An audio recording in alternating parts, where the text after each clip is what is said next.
Hope. Chapter 1. The Uncomfortable Truth. Chapter 2. Self-Control is an Illusion. Chapter 3. Newton's Laws of Emotion. Chapter 4. How to Make All Your Dreams Come True. Chapter 5. Hope is Fucked. Part 2. Everything is Fucked. Chapter 6. The Formula of Humanity. Chapter 7. Pain is the Universal Constant. Chapter 8. The Feelings Economy. Chapter 9. The Final Religion. Part I. Hope. Chapter 1. The Uncomfortable Truth.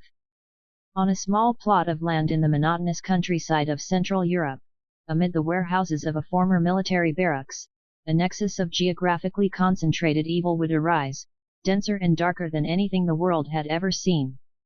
Over the span of 4 years, more than 1.3 million people would be systematically sorted, enslaved, tortured, and murdered here, and it would all happen in an area slightly larger than Central Park in Manhattan.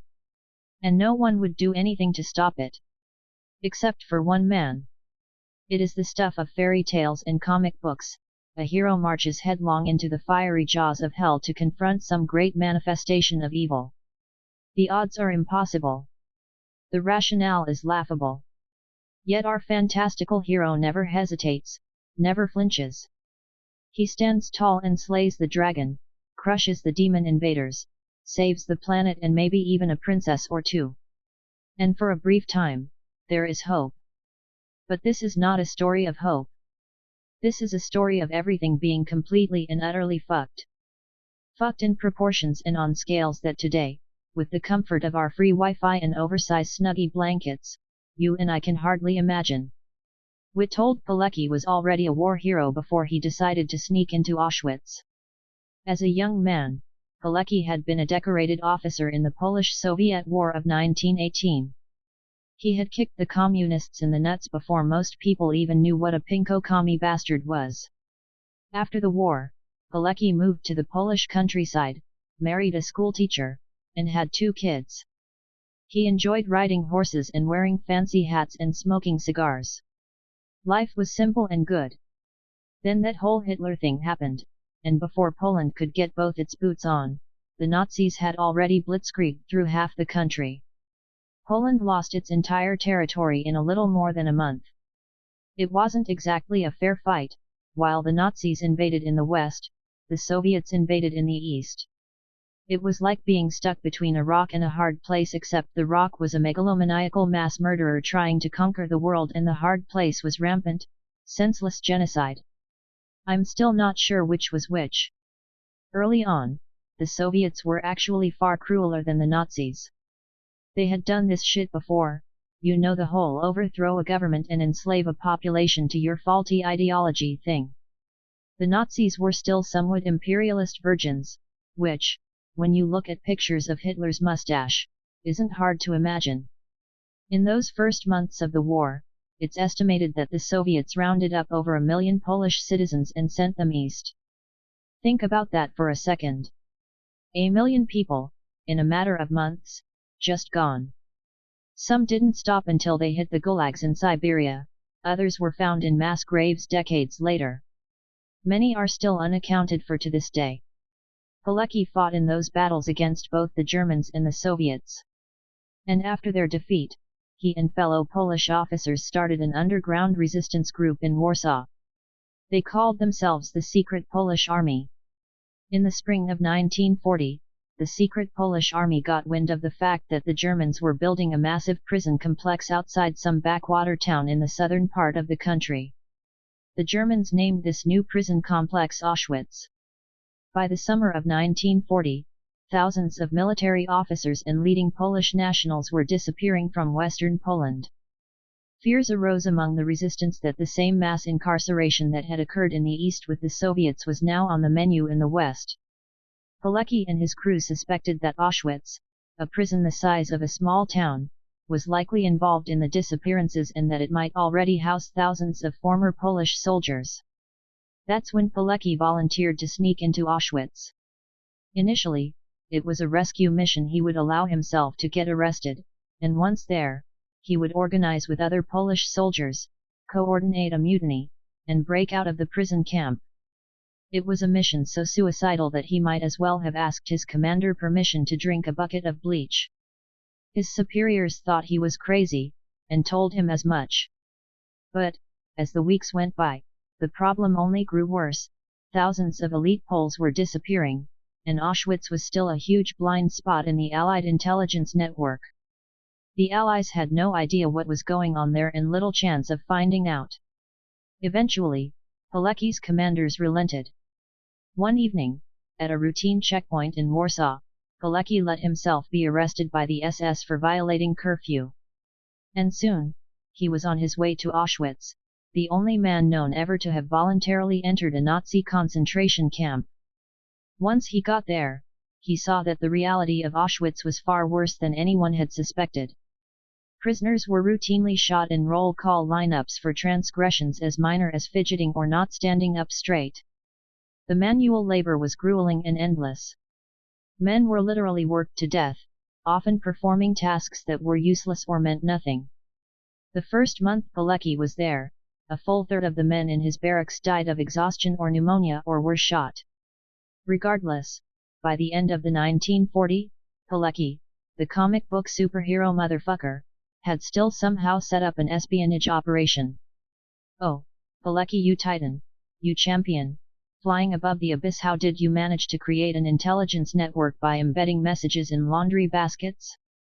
How did you build your own transistor radio out of spare parts and stolen batteries, MacGyver style, and then successfully transmit plans for an attack on the prison camp to the secret Polish army in Warsaw? How did you create smuggling rings to bring in food, medicine, and clothing for prisoners, saving countless lives and delivering hope to the remotest desert of the human heart? What did this world do to deserve you? Over the course of 2 years, Pilecki built an entire resistance unit within Auschwitz. There was a chain of command, with ranks and officers, a logistics network, and lines of communication to the outside world. And all this went undiscovered by the SS guards for almost 2 years. Pilecki's ultimate aim was to foment a full-scale revolt within the camp. With help and coordination from the outside, he believed he could stoke a prison break, overrun the undermanned SS guards, and release tens of thousands of highly trained Polish guerrilla fighters into the wild. He sent his plans and reports to Warsaw. 4 months, he waited. 4 months, he survived. But then came the Jews. First, in buses. Then, packed in train cars. Soon, they were arriving by the tens of thousands, an undulating current of people floating in an ocean of death and despair.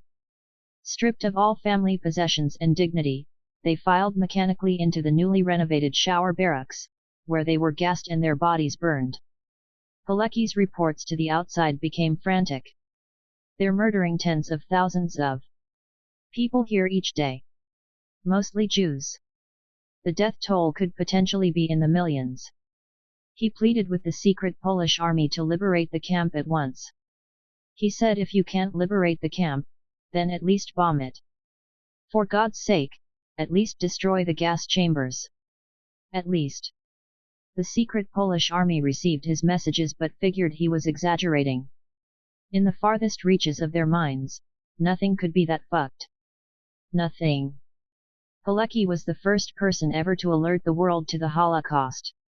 His intelligence was forwarded through the various resistance groups around Poland, then on to the Polish government in exile in the United Kingdom, who then passed his reports to the Allied command in London. The information eventually even made its way to Eisenhower and Churchill. They, too, figured Pilecki had to be exaggerating.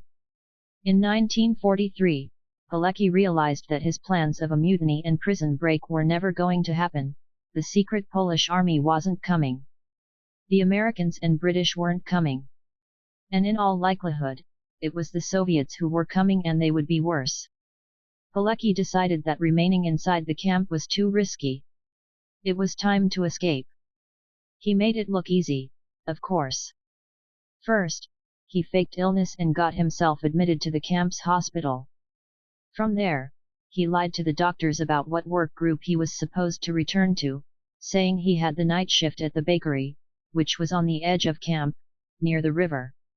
When the doctors discharged him, He headed to the bakery, where he proceeded to work until 2 a.m., when the last batch of bread finished baking. From there, it was just a matter of cutting the telephone wire, silently prying open the back door, changing into stolen civilian clothes without the SS guards noticing, sprinting to the river a mile away while being shot at, and then navigating his way back to civilization via the stars. Today, much in our world appears to be fucked. Not Nazi Holocaust level fucked, not even close, but still, pretty fucked nonetheless. Stories such as Pilecki's inspire us. They give us hope.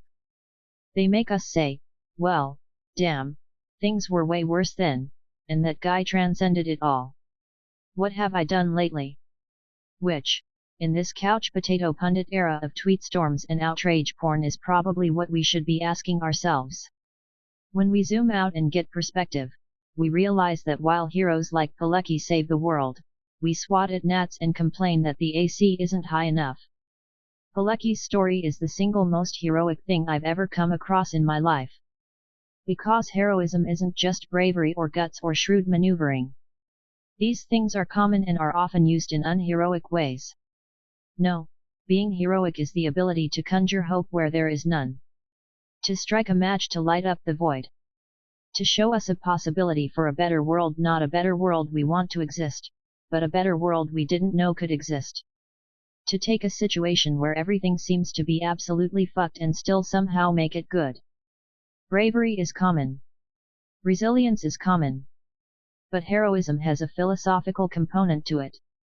There's some great why, that heroes bring to the table, some incredible cause or belief that goes unshaken, no matter what.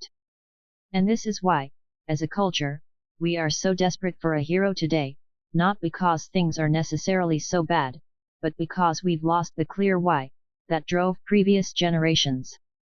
We are a culture in need not of peace or prosperity or new hood ornaments for our electric cars. We have all that.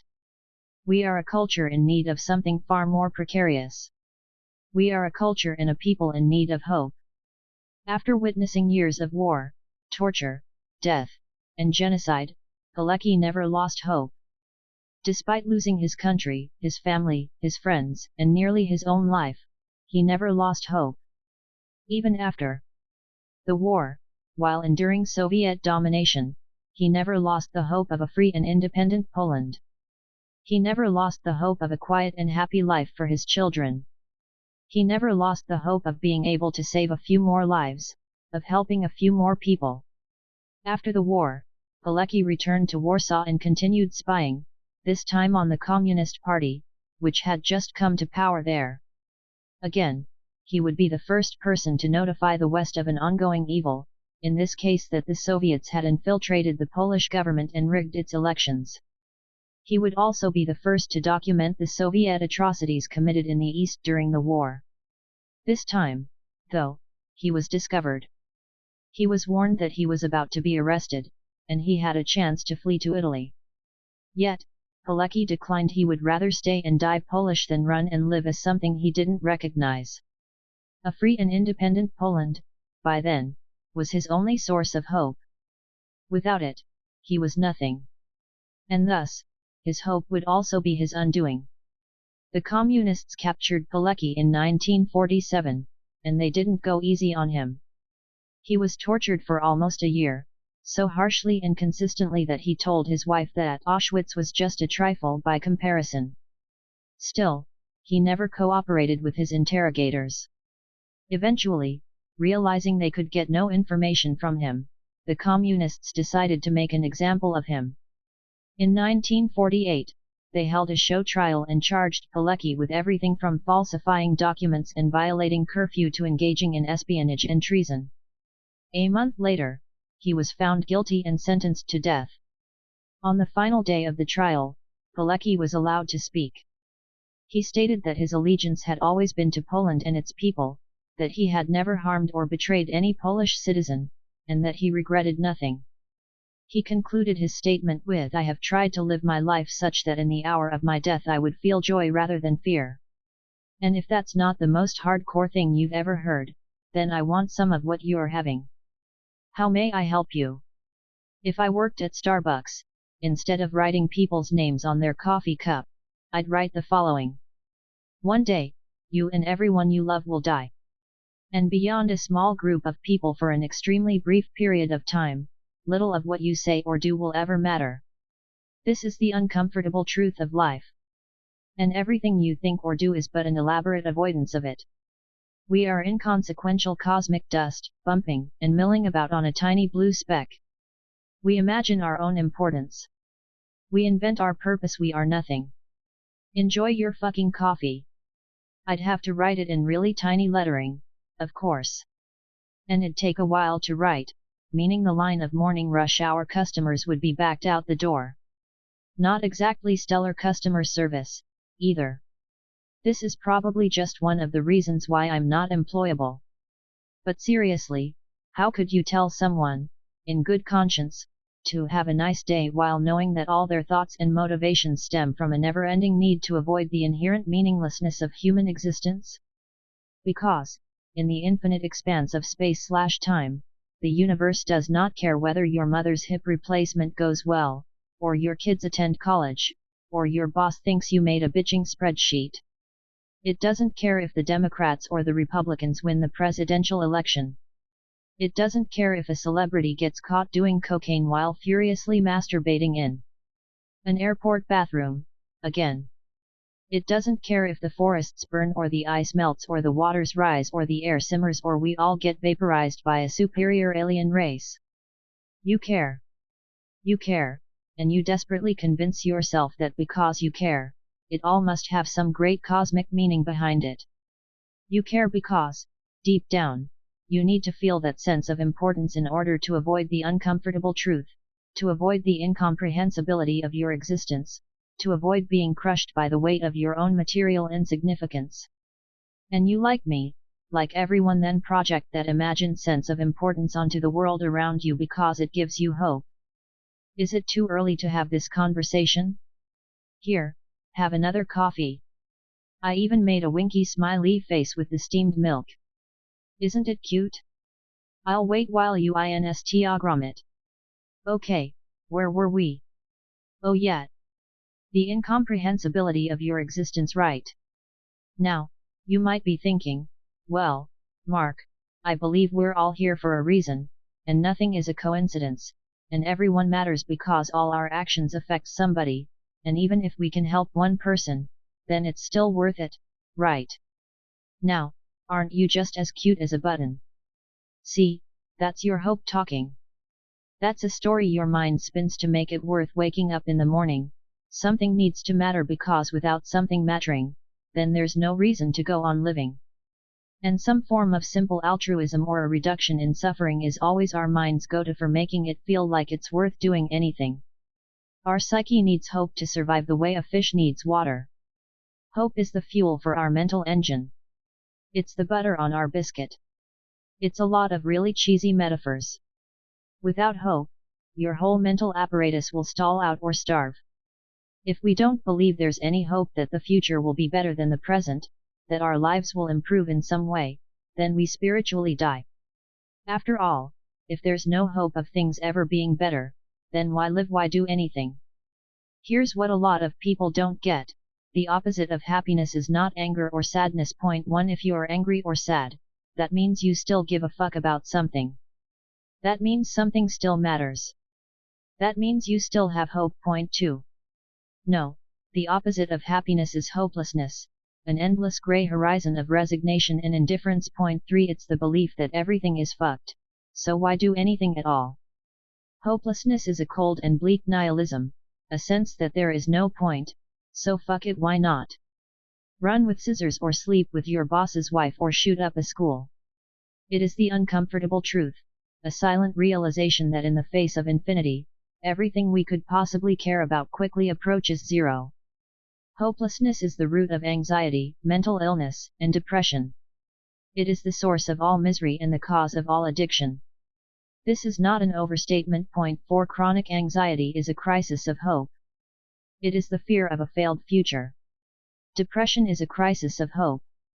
It is the belief in a meaningless future. Delusion, addiction, obsession. These are all the mind's desperate and compulsive attempts at generating hope, one neurotic tic or obsessive craving at a time. 5.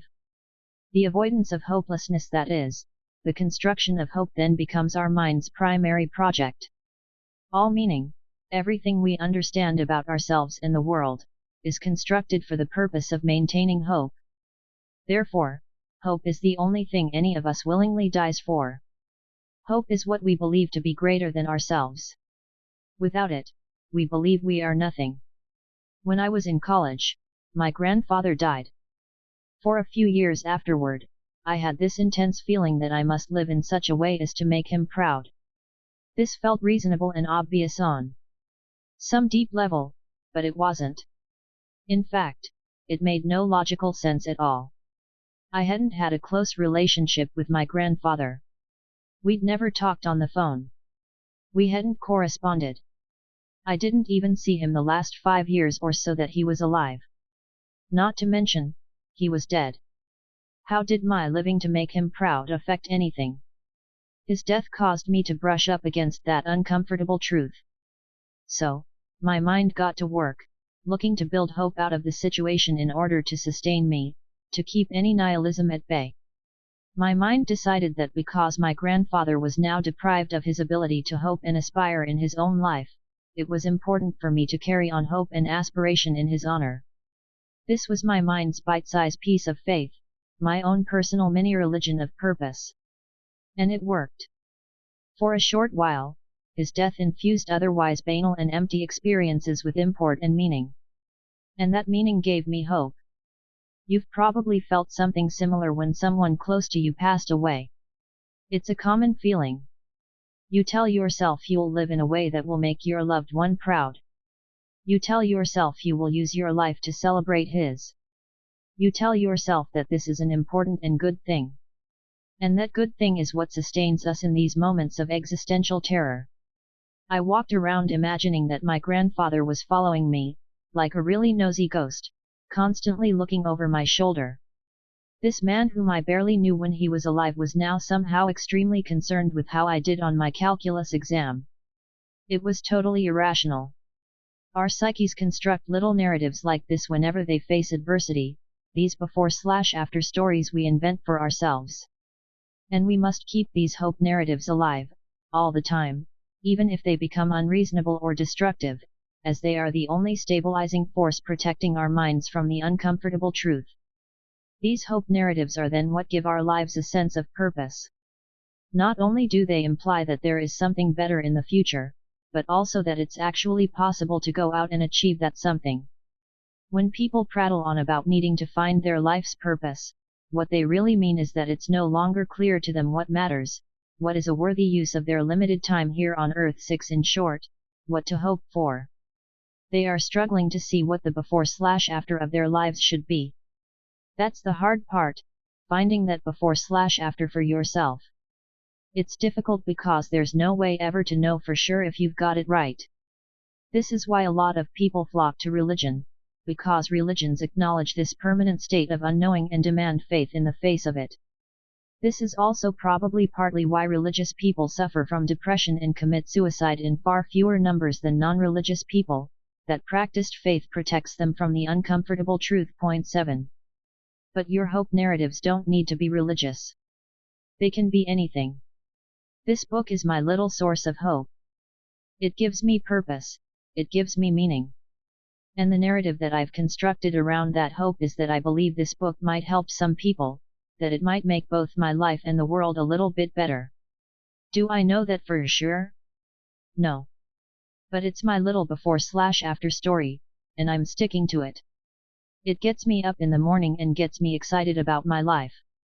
And not only is that not a bad thing, it's the only thing. For some people, the before/after story is raising their kids well. For others, it's saving the environment. For others, it's making a bunch of money and having a big-ass boat. For others, it's simply trying to improve their golf swing. Whether we realize it or not, we all have these narratives we've elected to buy into for whatever reason. It doesn't matter if the way you get to hope is via religious faith or evidence. based theory or an intuition or a well-reasoned argument, they all produce the same result. You have some belief that a. there is potential for growth or improvement or salvation in the future, and b. there are ways we can navigate ourselves to get there. That's it. Day after day, year after year, our lives are made up of the endless overlapping of these hope narratives. They are the psychological carrot at the end of the stick. If this all sounds nihilistic, please, don't get the wrong idea. This book is not an argument for nihilism. It is one against nihilism, both the nihilism within us and the growing sense of nihilism that seems to emerge with the modern world. Point 8. And to successfully argue against nihilism, you must start at nihilism. You must start at the uncomfortable truth. From there, you must slowly build a convincing case for hope. And not just any hope, but a sustainable, benevolent form of hope. A hope that can bring us together rather than tear us apart. A hope that is robust and powerful, yet still grounded in reason and reality. A hope that can carry us to the end of our days with a sense of gratitude and satisfaction. This is not easy to do, obviously. And in the 21st century, it's arguably more difficult than ever. Nihilism and the pure indulgence of desire that accompanies it are gripping the modern world. It is power for the sake of power. Success for the sake of success. Pleasure for the sake of pleasure. Nihilism acknowledges no broader why. It adheres to no great truth or cause. It's a simple because it feels good. And this, as we'll see, is what is making everything seem so bad. The paradox of progress. We live in an interesting time in that, materially, things are arguably better than they have ever been before, yet we all seem to be losing our minds thinking the world is one giant toilet bowl about to be flushed. An irrational sense of hopelessness is spreading across the rich, developed world. It's a paradox of progress. The better things get, the more anxious and desperate we all seem to feel. Point 9. In recent years, writers such as Steven Pinker and Hans Rosling have been making the case that we're wrong to feel so pessimistic, that things are, in fact, the best they've ever been and likely going to get even better. Point 10. Both men have filled long, heavy books with many charts and graphs that start at one corner and always seem somehow to end up in the opposite corner. Point 11. Both men have explained, at length, the biases and incorrect assumptions we all carry that cause us to feel that things are much worse than they are. Progress, they argue, has continued, uninterrupted, throughout modern history. People are more educated and literate than ever before. Point 12. Violence has trended down for decades, possibly centuries. Point 13. Racism, sexism, discrimination, and violence against women are at their lowest points in recorded history. Point 14. We have more rights than ever before. Point 15. Half the planet has access to the internet. Point 16. Extreme poverty is at an all-time low worldwide. Point 17. Wars are smaller and less frequent than at any other time in recorded history. Point 18. Children are dying less, and people are living longer. Point 19. There's more wealth than ever before. Point 20. We've, cured a bunch of diseases and stuff. Point 21. And they're right. It's important to know these facts. But reading these books is also kind of like listening to your Uncle Larry prattle on about how much worse things were when he was your age. Even though he's right, it doesn't necessarily make you feel any better about your problems. Because, for all the good news being published today, here are some other surprising statistics.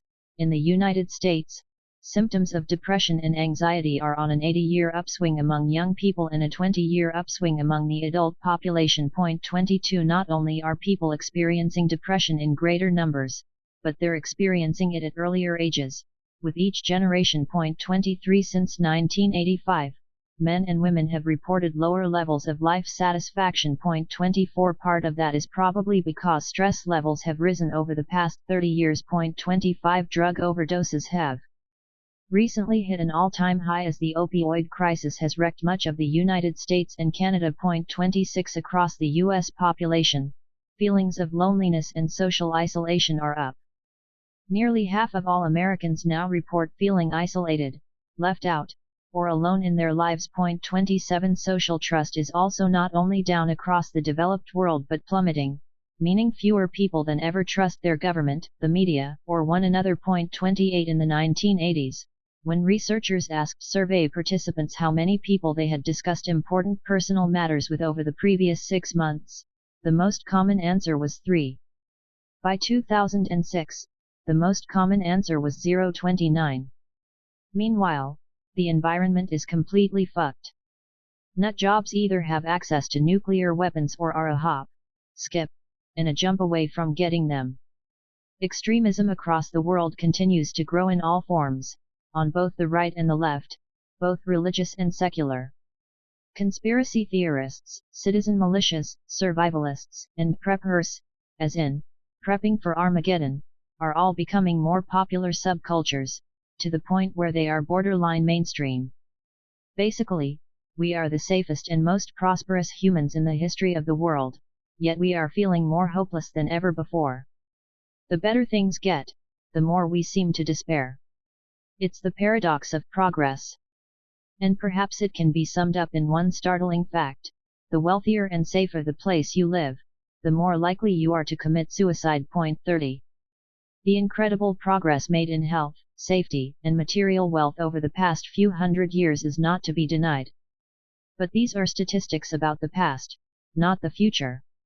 And that's where hope inevitably must be found, in our visions of the future. Because hope is not based on statistics. Hope doesn't care about the downward trend of gun-related deaths or car accident fatalities. It doesn't care that there wasn't a commercial plane crash last year or that literacy hit an all-time high in Mongolia, well, unless you're Mongolian. 31. Hope doesn't care about the problems that have already been solved. Hope cares only about the problems that still need to be solved. Because the better the world gets, the more we have to lose. And the more we have to lose, the less we feel we have to hope for. To build and maintain hope, we need 3 things: a sense of control, a belief in the value of something, and a community. 32 Control means we feel as though we're in control of our own life, that we can affect our fate. Values means we find something important enough to work toward, something better, that's worth striving for. And community means we are part of a group that values the same things we do and is working toward achieving those things. Without a community, we feel isolated, and our values cease to mean anything. Without values, nothing appears worth pursuing. And without control, we feel powerless to pursue anything. Lose any of the 3, and you lose the other 2. Lose any of the 3, and you lose hope. For us to understand why we're suffering through such a crisis of hope today, we need to understand the mechanics of hope, how it is generated and maintained. The next 3 chapters will look at how we develop these 3 areas of our lives: our sense of control, Chapter 2, our values, Chapter 3, and our communities, Chapter 4. We will then return to the original question: what is happening in our world that is causing us to feel worse despite everything consistently getting better? And the answer might surprise you. Chapter 2. Self-control is an illusion. It all started with a headache. 1. Elliot was a successful man, an executive at a successful company. He was well liked by his co-workers and neighbors. He could be charming and disarmingly funny. He was a husband and a father and a friend and took sweet-ass beach vacations. Except he had headaches, regularly. And these weren't your typical, pop an Advil kind of headaches. These were mind-crunching, corkscrewing headaches, like a wrecking ball banging against the back of your eye sockets. Elliot took medicine. He took naps. He tried to distress and chill out and hang loose and brush it off and suck it up. Yet, the headaches continued. In fact, they only got worse. Soon, they became so severe that Elliot couldn't sleep at night or work during the day. Finally, he went to a doctor. The doctor did doctor things and ran doctor tests and received the doctor results and told Elliot the bad news: he had a brain tumor, right there on his frontal lobe. Right there. See it? That grey blotch, in the front. And man, is it a big one. Size of a baseball, I reckon.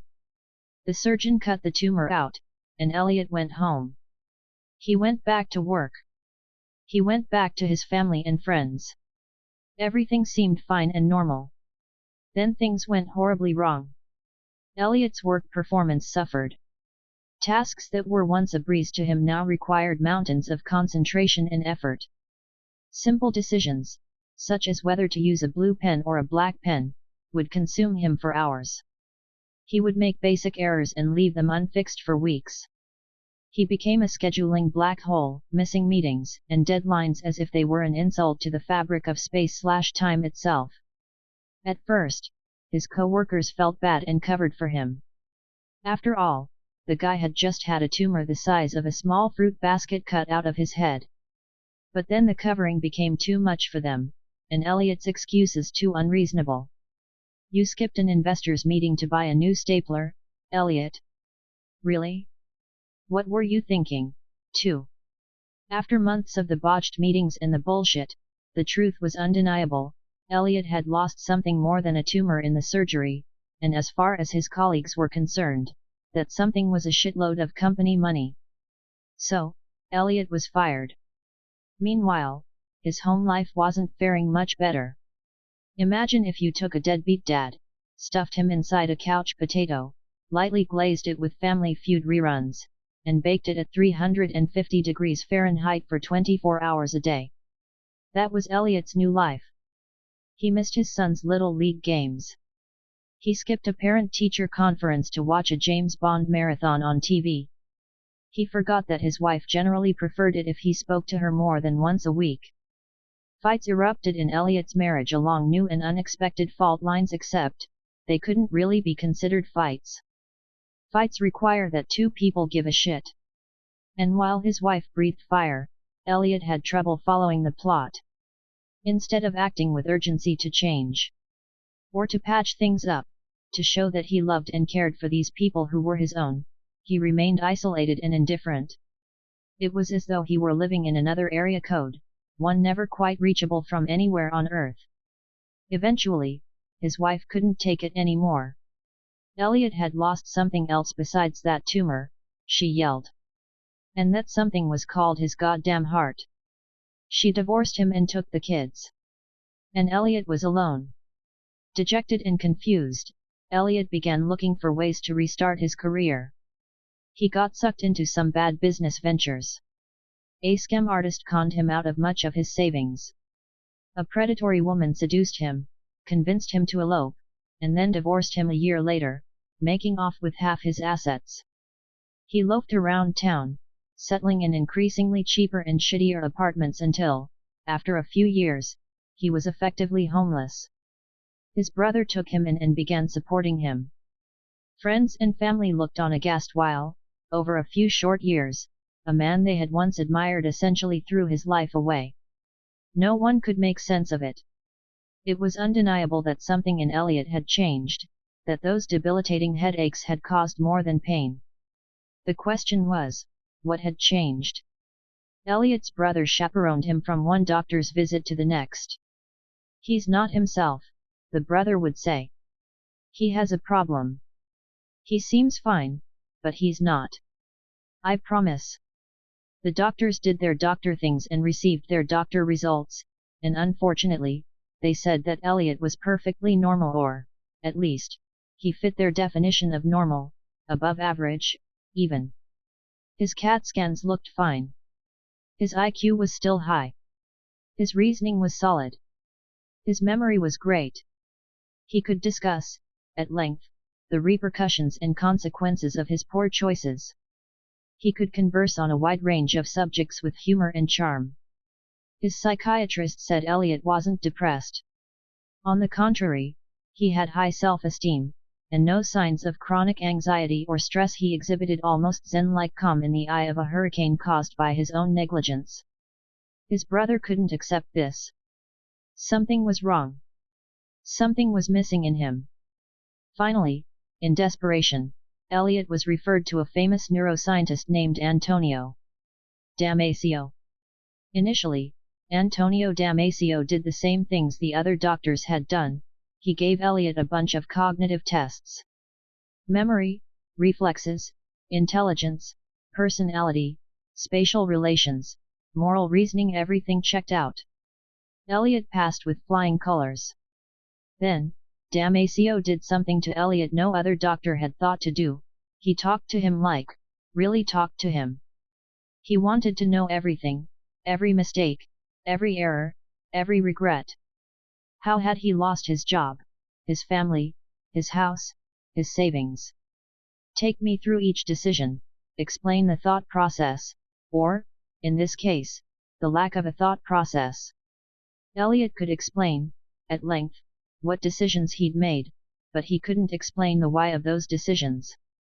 He could recount facts and sequences of events with perfect fluidity and even a certain dramatic flair, but when asked to analyze his decision-making, why did he decide that buying a new stapler was more important than meeting with an investor? Why did he decide that James Bond was more interesting than his kids? He was at a loss. He had no answers. And not only that, he wasn't even upset about having no answers. In fact, he didn't care.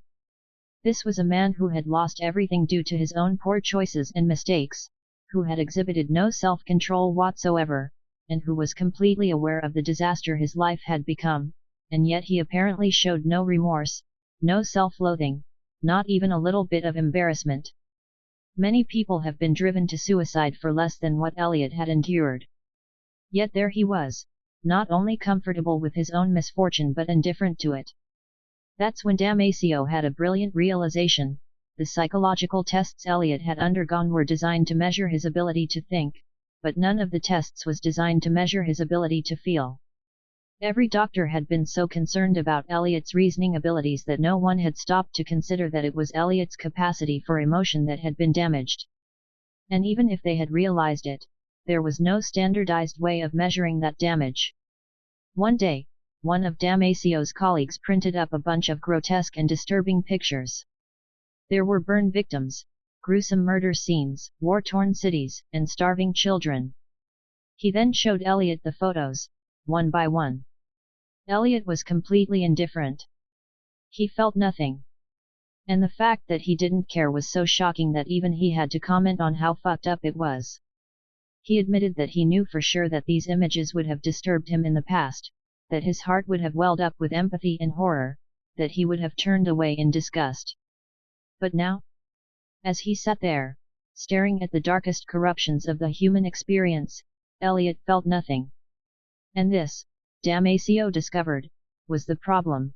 While Elliot's knowledge and reasoning were left intact, the tumor or the surgery to remove it had debilitated his ability to empathize and feel. His inner world no longer possessed lightness and darkness but was instead an endless grey miasma. Attending his daughter's piano recital evoked in him all the vibrancy and joyful fatherly pride of buying a new pair of socks.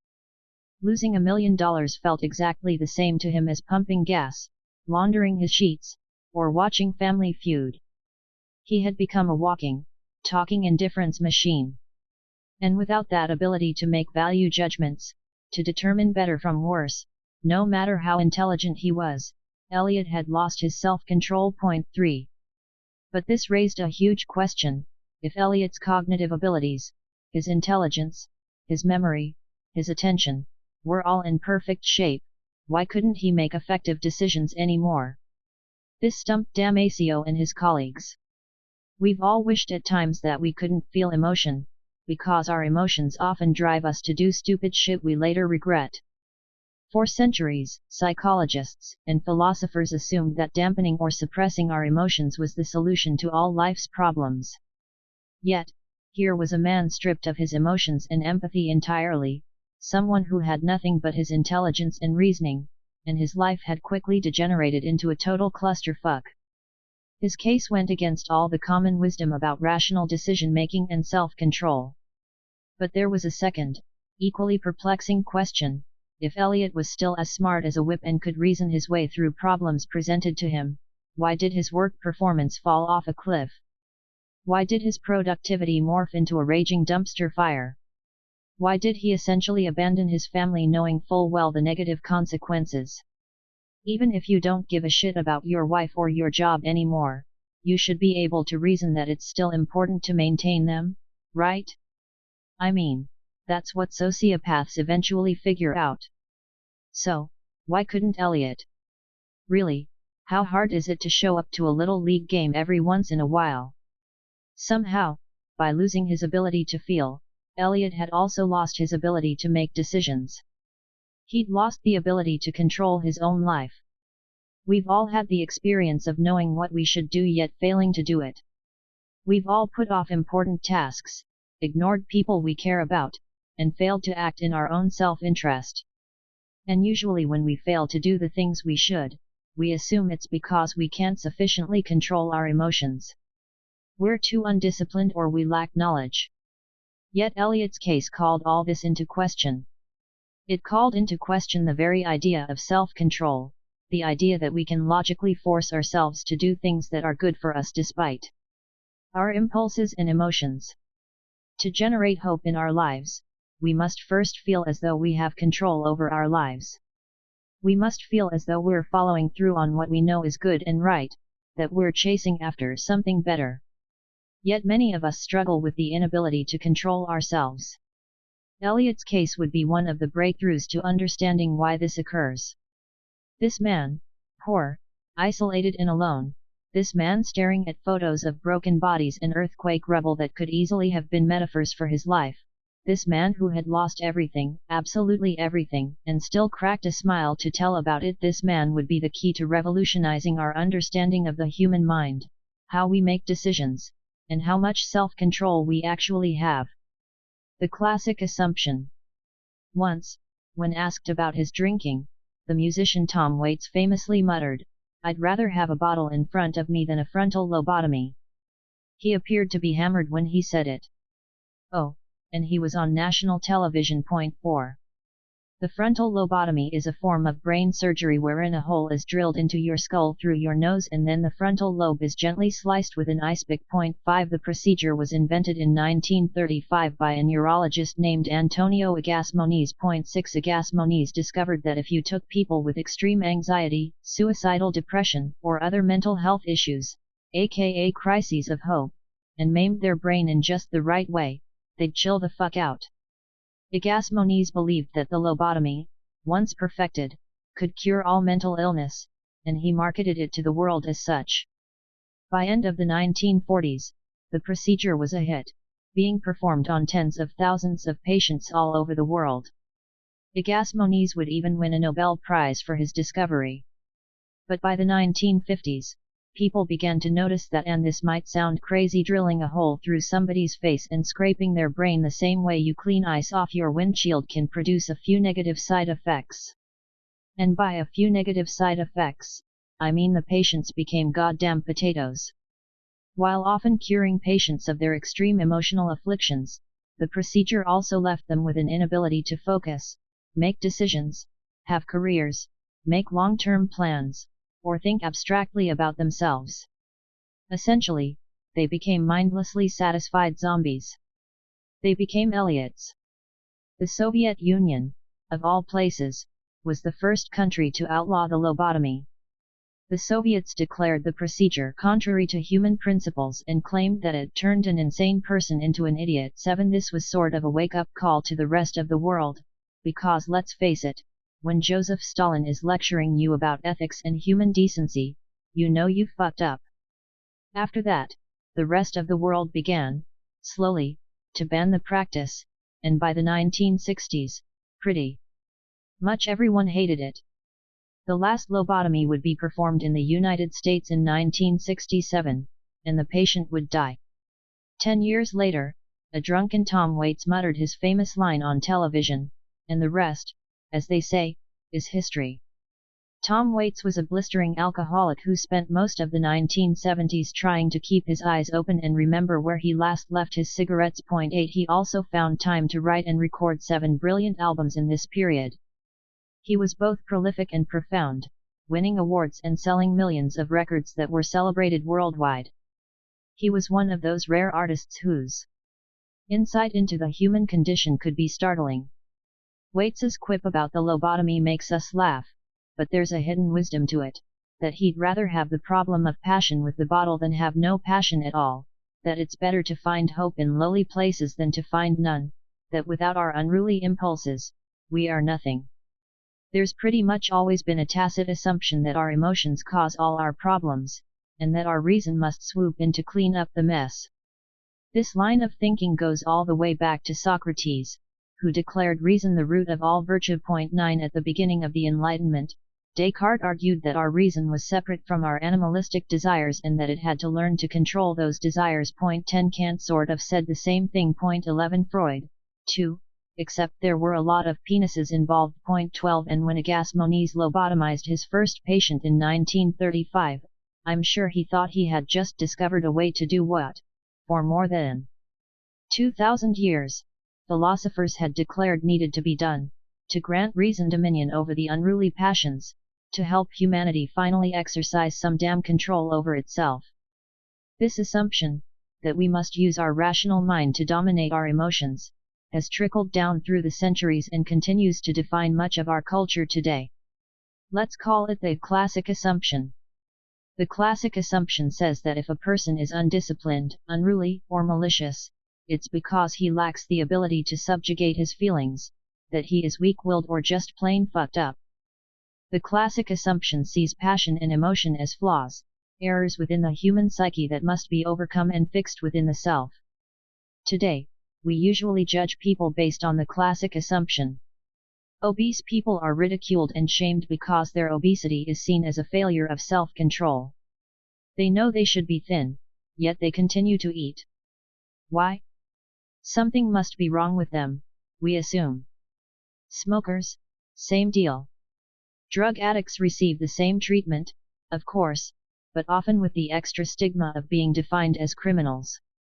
Depressed and suicidal people are subjected to the classic assumption in a way that's dangerous, being told that their inability to create hope and meaning in their lives is their own damn fault, that maybe, if they just tried a little harder, hanging themselves by the necktie wouldn't sound so appealing. We see succumbing to our emotional impulses as a moral failing. We see a lack of self-control as a sign of a deficient character. Conversely, we celebrate people who beat their emotions into submission. We get collective hard-ons for athletes and businessmen and leaders who are ruthless and robotic in their efficiency. If a CEO sleeps under his desk and doesn't see his kids for 6 weeks at a time, fuck yeah, that's determination. See? Anyone can be successful. Clearly, it's not hard to see how the classic assumption can lead to some damaging assumptions. If the classic assumption is true, then we should be able to exhibit self-control, prevent emotional outbursts and crimes of passion, and stave off addiction and indulgences through mental effort alone. And any failure to do so reflects something inherently faulty or damaged within us. This is why we often develop the false belief that we need to change who we are. Because if we can't achieve our goals, if we can't lose the weight or get the promotion or learn the skill, then that signifies some internal deficiency. Therefore, in order to maintain hope, we decide we must change ourselves, become somebody totally new and different. This desire to change ourselves then refills us with hope. The old me couldn't shake that terrible smoking habit, but the new me will. And we're off to the races again. The constant desire to change yourself then becomes its own sort of addiction. Each cycle of changing yourself results in similar failures of self-control, therefore making you feel as though you need to change yourself all over again. Each cycle refuels you with the hope you are looking for. Meanwhile, the classic assumption, the root of the problem, is never addressed or questioned, let alone thrown out. Like a bad case of acne, a whole industry has sprouted up over the past couple of centuries around this change yourself idea. This industry is replete with false promises and clues to the secrets of happiness, success, and self-control.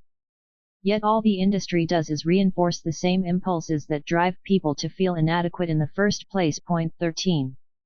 The truth is that the human mind is far more complex than any secret. And you can't simply change yourself, nor, I would argue, should you always feel you must. We cling to this narrative about self-control because the belief that we're in complete control of ourselves is a major source of hope. We want to believe that changing ourselves is as simple as knowing what to change. We want to believe that the ability to do something is as simple as deciding to do it and mustering enough willpower to get there.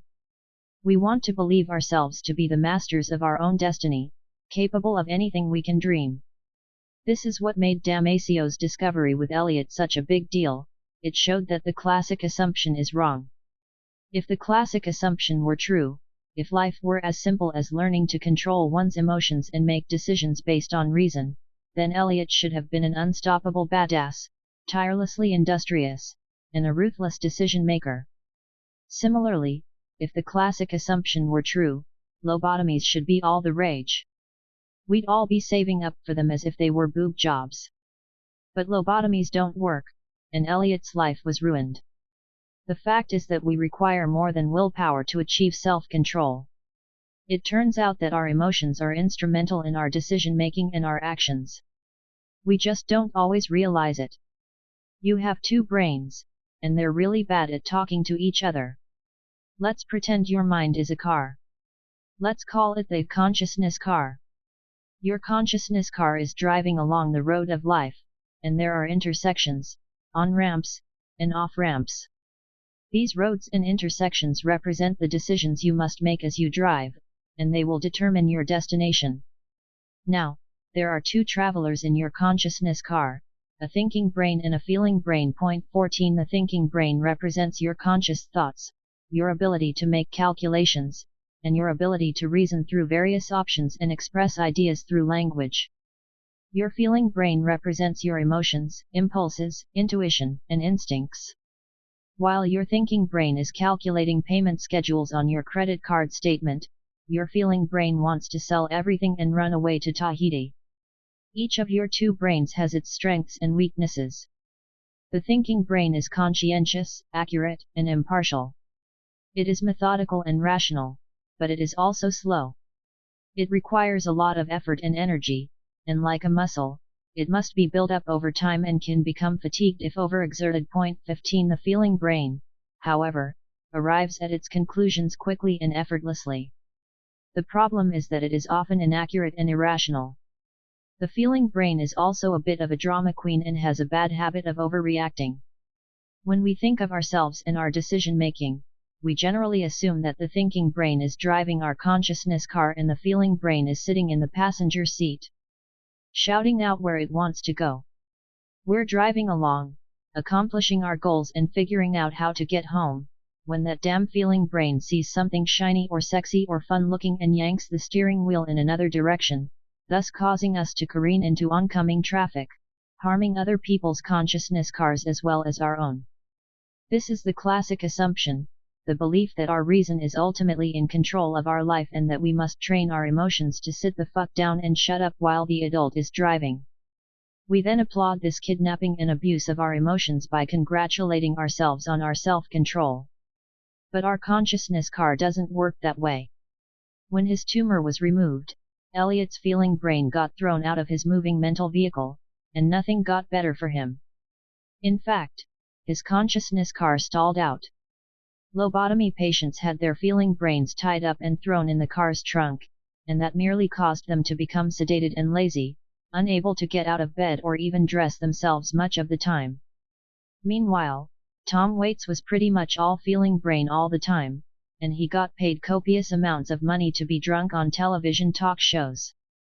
So, there's that. Here's the truth, the feeling brain is driving our consciousness car. And I don't care how scientific you think you are or how many letters you have after your name, you're one of us, bucko. You're a crazy feeling brain piloted meat robot just like the rest of us. Keep your bodily fluids to yourself, please.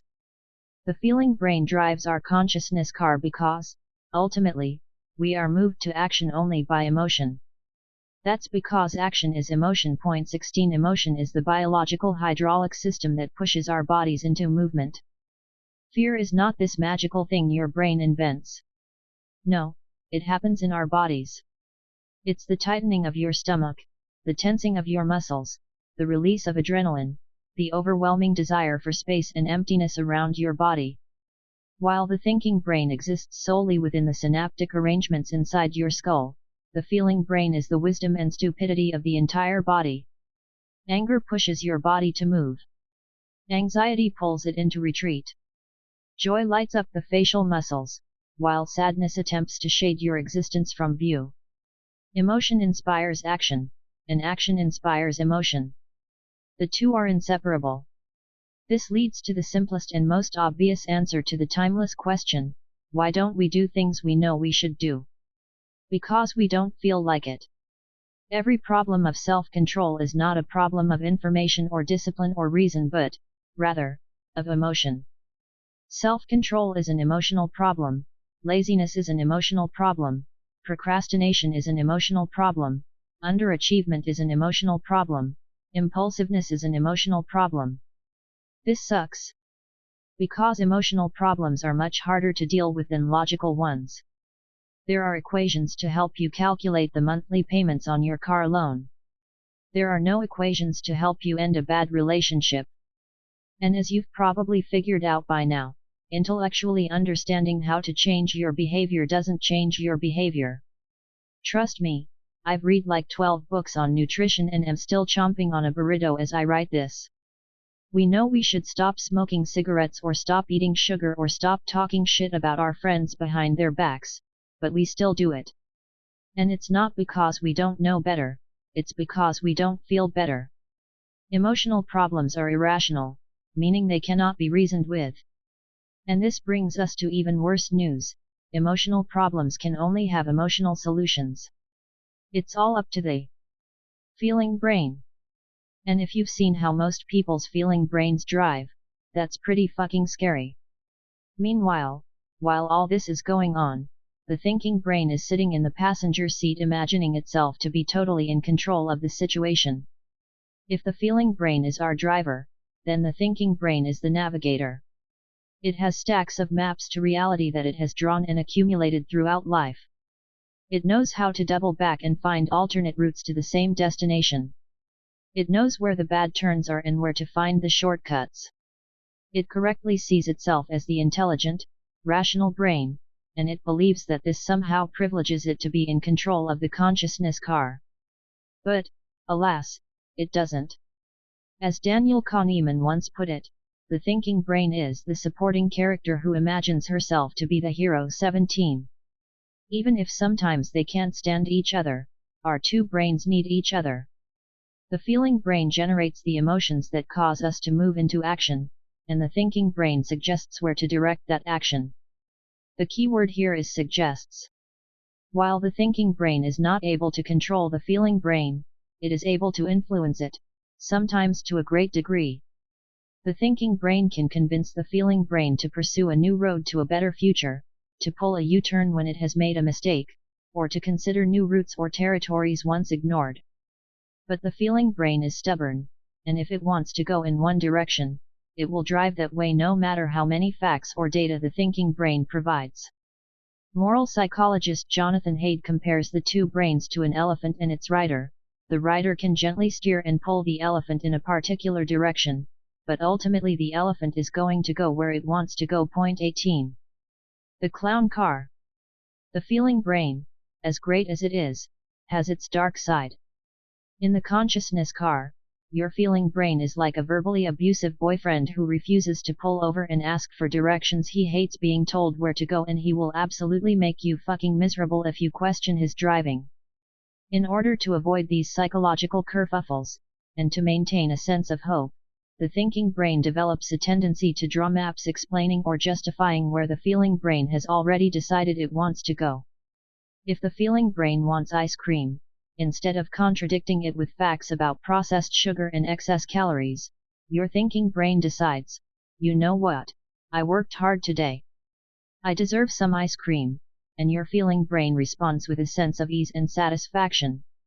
If your feeling brain decides that your partner is an asshole and you've done nothing wrong, your thinking brain's immediate reaction will be to recall instances when you, in fact, were a beacon of patience and humility while your partner was secretly conspiring to ruin your life. In this way, the two brains develop a really unhealthy relationship that might resemble your mom and dad on road trips when you were a kid. The thinking brain makes shit up that the feeling brain wants to hear. And in return, the feeling brain promises not to careen off the side of the road, killing everyone. It's incredibly easy to let your thinking brain fall into the trap of merely drawing the maps the feeling brain wants to follow. This is called the selfing bias, and it's the basis for pretty much everything awful about humanity. Usually, the selfing bias simply makes you prejudiced and a little bit self-centered. You assume that what feels right is right. You make snap judgments about people, places, groups, and ideas, many of which are unfair or even a little bit bigoted. But in its extreme form, the selfing bias can become outright delusion, causing you to believe in a reality that is not there, smudging memories and exaggerating facts, all in the service of the feeling brain's never-ending cravings. If the thinking brain is weak and or uneducated, or if the feeling brain is riled up, the thinking brain will succumb to the feeling brain's fiery whims and dangerous driving. It will lose the ability to think for itself or to contradict the feeling brain's conclusions. This effectively turns your consciousness car into a clown car, with big, springy red wheels and circus music playing over a loudspeaker wherever you go. 19 Your consciousness car becomes a clown car when your thinking brain has completely capitulated to your feeling brain, when your life's pursuits are determined purely by self-gratification, when truth warps into a cartoon of selfing assumptions, when all beliefs and principles are lost in a sea of nihilism. The clown car invariably drives toward addiction, narcissism, and compulsion. People whose minds are clown cars are easily manipulated by whatever person or group makes them feel good consistently, whether it is a religious leader, politician, self-help guru, or sinister internet forum. A clown car will gladly steamroll other consciousness cars, i.e., other people, with its big, red rubbery tires because its thinking brain will justify this by saying they deserved it, they were evil, inferior, or part of some made-up problem.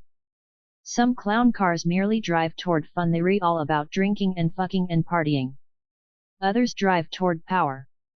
These are the most dangerous clown cars, as their thinking brains set to work justifying their abuse and subjugation of others through intellectual-sounding theories about economics, politics, race, genetics, gender, biology, history, and so on. A clown car will sometimes pursue hate, too, because hate brings its own odd satisfaction and self-assurance. Such a mind is prone to self-righteous anger, as having an external target reassures it of its own moral superiority. Inevitably, it drives toward the destruction of others because it is only through the destruction and subjugation of the outer world that its endless inner impulses can be satisfied. It's hard to pull someone out of the clown car once they're in it. In the clown car, the thinking brain has been bullied and abused by the feeling brain for so long that it develops a sort of Stockholm syndrome. It can't imagine a life beyond pleasing and justifying the feeling brain. It can't fathom contradicting the feeling brain or challenging it on where it's going, and it resents you for suggesting that it should. With the clown car, there's no independent thought and no ability to measure contradiction or switch beliefs or opinions.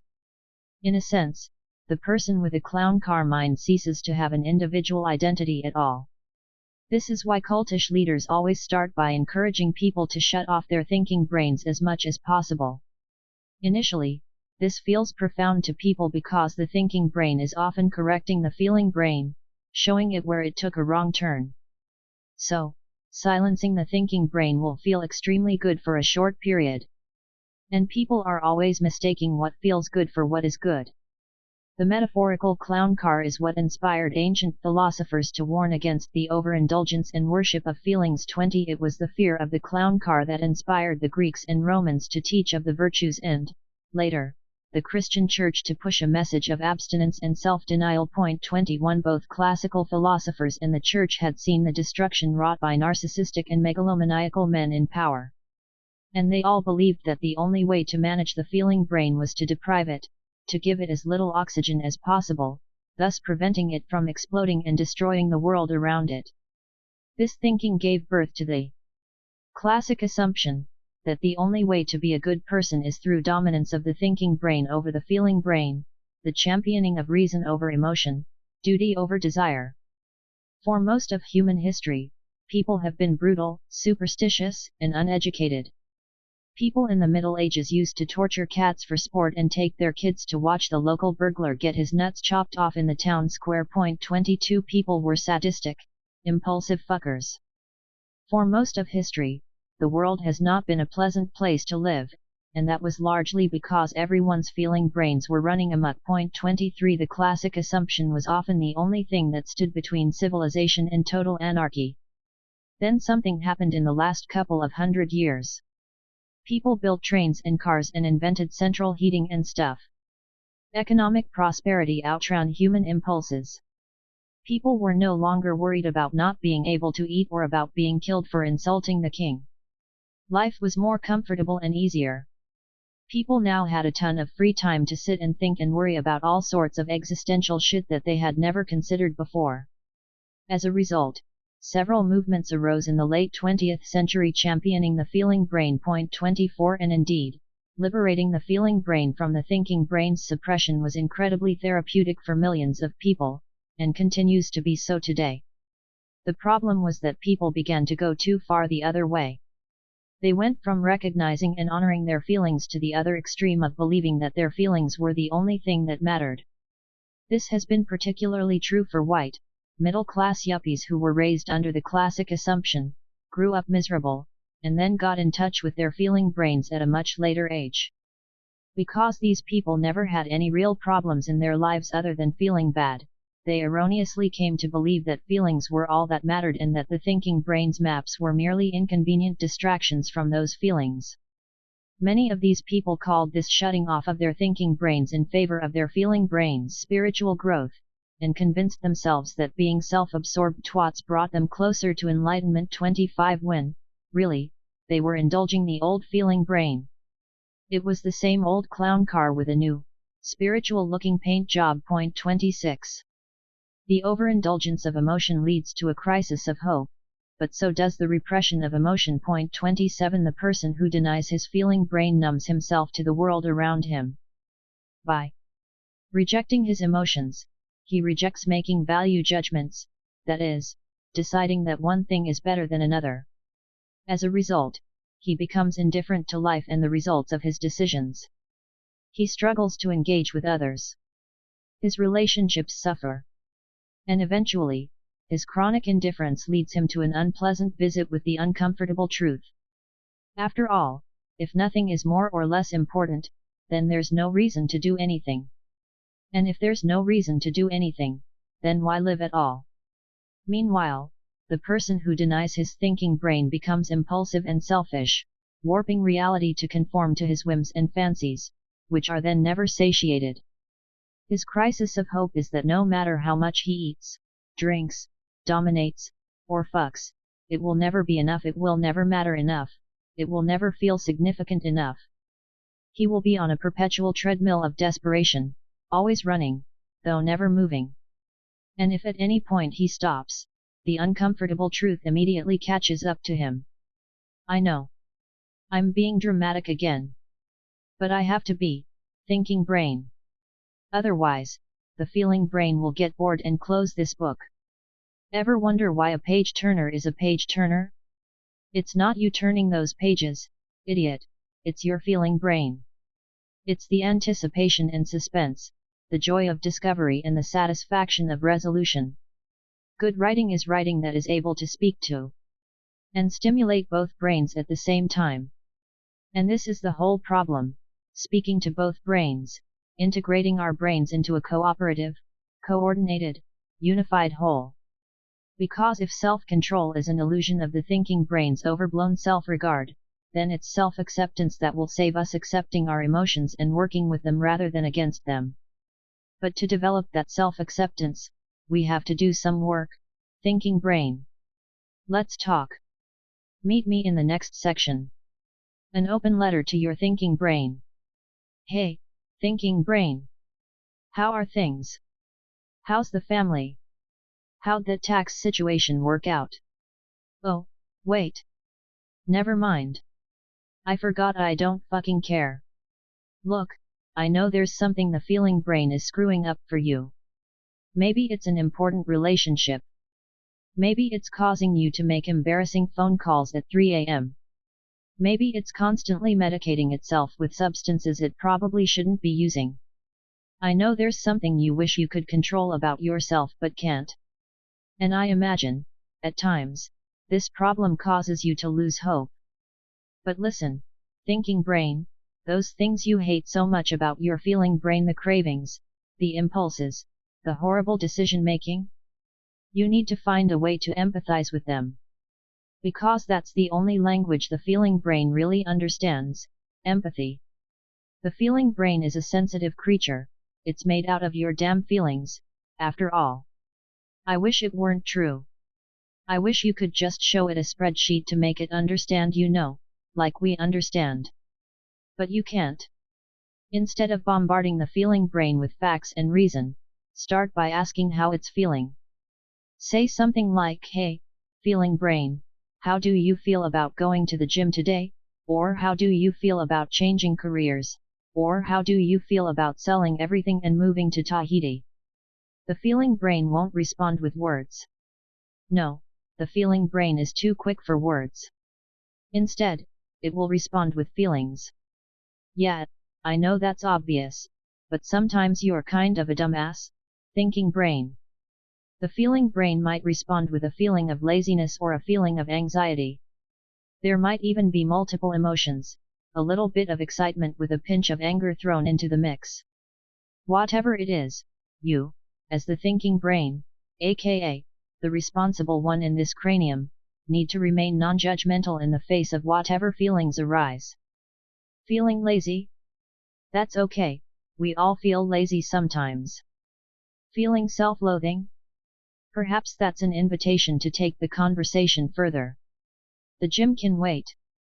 It's important to let the feeling brain air out all its icky, twisted feelings. Just get them out into the open where they can breathe, because the more they breathe, the weaker their grip is on the steering wheel of your consciousness car. Point 28. Then, once you feel you've reached a point of understanding with your feeling brain, it's time to appeal to it in a way it understands, through feelings. Maybe think about all the benefits of some desired new behavior. Maybe mention all the sexy, shiny, fun things at the desired destination. Maybe remind the feeling brain how good it feels to have exercised, how great it will feel to look good in a bathing suit this summer, how much you respect yourself when you've followed through on your goals, how happy you are when you live by your values, when you act as an example to the ones you love. Basically, you need to bargain with your feeling brain the way you'd bargain with a Moroccan rug seller. It needs to believe it's getting a good deal, or else there'll just be a lot of hand-waving and shouting with no result. Maybe you agree to do something the feeling brain likes, as long as it does something it doesn't like. Watch your favorite TV show, but only at the gym while you're on the treadmill. Go out with friends, but only if you've paid your bills for the month. Point 29. Start easy. Remember, the feeling brain is highly sensitive, and completely unreasonable. When you offer something easy with an emotional benefit, e.g., feeling good after a workout, pursuing a career that feels significant, being admired and respected by your kids, the feeling brain will respond with another emotion, either positive or negative. If the emotion is positive, the feeling brain will be willing to drive a little bit in that direction, but only a little bit. Remember, feelings never last. That's why you start small. Just put on your gym shoes today, feeling brain. That's all. Let's just see what happens. Point 30. If the feeling brain's response is negative, you simply acknowledge that negative emotion and offer another compromise. See how the feeling brain responds. Then rinse and repeat. But whatever you do, do not fight the feeling brain. That just makes things worse. For one, you won't win, ever. The feeling brain is always driving. Second, fighting with the feeling brain about feeling bad will only cause the feeling brain to feel even worse. So, why would you do that? You were supposed to be the smart one, thinking brain. This dialogue with your feeling brain will continue back and forth like this, on and off, for days, weeks, or maybe even months. Hell, years. This dialogue between the brains takes practice. For some, the practice will be recognizing what emotion the feeling brain is putting out there. Some people's thinking brains have ignored their feeling brains for so long that it takes them a while to learn how to listen again. Others will have the opposite problem. They will have to train their thinking brain to speak up, force it to propose an independent thought, a new direction, that's separate from the feeling brain's feelings. They will have to ask themselves, what if my feeling brain is wrong to feel this way? And then consider the alternatives. This will be difficult for them at first. But the more this dialogue occurs, the more the two brains will begin to listen to each other. The feeling brain will start giving off different emotions, and the thinking brain will have a better understanding of how to help the feeling brain navigate the road of life. This is what's referred to in psychology as emotional regulation, and it's basically learning how to put a bunch of fucking guardrails and one-way signs along your road of life to keep your feeling brain from careening off a cliff. 31 It's hard work, but it's arguably the only work. Because you don't get to control your feelings, thinking brain. Self-control is an illusion. It's an illusion that occurs when both brains are aligned and pursuing the same course of action. It's an illusion designed to give people hope. And when the thinking brain isn't aligned with the feeling brain, people feel powerless, and the world around them begins to feel hopeless. The only way you consistently nail that illusion is by consistently communicating and aligning the brains around the same values. It's a skill, much the same as playing water polo or juggling knives is a skill. It takes work. And there will be failures along the way. You might slice your arm open and bleed everywhere. But that's just the cost of admission. But here's what you do have, thinking brain. You may not have self-control, but you do have meaning control. This is your superpower. This is your gift. You get to control the meaning of your impulses and feelings. You get to decipher them however you see fit. You get to draw the map. And this is incredibly powerful, because it's the meaning that we ascribe to our feelings. That can often alter how the feeling brain reacts to them. And this is how you produce hope. This is how you produce a sense that the future can be fruitful and pleasant, by interpreting the shit the feeling brain slings at you in a profound and useful way. Instead of justifying and enslaving yourself to the impulses, challenge them and analyze them. Change their character and their shape. This is basically what good therapy is, of course. Self-acceptance and emotional intelligence and all that. Actually, this whole teach your thinking brain to decipher and cooperate with your feeling brain instead of judging him and thinking he's an evil piece of shit is the basis for CBT, cognitive behavioral therapy, and ACT, acceptance and commitment therapy, and a lot of other fun acronyms that clinical psychologists invented to make our lives better. Our crises of hope often start with a basic sense that we do not have control over ourselves or our destiny. We feel victims to the world around us or, worse, to our own minds. We fight our feeling brain, trying to beat it into submission. Or we do the opposite and follow it mindlessly.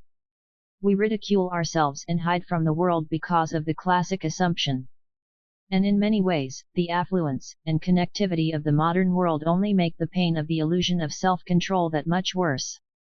But this is your mission, thinking brain, should you choose to accept it, engage the feeling brain on its own terms.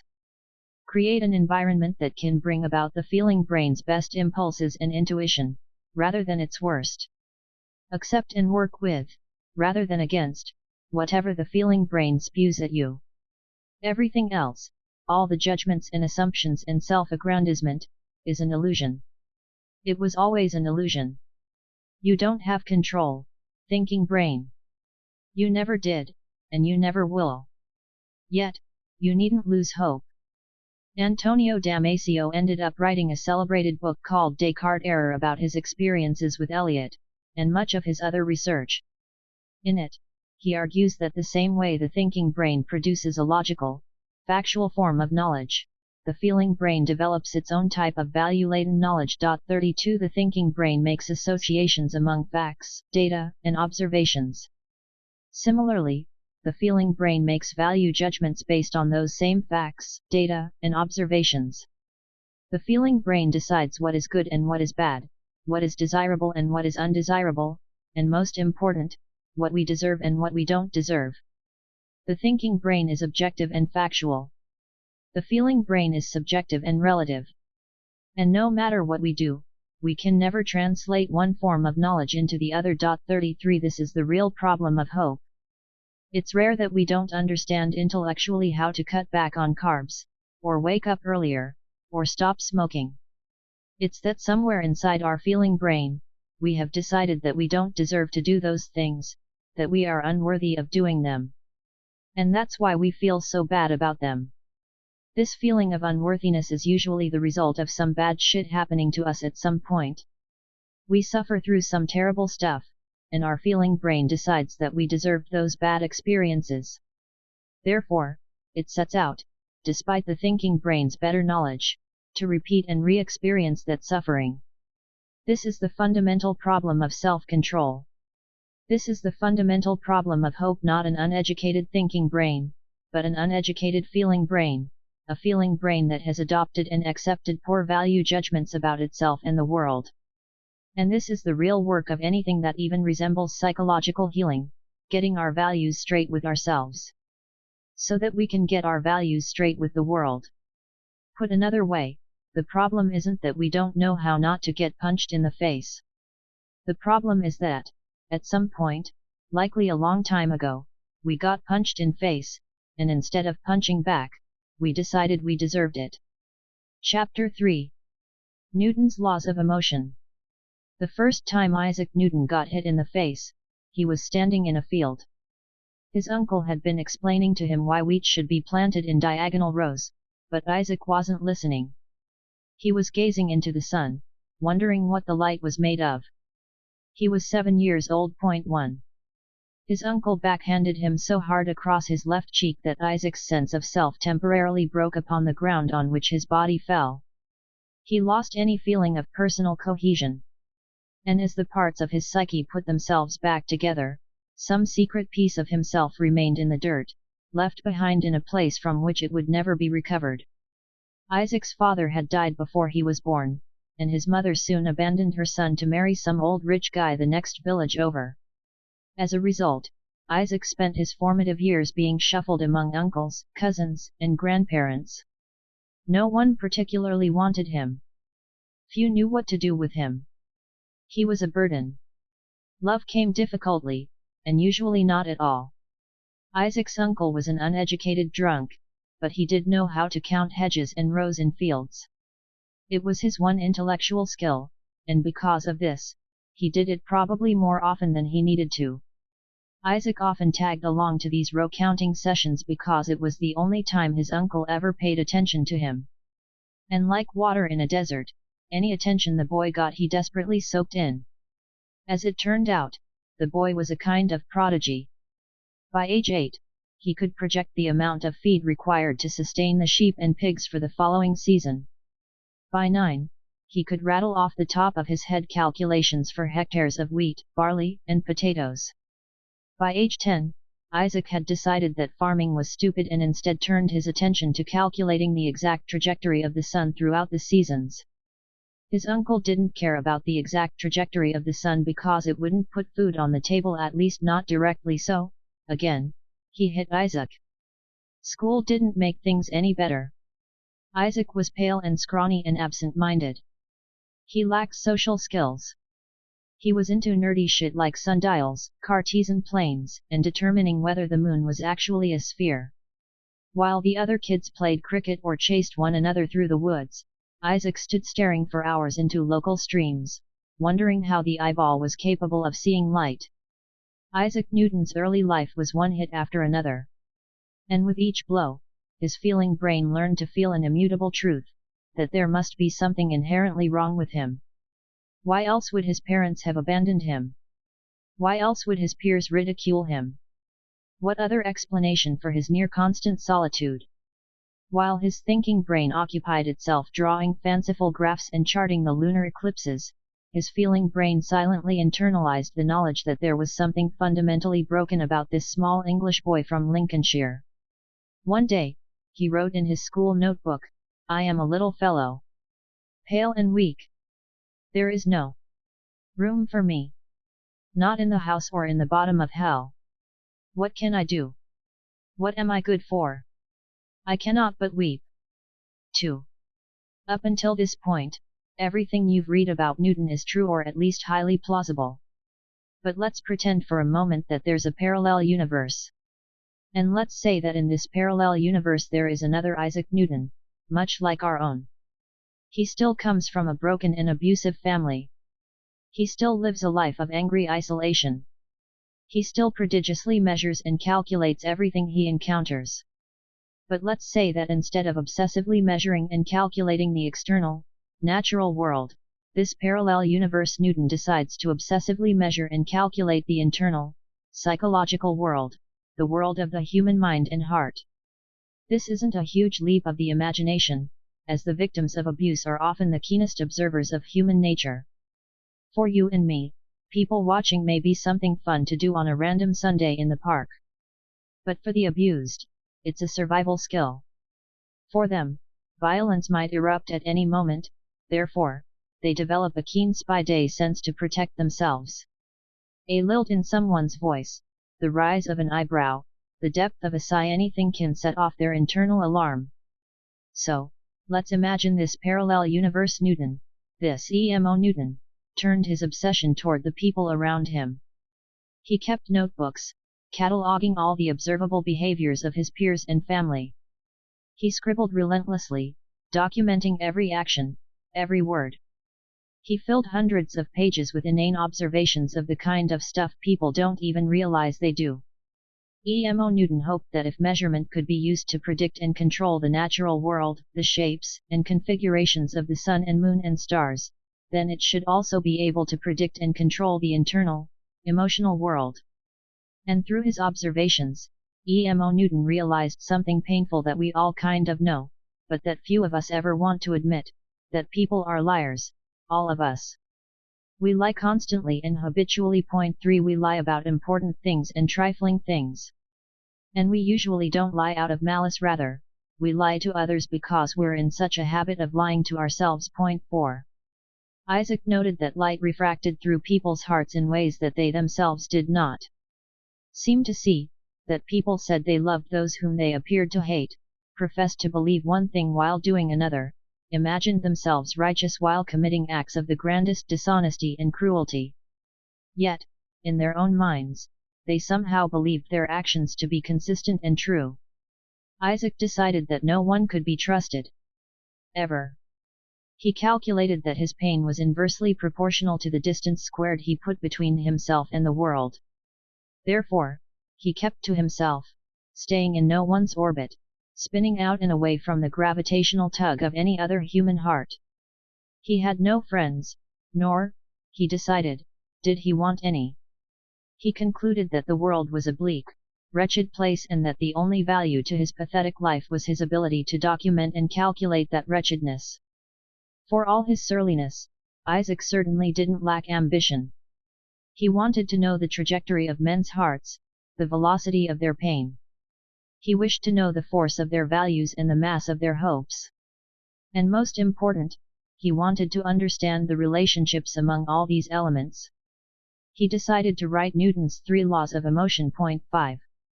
Newton's first law of emotion. For every action, there is an equal and opposite emotional reaction. Imagine that I punch you in the face. No reason. No justification. Just pure violence. Your instinctual reaction might be to retaliate in some way. Maybe it'd be physical, you'd punch me back.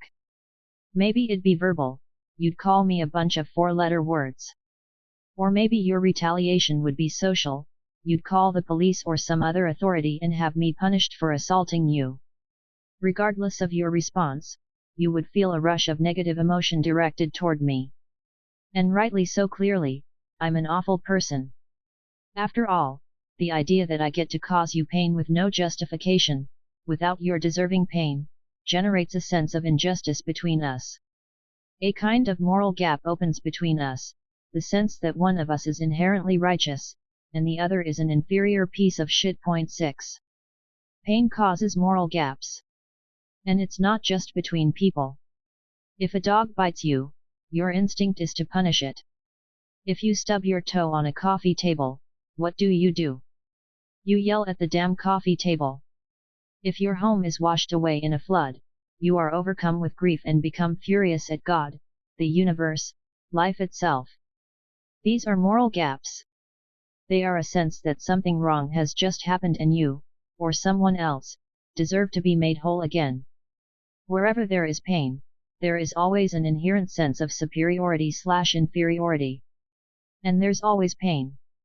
When confronted with moral gaps, we develop overwhelming emotions toward equalization, or a return to moral equality. These desires for equalization take the form of a sense of deserving. Because I punched you, you feel I deserve to be punched back or punished in some way. This feeling, of my deserving pain, will cause you to have strong emotions about me, most likely anger. You will also have strong emotions around the feeling that you didn't deserve to be punched, that you did no wrong, and that you deserve better treatment from me and everyone else around you. These feelings might take the form of sadness, self-pity, or confusion. This whole sense of deserving something is a value judgment we make in the face of a moral gap. We decide that something is better than something else, that one person is more righteous or just than another, that one event is less desirable than another. Moral gaps are where our values are born. Now, let's pretend I apologize to you for punching you. I say, hey, reader, that was totally unfair and, wow, I was way out of line. That will never, ever happen again. And as a symbol of my overwhelming regret and guilt here, I baked you a cake. Oh, and here's $100. Enjoy. Let's also pretend that this is somehow satisfying to you. You accept my apology and my cake and the $100 and genuinely feel that everything is fine. We've now equalized. The moral gap that was between us is gone. I've made up for it. You might even say we're even. Neither of us is a better or worse person than the other, neither of us deserves better or worse treatment than the other any longer. We're operating on the same moral plane. Equalizing like this restores hope. It means that there's nothing necessarily wrong with you or wrong with the world.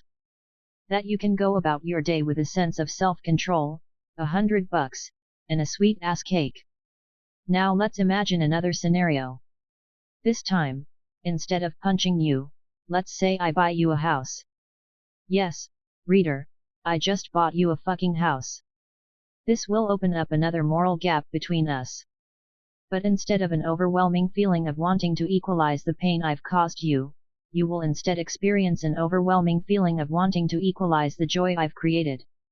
You might hug me, say thank you 100 times, give me a gift in return, or promise to babysit my cat from now until eternity. Or, if you're particularly well-mannered, and have some self-control, you may even attempt to refuse my offer to buy you a house because you recognize that it will open up a moral gap that you will never be able to surmount. You may acknowledge this by saying to me, thank you, but absolutely not. There's no way for me ever to repay you. As with the negative moral gap, with the positive moral gap you will feel indebted to me, that you owe me something, that I deserve something good or that you need to make it up to me somehow. You will have intense feelings of gratitude and appreciation in my presence. You might even shed a tear of joy. Ah, reader!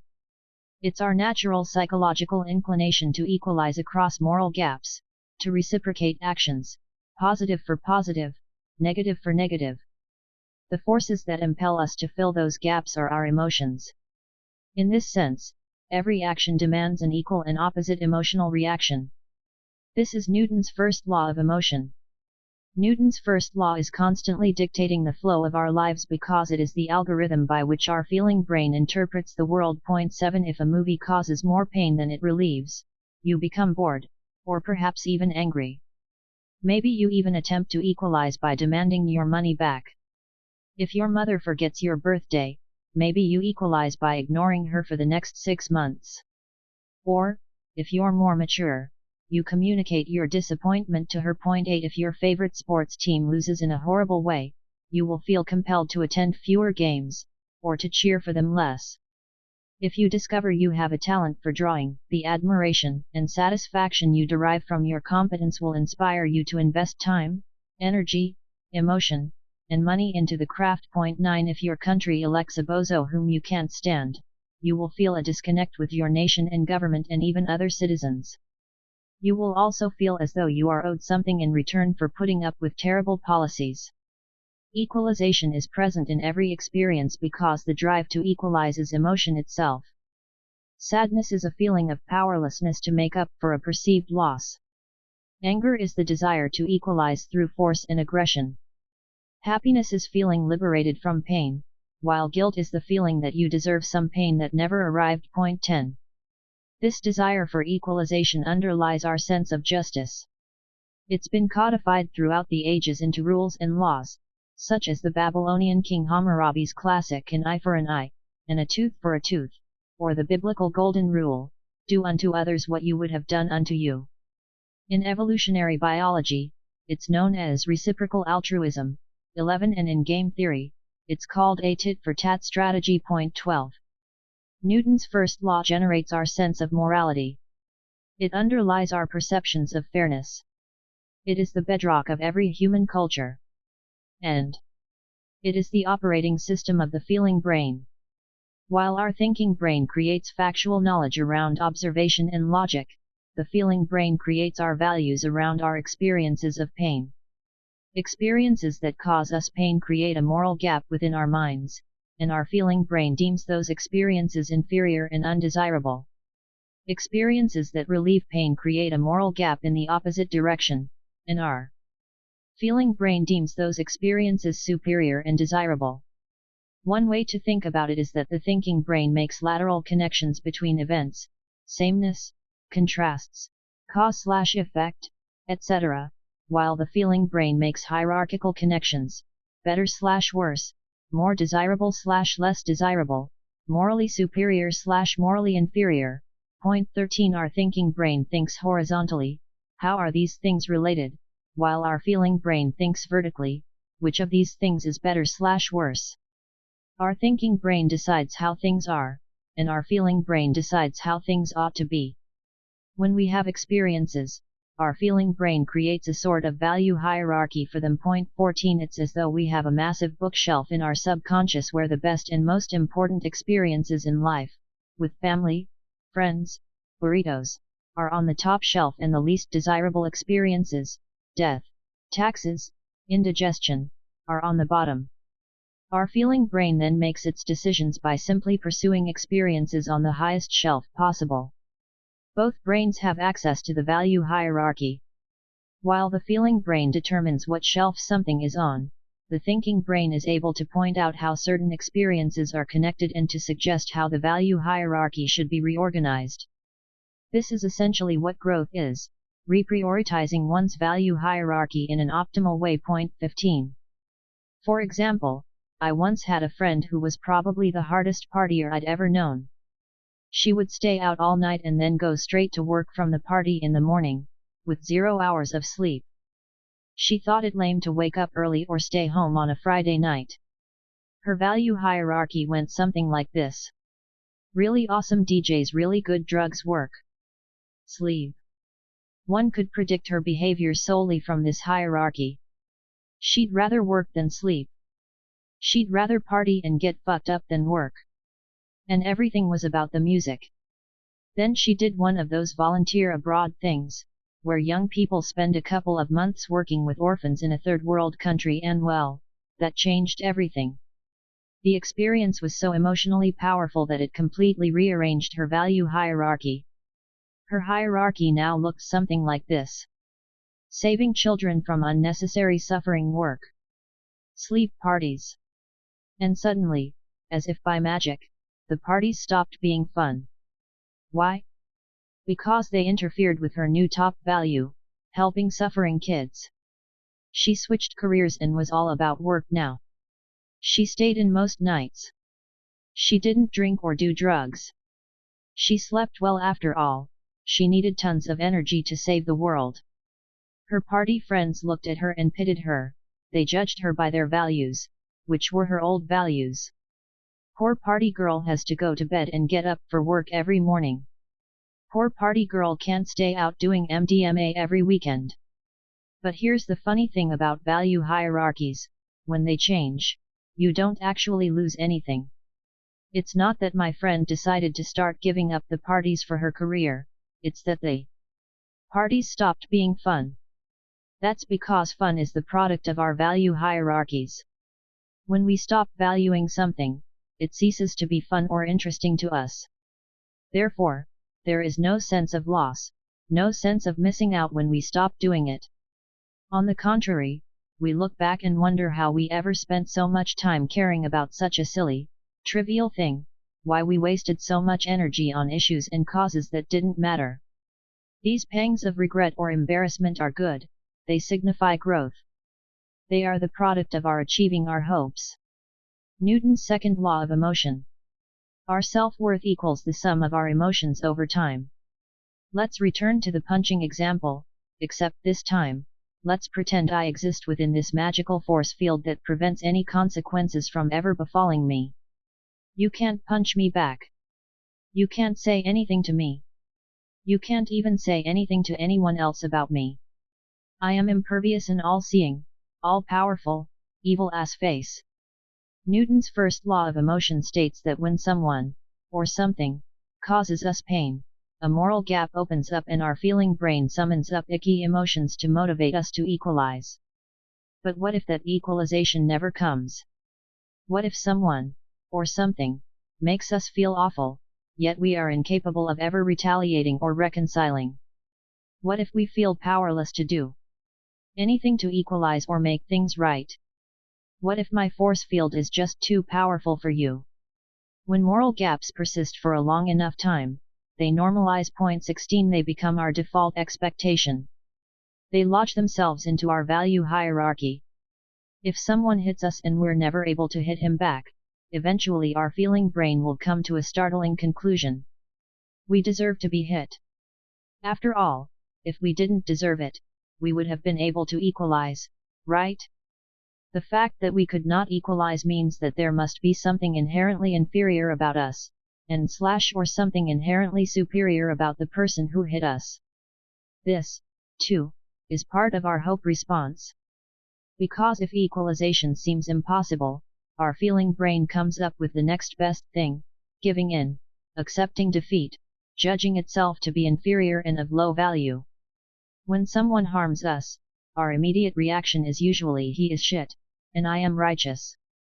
But if we're not able to equalize and act on that righteousness, our feeling brain will believe the only alternative explanation: I am shit, and he is righteous. 17. This surrender to persisting moral gaps is a fundamental part of our feeling brain's nature. And it is Newton's second law of emotion: how we come to value everything in life relative to ourselves is the sum of our emotions over time. This surrender to an acceptance of ourselves as inherently inferior is often referred to as shame or low self-worth. Call it what you want, the result is the same: life kicks you around a little bit, and you feel powerless to stop it. Therefore, your feeling brain concludes that you must deserve it. Of course, the reverse moral gap must be true as well. If we're given a bunch of stuff without earning it, participation trophies and grade inflation and gold medals for coming in 9th place, we, falsely, come to believe ourselves inherently superior to what we actually are. We therefore develop a diluted version of high self-worth, or, as it's more commonly known, being an asshole. Self-worth is contextual. If you were bullied for your geeky glasses and funny nose as a child, your feeling brain will know that you're a dweeb, even if you grow up to be a flaming sexbot of hotness. People who are raised in strict religious environments and are punished harshly for their sexual impulses often grow up with their feeling brain knowing that sex is wrong, even though their thinking brain has long worked out that sex is natural and totally awesome. High and low self-worth appear different on the surface, but they are two sides of the same counterfeit coin. Because whether you feel as though you are better than the rest of the world or worse than the rest of the world, the same thing is true: you're imagining yourself as something special, something separate from the world. A person who believes he deserves special treatment because of how great he is isn't so different from someone who believes she deserves special treatment because of how shitty she is. Both are narcissistic. Both think they're special. Both think the world should make exceptions and cater to their values and feelings over others. Narcissists will oscillate between feelings of superiority and inferiority. 18 Either everyone loves them or everyone hates them. Everything is amazing, or everything is fucked. An event was either the best moment of their lives or traumatizing.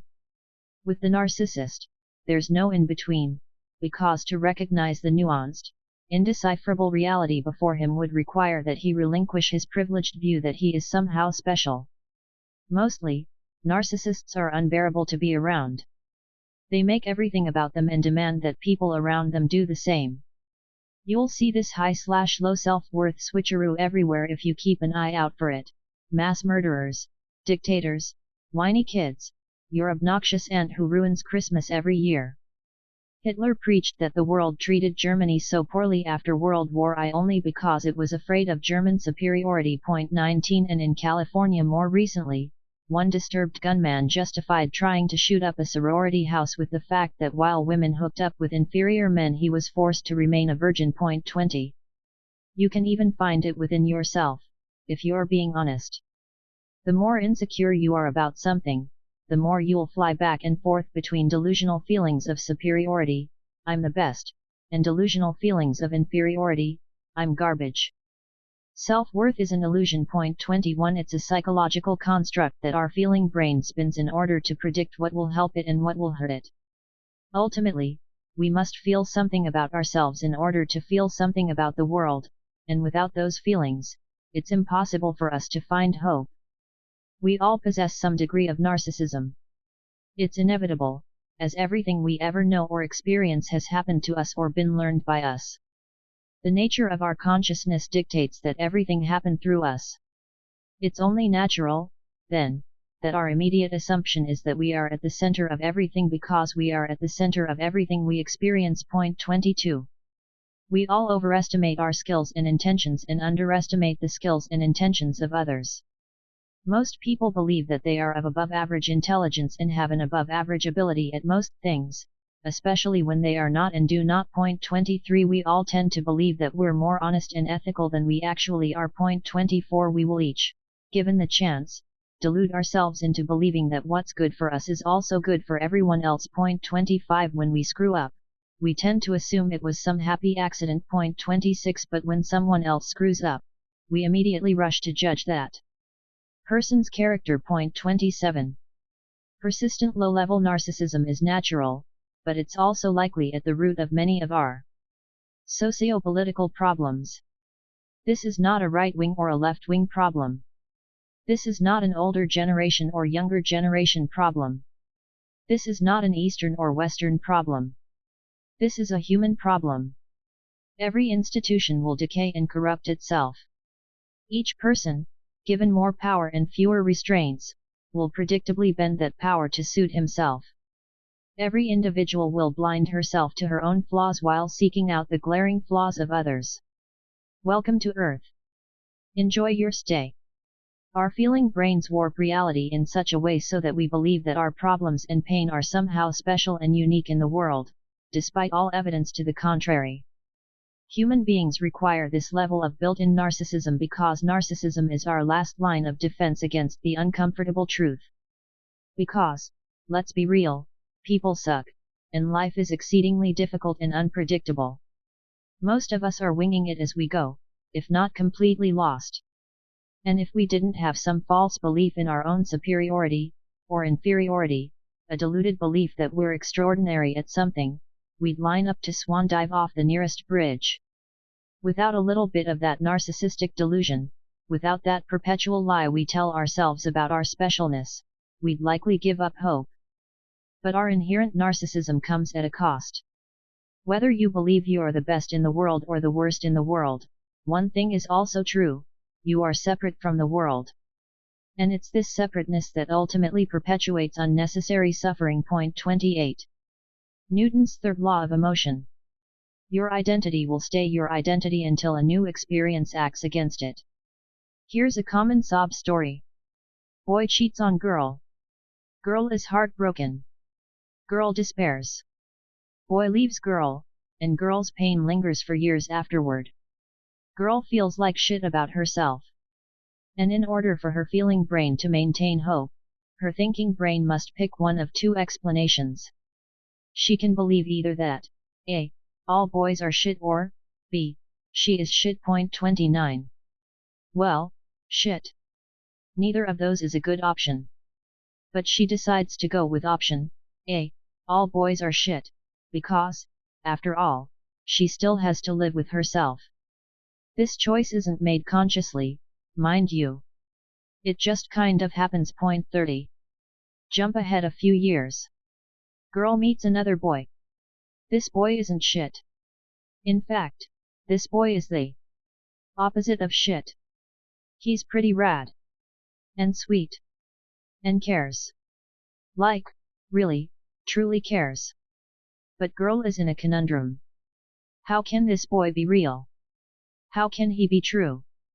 After all, she knows that all boys are shit. It's true.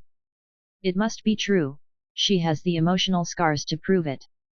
Sadly, the realization that this boy is not shit is too painful for girl's feeling brain to handle, so she convinces herself that he is, indeed, shit. She nitpicks his tiniest flaws.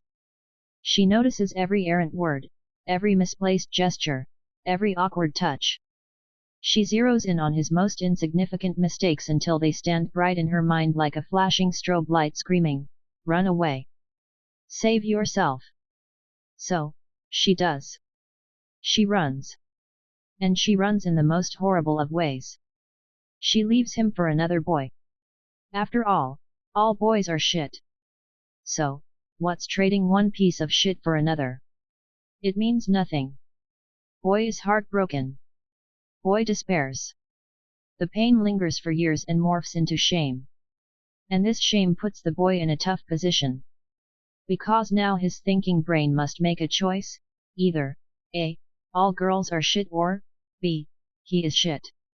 Our values aren't just collections of feelings. Our values are stories. When our feeling brain feels something, our thinking brain sets to work constructing a narrative to explain that something. Losing your job doesn't just suck, you've constructed an entire narrative around it. Your asshole boss wronged you after years of loyalty. You gave yourself to that company. And what did you get in return? Our narratives are sticky, clinging to our minds and hanging onto our identities like tight, wet clothes. We carry them around with us and define ourselves by them. We trade narratives with others, looking for people whose narratives match our own. We call these people friends, allies, good people. And those who carry narratives that contradict our own? We call them evil. Our narratives about ourselves and the world are fundamentally about A. Something or someone's value, and B. Whether that something/someone deserves that value. All narratives are constructed in this way. Bad thing happens to person/thing, and he/she/it doesn't deserve it. Good thing happens to person/thing, and he/she/it doesn't deserve it. Good thing happens to person/thing, and he/she/it deserves it. Bad thing happens to person/thing, and he/she/it deserves it. Every book, myth, fable, history, all human meaning that's communicated and remembered is merely the daisy chaining of these little value-laden narratives, one after the other, from now until eternity. 31. These narratives we invent for ourselves around what's important and what's not, what is deserving and what is not. These stories stick with us and define us. They determine how we fit ourselves into the world and with each other. They determine how we feel about ourselves, whether we deserve a good life or not, whether we deserve to be loved or not, whether we deserve success or not, and they define what we know and understand about ourselves. This network of value-based narratives is our identity. When you think to yourself, "I'm a pretty badass boat captain," har, that is a narrative you've constructed to define yourself and to know yourself. It's a component of your walking, talking self that you introduce to others and plaster all over your Facebook page. You captain boats, and you do it damn well, and therefore you deserve good things. But here's the funny thing, when you adopt these little narratives as your identity, you protect them and react emotionally to them as though they were an inherent part of you. The same way that getting punched will cause a violent emotional reaction, someone coming up and saying you're a shitty boat captain will produce a similarly negative emotional reaction, because we react to protect the metaphysical body just as we protect the physical. Our identities snowball through our lives, accumulating more and more values and meaning as they tumble along. You are close with your mom growing up, and that relationship brings you hope, so you construct a story in your mind that comes to partly define you, just as your thick hair or your brown eyes or your creepy toenails define you. Your mom is a huge part of your life. Your mom is an amazing woman. You owe everything to your mom and other shit people say at the Academy Awards. You then protect that piece of your identity as if it were a part of you. Someone comes along and talks shit about your mom, and you absolutely lose your mind and start breaking things. Then that experience creates a new narrative and new value in your mind. You decide, have anger issues especially around your mother. And now that becomes an inherent part of your identity. And on it goes. The longer we've held a value, the deeper inside the snowball it is and the more fundamental it is to how we see ourselves and how we see the world. Like interest on a bank loan, our values compound over time, growing stronger and coloring future experiences. It's not just the bullying from when you were in grade school that fucks you up. It's the bullying plus all the self-loathing and narcissism you brought to decades worth of future relationships, causing them all to fail, that adds up over time. Psychologists don't know much for certain 32, but one thing they definitely do know is that childhood trauma fucks us up. 33 This snowball effect of early values is why our childhood experiences, both good and bad, have long-lasting effects on our identities and generate the fundamental values that go on to define much of our lives.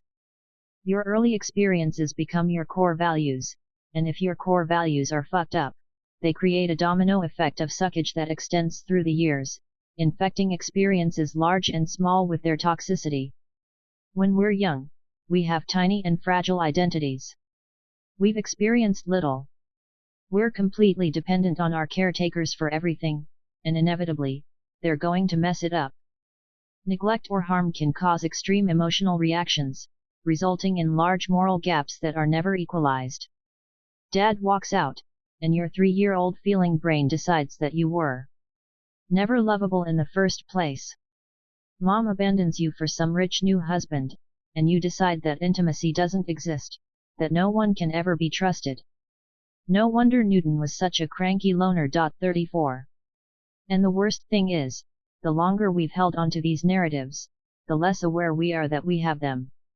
They become the background noise of our thoughts, the interior decoration of our minds. Despite being arbitrary and completely made up, they seem not only natural but inevitable. 35.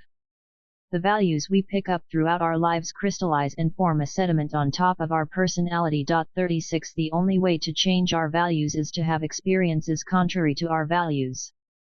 And any attempt to break free from those values through new or contrary experiences will inevitably be met with pain and discomfort. 37. This is why there is no such thing as change without pain, no growth without discomfort. It's why it is impossible to become someone new without first grieving the loss of who you used to be. Because when we lose our values, we grieve the death of those defining narratives as though we've lost a part of ourselves because we have lost a part of ourselves. We grieve the same way we would grieve the loss of a loved one, the loss of a job, a house, a community, a spiritual belief, or a friendship. These are all defining, fundamental parts of you. And when they are torn away from you, the hope they offered your life is also torn away, leaving you exposed, once again, to the uncomfortable truth. There are 2 ways to heal yourself, that is, to replace old, faulty values with better, healthier values. The first is to re-examine the experiences of your past and rewrite the narratives around them. Wait, did he punch me because I'm an awful person, or is he the awful person? Re-examining the narratives of our lives allows us to have a do-over, to decide, maybe I wasn't such a great boat captain after all, and that's fine. Often, with time, we realize that what we used to believe was important about the world actually isn't. Other times, we extend the story to get a clearer view of our self-worth. Oh, she left me because some asshole left her and she felt ashamed and unworthy around intimacy, and suddenly, that breakup is easier to swallow. The other way to change your values is to begin writing the narratives of your future self, to envision what life would be like if you had certain values or possessed a certain identity. By visualizing the future we want for ourselves, we allow our feeling brain to try on those values for size, to see what they feel like before we make the final purchase. Eventually, once we've done this enough, the feeling brain becomes accustomed to the new values and starts to believe them. This sort of future projection is usually taught in the worst of ways. Imagine you're fucking rich and own a fleet of yachts. Then it will come true. 38. Sadly, that kind of visualization is not replacing a current unhealthy value, materialism, with a better one. It's just masturbating to your current value. Real change would entail fantasizing what not wanting yachts in the first place would feel like. Fruitful visualization should be a little bit uncomfortable. It should challenge you and be difficult to fathom. If it's not, then it means that nothing is changing. The feeling brain doesn't know the difference between past, present, and future. That's the thinking brain's domain. 39 And one of the strategies our thinking brain uses to nudge the feeling brain into the correct lane of life is asking what if questions. What if you hated boats and instead spent your time helping disabled kids? What if you didn't have to prove anything to the people in your life for them to like you? What if people's unavailability has more to do with them than it does with you? Other times, you can just tell your feeling brain stories that might or might not be true but that feel true. Jocko Willink, former Navy SEAL and author, writes in his book Discipline Equals Freedom, Field Manual that he wakes up at 4:30 every morning because he imagines his enemy is somewhere out there in the world. 40 He doesn't know where, but he assumes that his enemy wants to kill him. And he realizes that if he's awake before his enemy, that gives him an advantage. Willink developed this narrative for himself while serving in the Iraq War, where there were actual enemies who did want to kill him. But he has maintained that narrative since returning to civilian life. Objectively, the narrative Willink creates for himself makes no fucking sense. Enemy? Where? But figuratively, emotionally, it is incredibly powerful. Willink's feeling brain still buys into it, and it still gets Willink up every damn morning before some of us are done drinking from the night before. That is the illusion of self-control. Without these narratives, without developing a clear vision of the future we desire, of the values we want to adopt, of the identities we want to shed or step into, we are forever doomed to repeat the failures of our past pain. The stories of our past define our identity. The stories of our future define our hopes. And our ability to step into those narratives and live them, to make them reality, is what gives our lives meaning. Emotional gravity. Emo Newton sat alone in his childhood bedroom. It was dark outside. He didn't know how long he had been awake, what time it was, or what day it was. He had been alone and working for weeks now. Food that his family had left for him sat uneaten by the door, rotting. He took out a blank piece of paper and drew a large circle on it. He then marked points along the edges of the circle and, with dotted lines, indicated the pull of each dot toward the center. Beneath this, he wrote, there is an emotional gravity to our values. We attract those into our orbit who value the same things we do, and instinctively repel, as if by reverse magnetism, those whose values are contrary to our own. 41 These attractions form large orbits of like-minded people around the same principle. Each falls along the same path, circling and revolving around the same cherished thing. He then drew another circle, adjacent to the first. The two circles' edges nearly touched. From there, he drew lines of tension between the edges of each circle, the places where the gravity pulled in both directions, disrupting the perfect symmetry of each orbit. He then wrote, large swaths of people coalesce together, forming tribes and communities based on the similar evaluations of their emotional histories. You, sir, may value science. I, too, value science. Therefore, there is an emotional magnetism between us. Our values attract one another and cause us to fall perpetually into each other's orbit, in a metaphysical dance of friendship. Our values align, and our cause becomes one. But let's say that one gentleman sees value in Puritanism and another in Anglicanism. They are inhabitants of two closely related yet different gravities. This causes each to disrupt the other's orbit, cause tension within the value hierarchies, challenge the other's identity, and thus generate negative emotions that will push them apart and put their causes at odds. This emotional gravity, I declare, is the fundamental organization of all human conflict and endeavor. At this, Isaac took out another page and drew a series of circles of differing sizes. The stronger we hold a value, he wrote, that is, the stronger we determine something as superior or inferior than all else, the stronger its gravity, the tighter its orbit, and the more difficult it is for outside forces to disrupt its path and purpose. Point 42. Our strongest values therefore demand either the affinity or the antipathy of others. The more people there are who share some value, the more those people begin to congeal and organize themselves into a single, coherent body around that value, scientists with scientists, clergy with clergy. People who love the same thing love each other. People who hate the same thing also love each other. And people who love or hate different things hate each other. All human systems eventually reach equilibrium by clustering and conforming into constellations of mutually shared value systems. People come together, altering and modifying their own personal narratives until their narratives are one and the same, and the personal identity thus becomes the group identity. Now, you may be saying, but, my good man, Newton, don't most people value the same things? Don't most people simply want a bit of bread and a safe place to sleep at night? And to that, I say you are correct, my friend. All peoples are more the same than they are different. We all mostly want the same things out of life. But those slight differences generate emotion, and emotion generates a sense of importance. Therefore, we come to perceive our differences as disproportionately more important than our similarities. And this is the true tragedy of man. That we are doomed to perpetual conflict over the slight difference. Point 43. This theory of emotional gravitation, the coherence and attraction of like values, explains the history of peoples. Point 44. Different parts of the world have different geographic factors.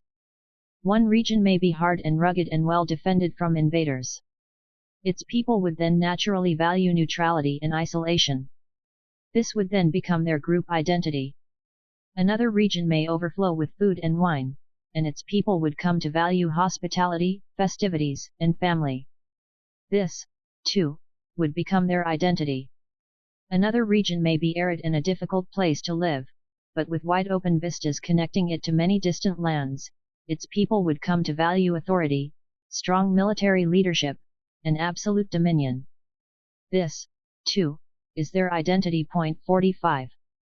And just as the individual protects her identity through beliefs, rationalizations, and biases, communities, tribes, and nations protect their identities the same way. Point 46. These cultures eventually solidify themselves into nations, which then expand, bringing more and more peoples into the umbrella of their value systems. Eventually, these nations will bump up against each other, and the contradictory values will collide. Most people do not value themselves above their cultural and group values. Therefore, many people are willing to die for their highest values, for their family, their loved ones, their nation, their God.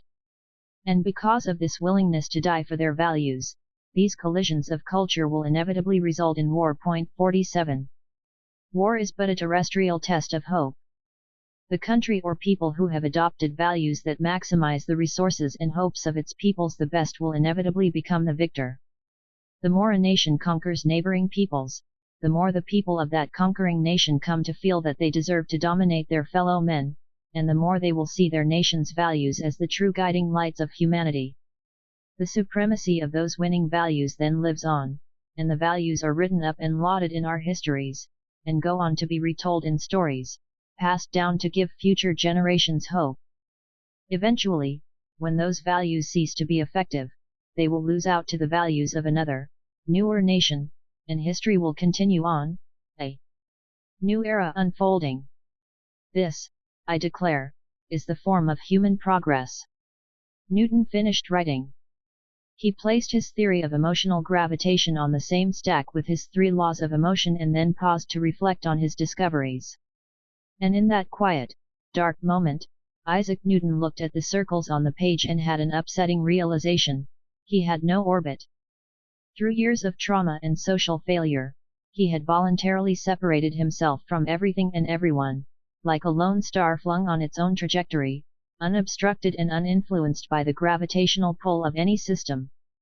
He realized that he valued no one, not even himself, and this brought him an overwhelming sense of loneliness and grief, because no amount of logic and calculation could ever compensate for the gnawing desperation of his feeling brain's never-ending struggle to find hope in this world.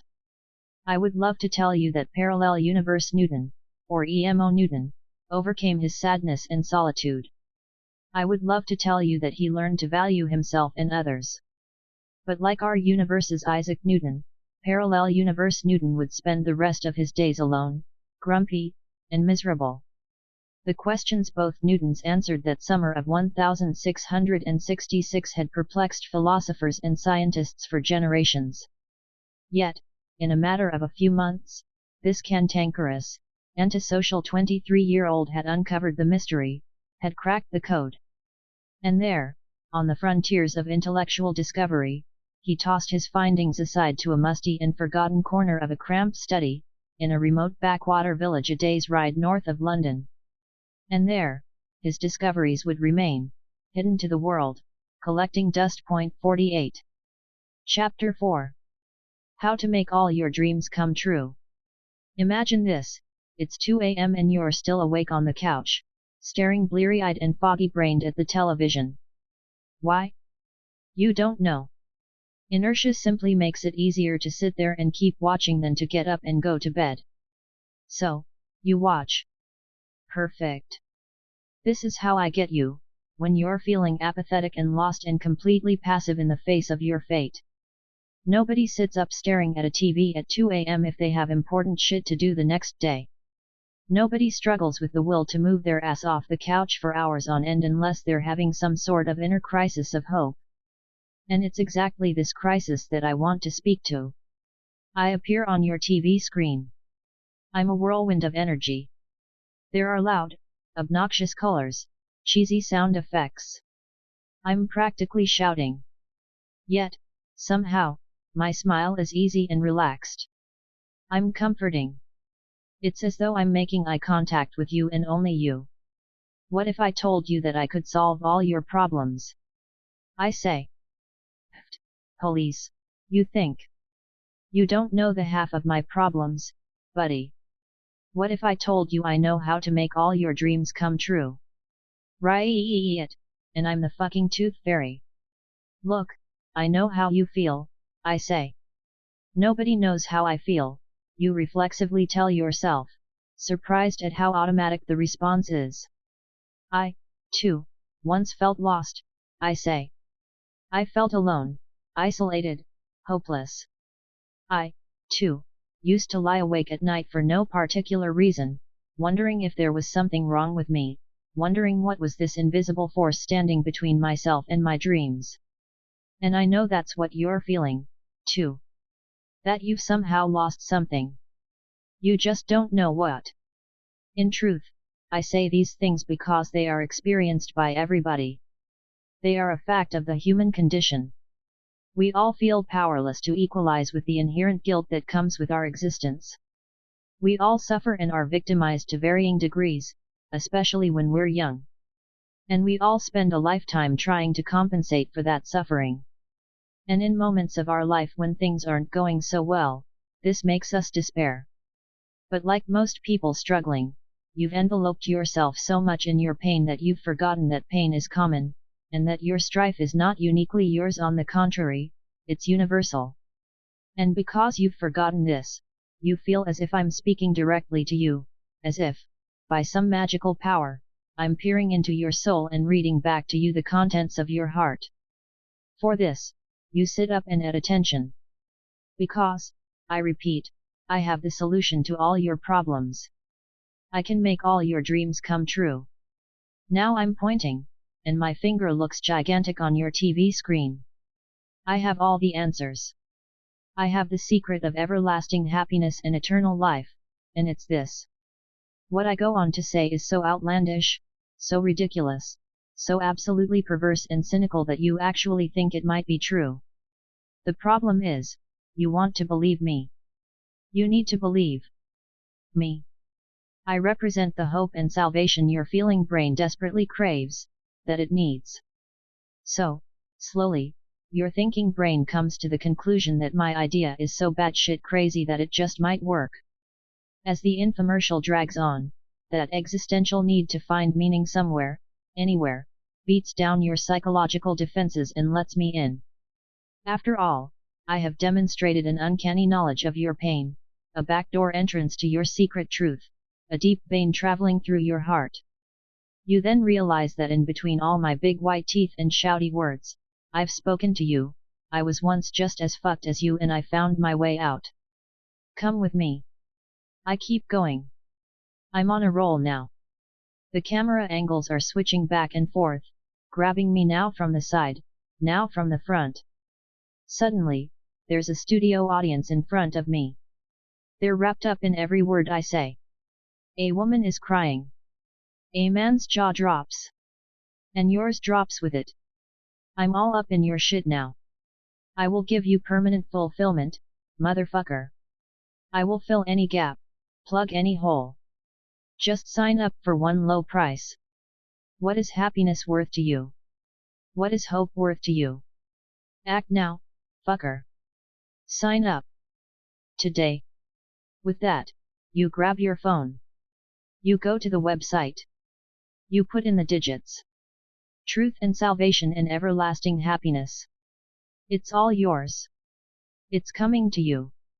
Are you ready? How to start your own religion. An introduction to a proven system that will help you achieve everlasting bliss and eternal salvation. Or your money back. Welcome, and congratulations on taking the first step to making all your dreams come true. By the end of this course you will have solved all your life's problems. You will live a life of abundance and freedom. You will be surrounded by adoring friends and loved ones. Guaranteed. It's so simple, anyone can do it. No education or certification required. All you need is an internet connection and a functioning keyboard, and you, too, can create your very own religion. Yes, you heard me right. You, too, can start your very own religion today and begin reaping the benefits of the thousands of mindlessly devoted followers who will lavish on you unconditional adoration, financial gifts, and more social media likes than you know what to do with. In this so simple anyone can do it 6-step program, we will cover belief systems. Do you want your religion to be spiritual or secular? Past focused or future focused? Do you want it to be violent or non-violent? These are all important questions, but don't worry, only I have the answers. How to find your first followers? And more important, what do you want your followers to be? Rich? Poor? Male? Female? Vegan? I have the inside scoop. Rituals, rituals, rituals. Eat this. Stand there. Recite that. Bow and kneel and clap your hands. Do the hokey pokey and turn yourself around. That's what it's all about. The most enjoyable part of religion is coming up with dumb stuff that you all agree somehow means something. I will provide you with a complete guide to developing the hippest, coolest rituals on the block. All the kids will be talking about it mainly because they'll be forced to. How to choose a scapegoat. No religion is complete without a common enemy upon which to project one's inner turmoil. Life is messy, but why deal with your problems when you can just blame somebody else for them? That's right, you'll discover the best way to choose an evil boogeyman, or boogeywoman, and how to convince your followers to hate him/her. Nothing unites us like hating the same enemy. Get your assault rifles ready. And finally, How to make money. Why start a religion if you don't profit from it? My guide will give you all the nitty-gritty details on how to milk the most out of your followers. Whether you're into money, fame, political power, or blood orgies, I've got you covered. Look, we all need communities to build hope. And we all need hope to not go utterly fucking insane and start snorting bath salts. Religions are the basis for that communal hope. And we're going to learn how to build them from scratch. Religions are a beautiful thing. When you get enough people together with the same values, they behave in ways they never would when alone. Their hope amplifies in a sort of network effect, and the social validation of being part of a group hijacks their thinking brains and lets their feeling brains run wild. Point 1. Religions bring groups of people together to mutually validate one another and make one another feel important. It's a big silent agreement that if we all come together under some shared purpose, we will feel important and worthy, and the uncomfortable truth will be just that much farther away. Point 2. This is hugely satisfying psychologically. People just lose their shit. And best of all, they become highly suggestible. Paradoxically, it's only in a group environment that the individual has no control, that he gains the perception of perfect self-control. The danger of this immediate access to the feeling brain, though, is that large groups of people tend to do highly impulsive and irrational shit. So, on the one hand, people get to feel whole, like they're understood and loved. On the other hand, they sometimes transform into murderous, angry mobs. Point 3. This guide will take you through the details of establishing your own religion so you can reap the benefits of thousands of suggestible followers. Let's get started. How to start your own religion. Step 1. Sell hope to the hopeless. I'll never forget the first time someone told me I had blood on my hands. I remember it as if it were yesterday. It was 2005, a sunny, crisp morning in Boston, Massachusetts. I was a university student then and walking to class, minding my own business, when I saw a group of kids holding up pictures of the 9/11's terrorist attacks with captions that read, "America deserved it." Now, I don't consider myself the most patriotic person by any stretch of the imagination, but it seems to me that anyone holding such a sign in broad daylight immediately becomes a highly punchable person. I stopped and engaged the kids, asking what they were doing. They had a little table set up with a smattering of pamphlets on top. One had Dick Cheney with devil's horns drawn on him and the words "mass murderer" written beneath. Another had George W. Bush with a Hitler mustache. The students were part of the LaRouche Youth Movement, a group started by the far-left ideologue Lyndon LaRouche in New Hampshire. His acolytes would spend countless hours standing around college campuses in the Northeast, handing out flyers and pamphlets to susceptible college kids. And when I came upon them, it took me all of 10 seconds to figure out what they actually were: a religion. That's right. They were an ideological religion, an anti-government, anti-capitalist, anti-old people, anti-establishment religion. They argued that the international world order, from top to bottom, was corrupt. They argued that the Iraq War had been instigated for no other reason than that Bush's friends wanted more money. They argued that terrorism and mass shootings didn't exist, that such events were simply highly coordinated governmental efforts to control the population. Don't worry, right-wing friends, years later, they would draw the same Hitler mustaches and make the same claims about Obama, if that makes you feel any better. It shouldn't. What the LaRouche Youth Movement, LIM, does is pure genius. It finds disaffected and agitated college students, usually young men, kids who are both scared and angry, scared at the sudden responsibility they've been forced to take on and angry at how uncompromising and disappointing it is to be an adult, and then preach one simple message to them: it's not your fault. Yes, young one, you thought it was mom and dad's fault, but it's not their fault. No. And I know you thought it was your shitty professors and overpriced college's fault. No. Not theirs, either. You probably even thought it was the government's fault. Close, but still no. See, it's the system's fault, that grand, vague entity you've always heard about. This was the faith the limb was selling: if we could just overthrow the system, then everything would be okay. No more war. No more suffering. No more injustice. Remember that in order to feel hope, we need to feel there's a better future out there. Values. We need to feel as though we are capable of getting to that better future. Self-control.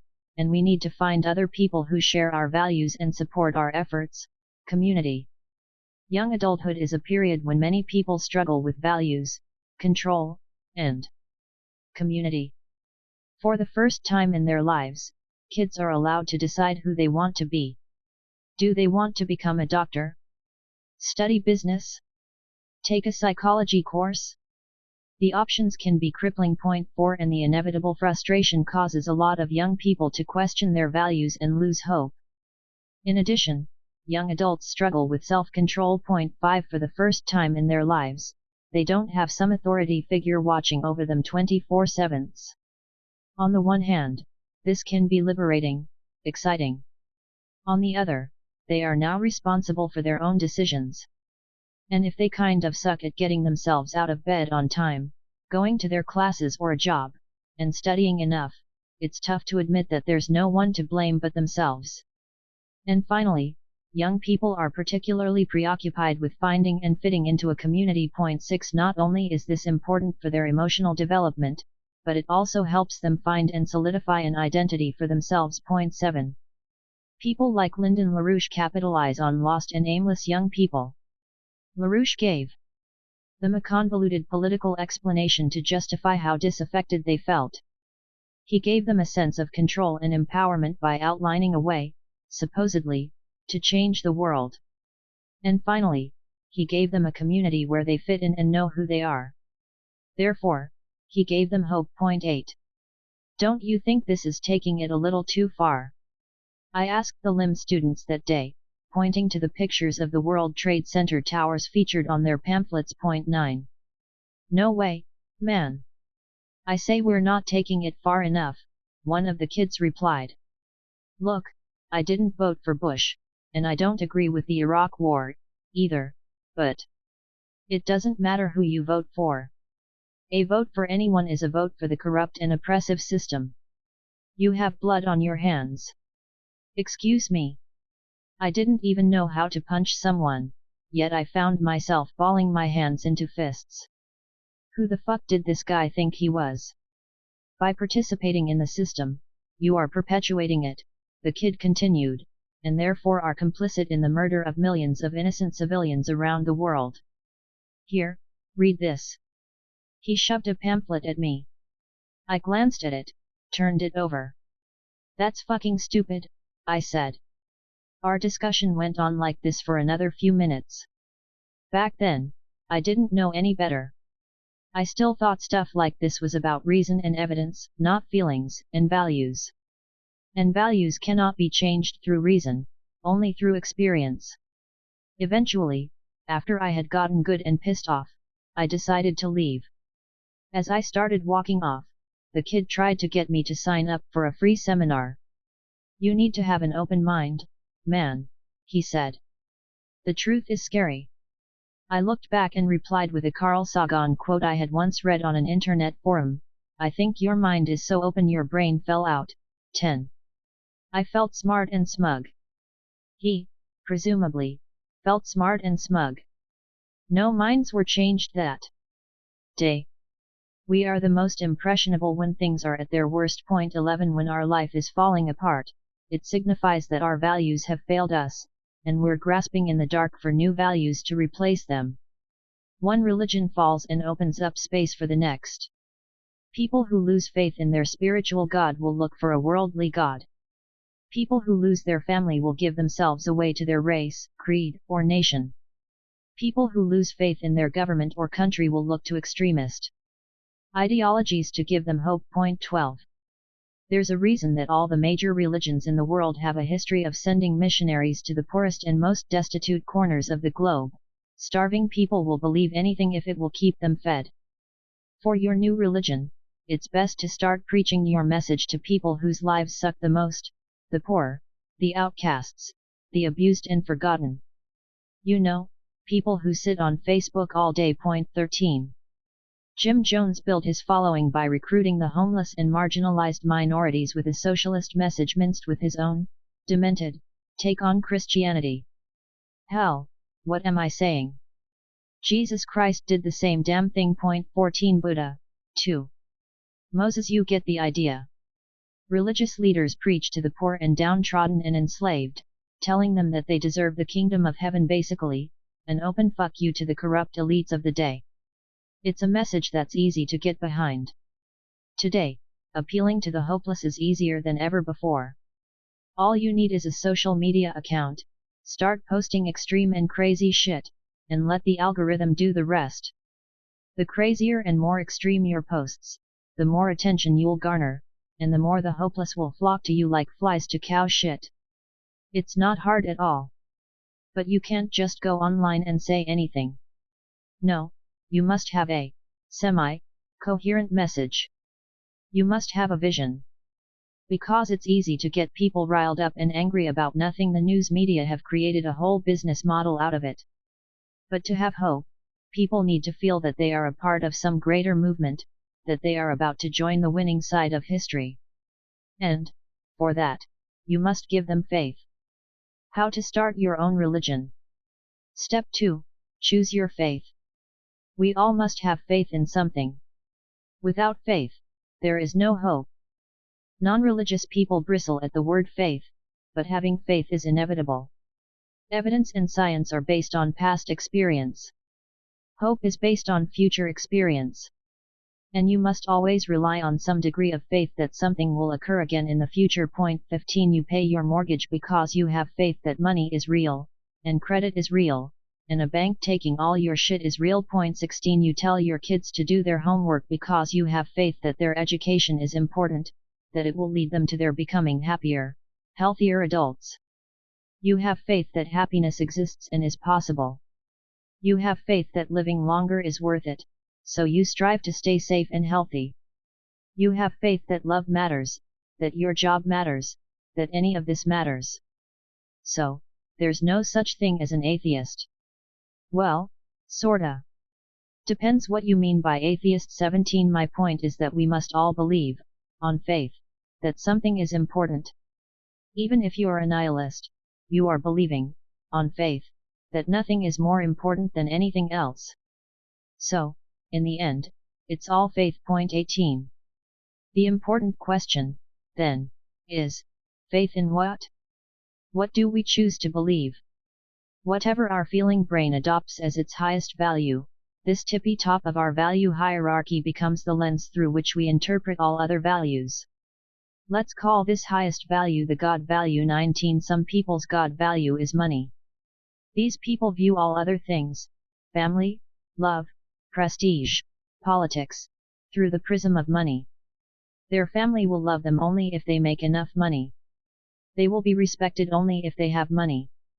All conflict, frustration, jealousy, anxiety, everything boils down to money. Point 20. Other people's God value is love. They view all other values through the prism of love. They're against conflict in all its forms, they're against anything that separates or divides others.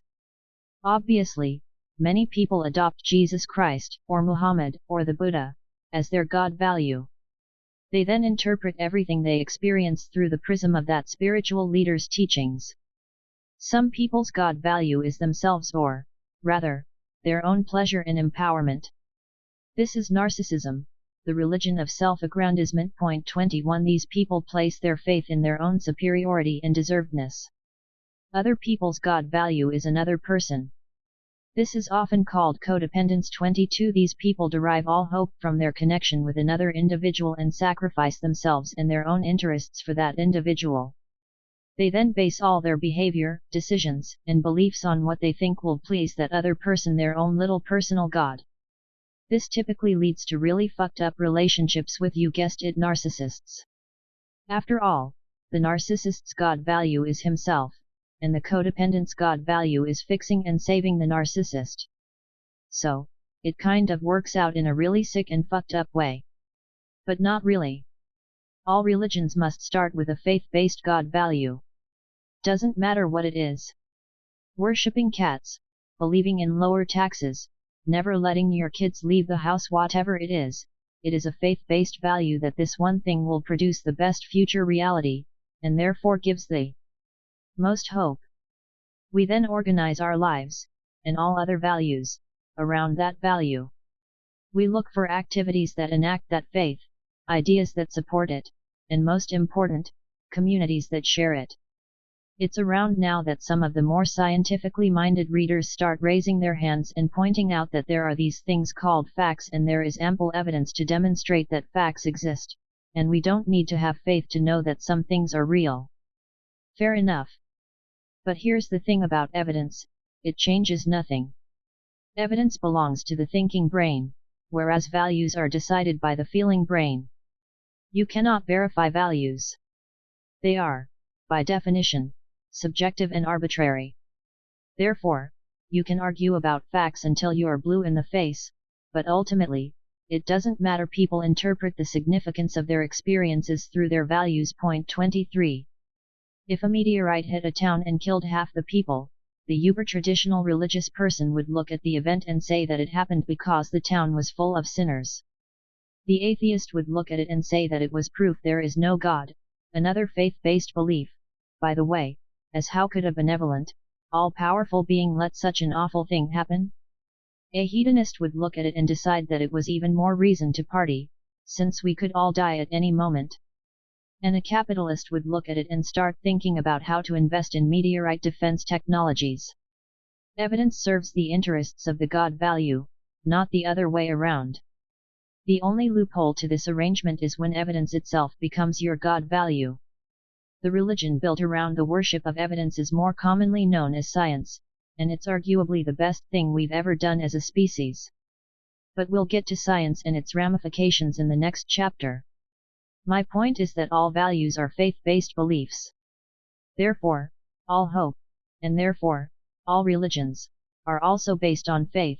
Faith that something can be important and valuable and right despite the fact that there will never be a way to verify it beyond all doubt. For our purposes, I've defined 3 types of religions, each type based on a different kind of God value. Spiritual religions.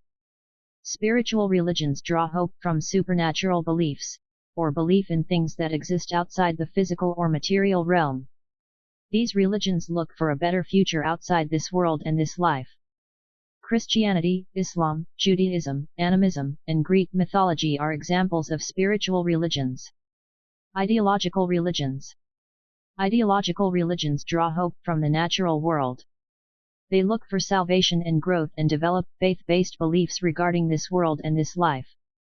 Examples include capitalism, communism, environmentalism, liberalism, fascism, and libertarianism. Interpersonal religions. Interpersonal religions draw hope from other people in our lives. Examples of interpersonal religions include romantic love, children, sports heroes, political leaders, and celebrities.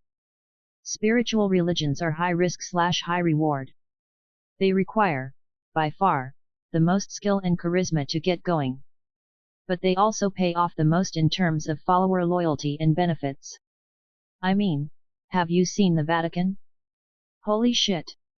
And if you build one really well, it'll last way after you die. Ideological religions play the religion formation game on normal difficulty.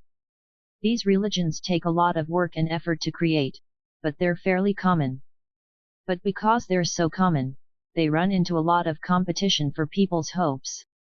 They are often described as cultural trends, and indeed, few of them survive more than a few years or decades.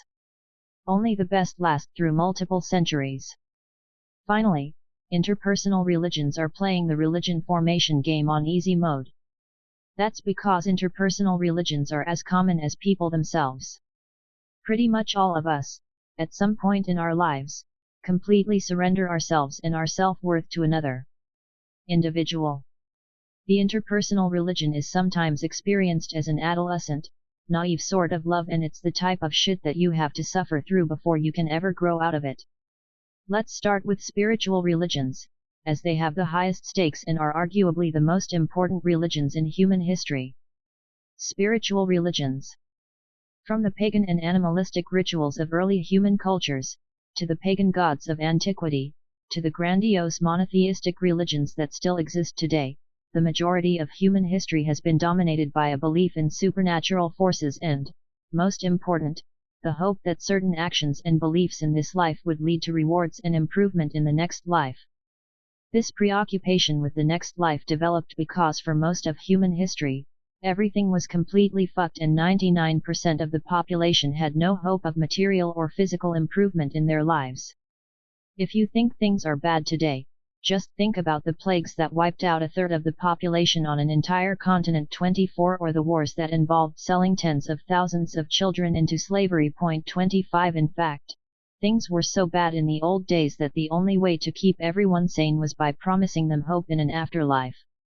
Old school religion held the fabric of society together because it gave the masses a guarantee that their suffering was meaningful, that God was watching, and that they would be duly rewarded. In case you haven't noticed, spiritual religions are incredibly resilient. They last hundreds, if not thousands, of years.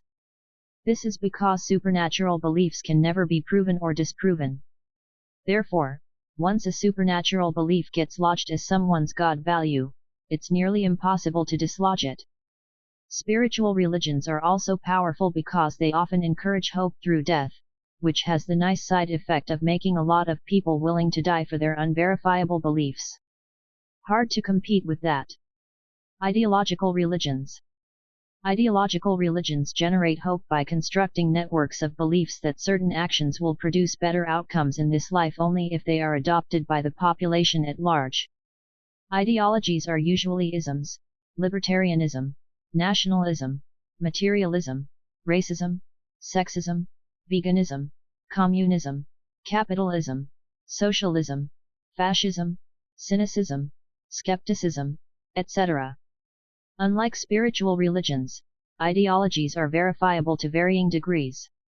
You can theoretically test to see whether a central bank makes a financial system more or less stable, whether democracy makes society fairer, whether education makes people hack one another to pieces less often, but at a certain point, most ideologies still rely on faith. There are two reasons for this. The first is that some things are just incredibly difficult, if not impossible, to test and verify. The other is that a lot of ideologies rely upon everyone in society having faith in the same thing.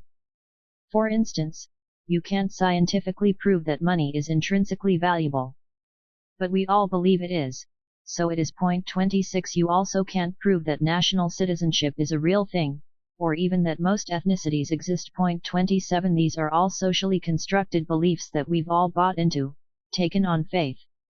The problem with evidence and ideologies is that humans have a tendency to take a little bit of evidence and run with it, generalizing a couple of simple ideas to entire populations and the planet. 28 This is our human narcissism at work, our need to invent our self-importance, our feeling brain run amok. So, even though ideologies are subject to evidence and verification, we're not exactly good at verifying them. 29 Humanity is so vast and complex that our brains have trouble taking it all in. There are too many variables. So, our thinking brains inevitably take shortcuts to maintain some otherwise shitty beliefs. Bad ideologies such as racism or sexism persist due to ignorance far more than malice. And people hold on to those bad ideologies because, sadly, they offer their adherents some degree of hope. Ideological religions are difficult to start, but they are far more common than spiritual religions.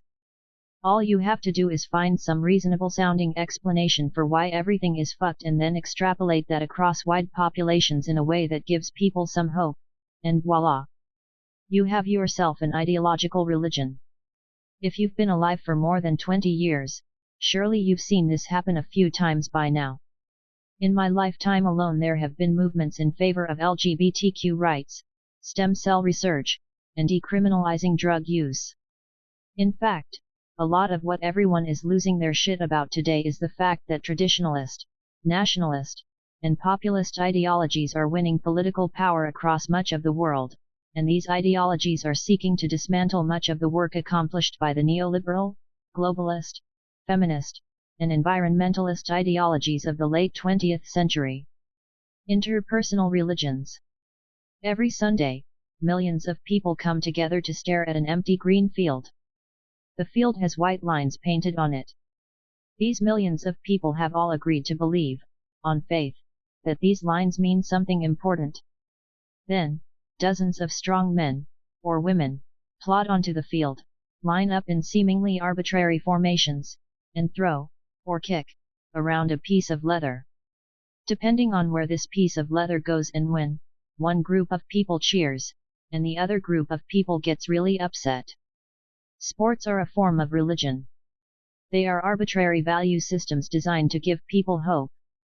Hit the ball here, and you're a hero. Kick the ball there, and you're a loser. Sports deify some individuals and demonize others. Ted Williams is the best baseball hitter ever, and therefore, according to some, an American hero, an icon, a role model. Other athletes are demonized for coming up short, for wasting their talent, for betraying their followers. 30. Yet, there is an even grander example of interpersonal religion than sports, politics. Across the world, we come together under a similar set of values and decide to bestow authority, leadership, and virtue onto a small number of people. Like the lines on a football field, political systems are entirely made up. The positions of power exist due only to the faith of the population. And whether it's a democracy or a dictatorship, the result is the same. A small group of leaders is idolized and exalted, or demonized, in the social consciousness. 31. Interpersonal religions give us hope that another human being will bring us salvation and happiness, that one individual, or group of individuals, is superior to all others. Interpersonal religions are sometimes combined with supernatural beliefs and ideological beliefs, resulting in pariahs, martyrs, heroes, and saints. Many of our interpersonal religions develop around our leaders. A charismatic president or celebrity who seems to understand everything we go through can approach the level of a God value in our eyes, and much of what we deem right or wrong is filtered through what is good or bad for our dear leader. Fandom, in general, is a low-level kind of religion.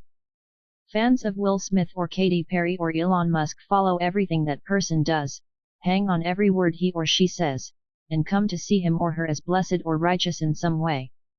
The worship of that figure gives the fan hope of a better future, even if it's in the form of something as simple as future films, songs, or inventions. But the most important interpersonal religions are our familial and romantic relationships. The beliefs and emotions involved in these relationships are evolutionary in nature, but they are faith-based all the same. 32. Each family is its own mini-church, a group of people who, on faith, believe that being part of the group will give their lives meaning, hope, and salvation. Romantic love, of course, can be a quasi-spiritual experience. 33. We seem to lose ourselves in someone we have fallen for, spinning all sorts of narratives about the cosmic significance of the relationship. For better or worse, modern civilization has largely alienated us from these small, interpersonal religions and tribes and replaced them with large nationalist and internationalist ideological religions. 34. This is good news for you and me, fellow religion builder, as we don't have as many intimate bonds to cut through to get our followers emotionally attached to us. Because, as we'll see, religion is all about emotional attachment. And the best way to build those attachments is to get people to stop thinking critically. How to start your own religion. Step 3. Preemptively invalidate all criticism or outside questioning. Now that your fledgling religion has its core tenets of faith, you need to find a way to protect that faith from the inevitable criticism that will be flung its way.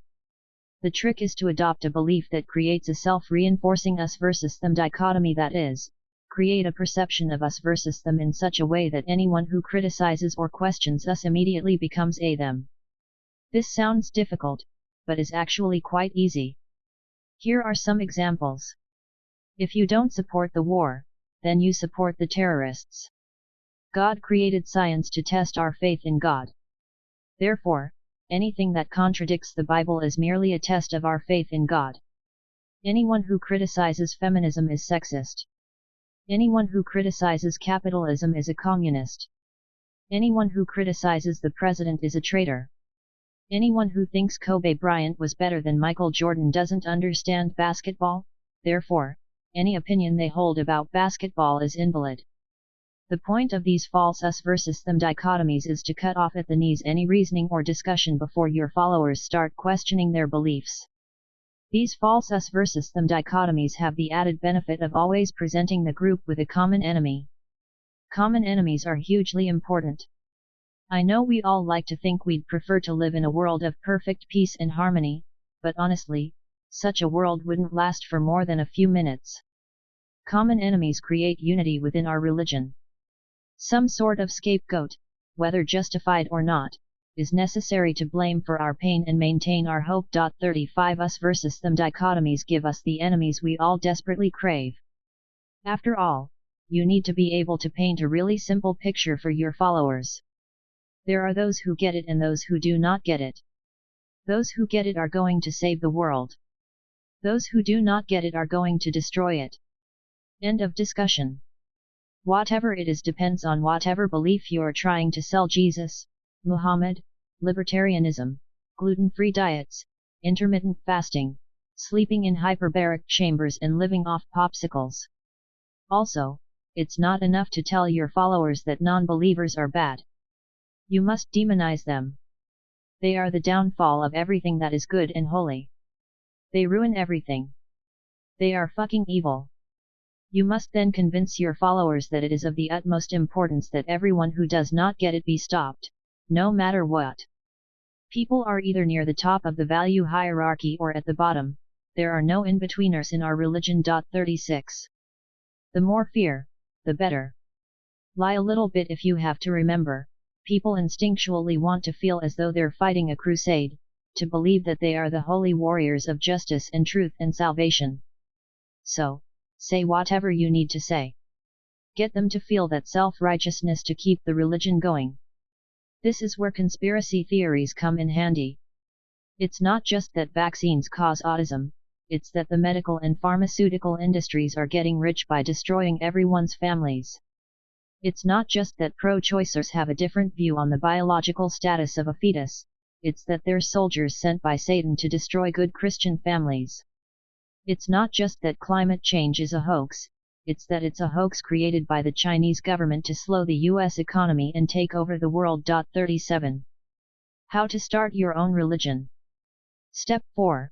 Ritual sacrifice for dummies. So easy, anyone can do it. Growing up in Texas, Jesus and football were the only gods that mattered. And while I learned to enjoy football despite being terrible at it, the whole Jesus thing never made a lot of sense to me. Jesus was alive, but then he died, but then he was alive again, then he died again. And he was a man, but he was also God, and now he's a kind of man-God spirit thing that loves everyone eternally, except maybe gay people, depending on whom you ask.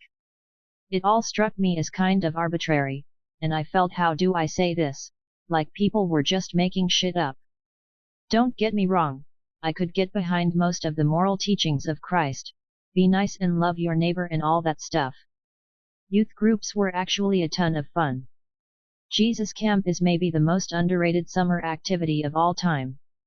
And the church usually had free cookies hiding somewhere, in some room, every Sunday morning, which, when you're a kid, is exciting. But if I'm being totally honest, I didn't like being a Christian, and I didn't like it for a really dumb reason: my parents made me wear lame dress clothes. That's right. I questioned my family's faith and went atheist at age 12 over kitty suspenders and bow ties. I remember asking my dad, if God already knows everything and loves me no matter what, why does he care what I wear on Sundays? Dad would shush me. But Dad, if God will forgive us our sins no matter what, why not just lie and cheat and steal all the time? Another shush. But, Dad, the church thing never really panned out for me. I was sneaking 9-inch nails t-shirts into Sunday school before my balls had completely dropped, and a couple of years later, I struggled my way through my first Nietzsche book. From there, it was all downhill. I started acting out. I bailed on Sunday school to go smoke cigarettes in the adjoining parking lot. It was over. I was a little heathen. The open questioning and skepticism eventually got so bad that my Sunday school teacher took me aside one morning and made me a deal. He'd give me perfect marks in our confirmation class and tell my parents I was a model student as long as I stopped questioning the logical inconsistencies of the Bible in front of all the other kids. I agreed. This probably won't surprise you, but I'm not very spiritual, no supernatural beliefs for me, thank you. I get a sick pleasure from chaos and uncertainty. This, unfortunately, has condemned me to a life of struggle with the uncomfortable truth. But it's something I've come to accept about myself. Now that I'm older, though, I get the whole dress up for Jesus thing. Despite what I thought at the time, it wasn't about my parents, or God, torturing me. It was about respect. And not to God, but to the community, to the religion. Dressing up on Sunday is about virtue signaling to the other churchgoers, this Jesus stuff is serious business. It's part of the us versus them dynamic. It signals that you're an us and that you should be treated as such. And then there are the robes. Ever notice that the most important moments in life are always accompanied by somebody in a robe? Weddings, graduations, funerals, court hearings, judicial committee hearings, open heart surgeries, baptisms, and yes, even church sermons. I first noticed the robe thing when I graduated from college. I was hungover and on about 3 hours sleep when I stumbled to my seat for commencement. I looked around and thought, holy shit, I haven't seen this many people wearing robes in one place since I went to church. Then I looked down and, to my horror, realized that I was one of them. The robe, a visual cue signaling status and importance, is part of the ritual thing. And we need rituals because rituals make our values tangible. You can't think your way toward valuing something. You have to live it. You have to experience it. And one way of making it easier for others to live and experience a value is to make up cute outfits for them to wear and important sounding words for them to say, in short, to give them rituals. Rituals are visual and experiential representations of what we deem important. That's why every good religion has them. Remember, emotions are actions, the two are one and the same. Therefore, to modify, or reinforce, the feeling brain's value hierarchy, you need some easily repeatable yet totally unique and identifiable action for people to perform. That's where the rituals come in. Rituals are designed to be repeated over a long period of time, which only lends them an even greater sense of importance. After all, it's not often you get to do the exact same thing that people 500 years ago did. That's some heavy shit. Rituals are also symbolic. As values, they must also embody some story or narrative. Churches have guys in robes dipping bread in wine, or grape juice, and feeding it to a bunch of people to represent the body of Christ. The symbolism represents Christ's sacrifice. He didn't deserve it, for our salvation, neither do we, but that's why it's powerful. Countries create rituals around their founding or around wars they've won, or lost. We march in parades and wave flags and shoot off fireworks, and there's a shared sense that it all signifies something valuable and worthwhile. Married couples create their own little rituals and habits, their inside jokes, all to reaffirm their relationship's value, their own private interpersonal religion. Rituals connect us with the past. They connect us to our values. And they affirm who we are. Rituals are usually about some sacrifice. Back in the old days, priests and chiefs would actually kill people on an altar, sometimes ripping out their still beating hearts, and people would be screaming and banging on drums and doing all kinds of crazy shit. 38. These sacrifices were made to appease an angry god, or ensure a good harvest, or bring about any number of other desired outcomes. But the real reason for ritual sacrifice was deeper than that.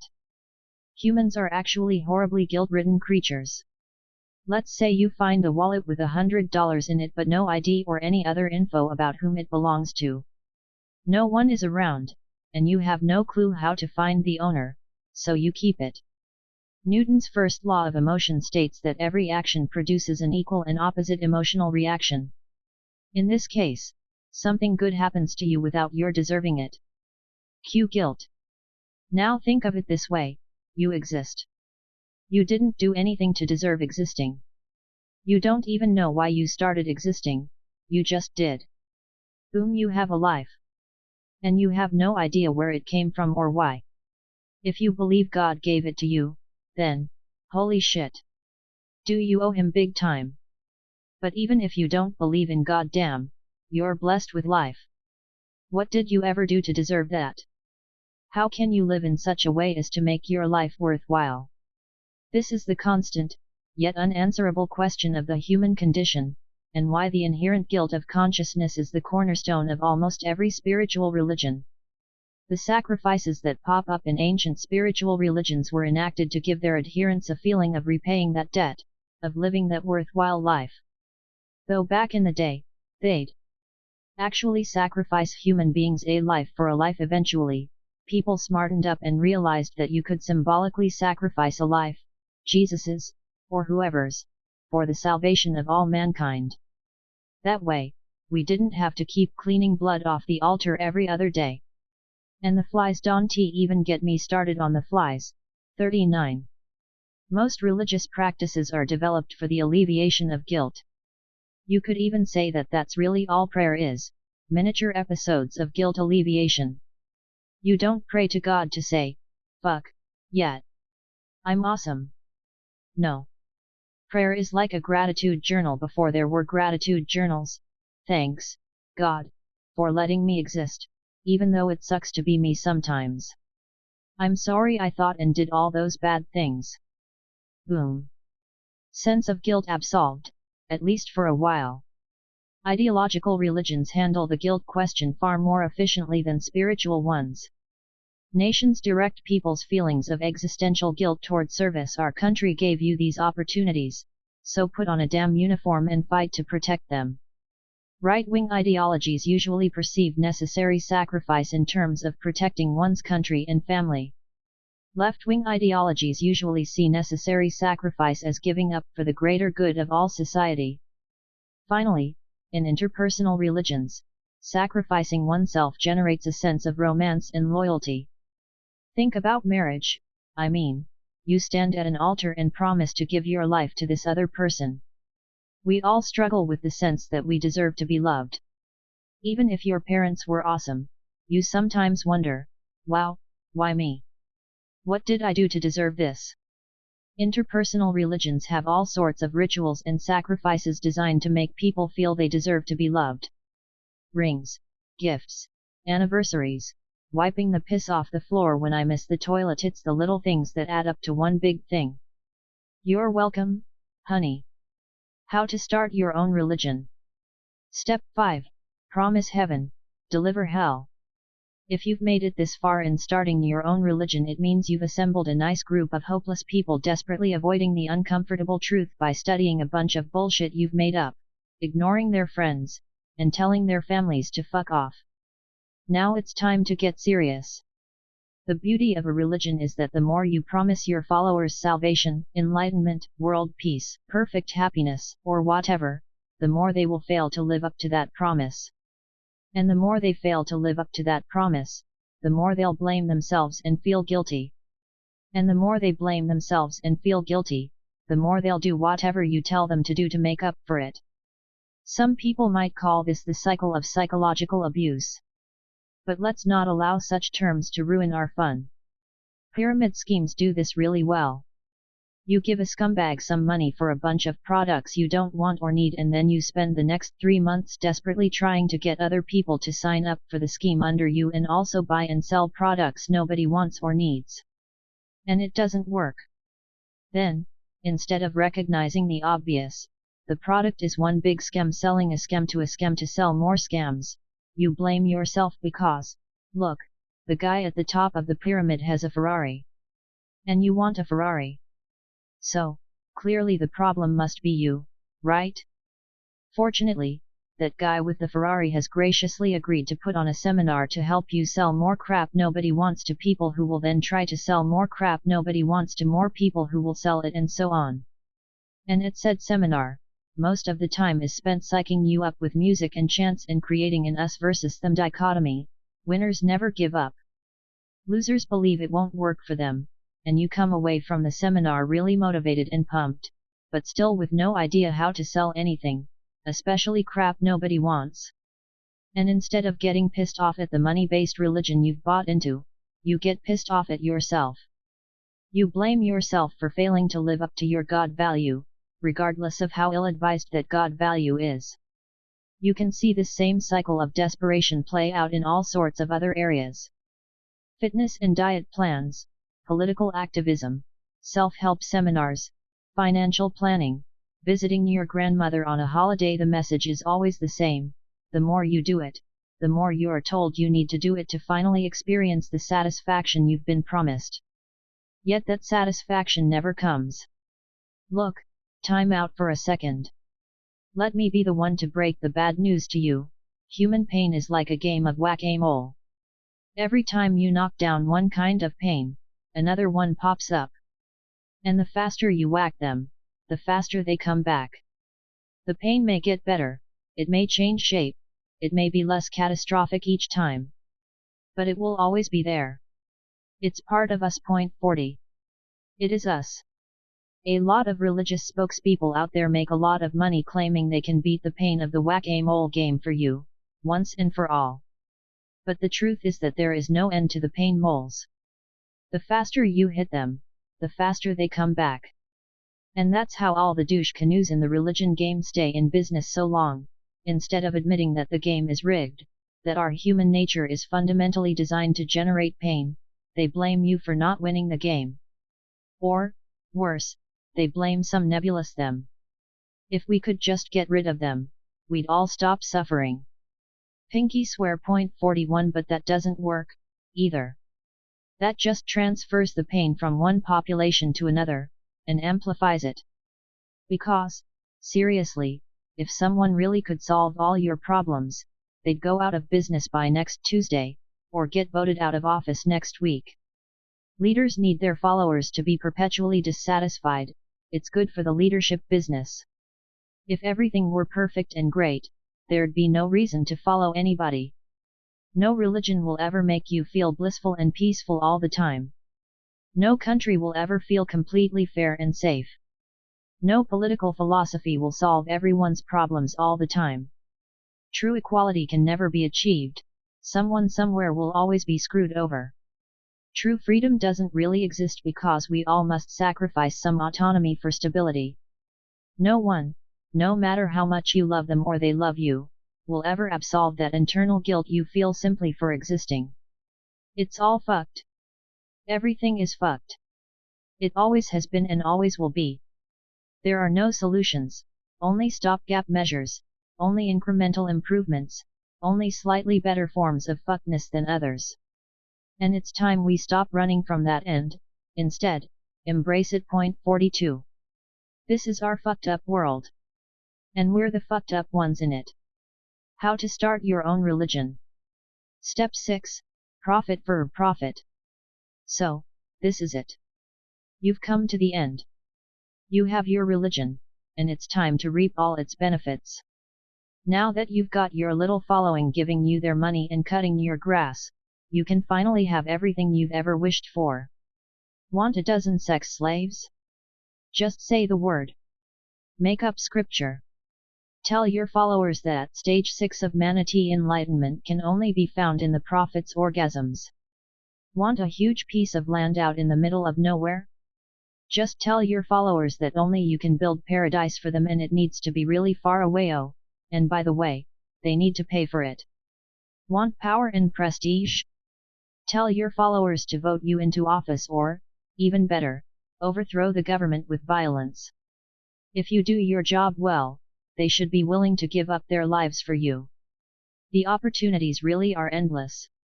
No more loneliness. No more relationship problems. No more financial woes. You can fulfill your wildest dreams. You just have to trample on the hopes and dreams of thousands of other people to get there. Yes, my friend, you've worked hard for this. Therefore, you deserve all the benefits without any meddlesome social concerns or pedantic arguments about ethics and whatnot. Because that's what you get to do when you start your own religion, you get to decide what is ethical. You get to decide what is right. And you get to decide who is righteous. Maybe this whole start a religion thing makes you squirm.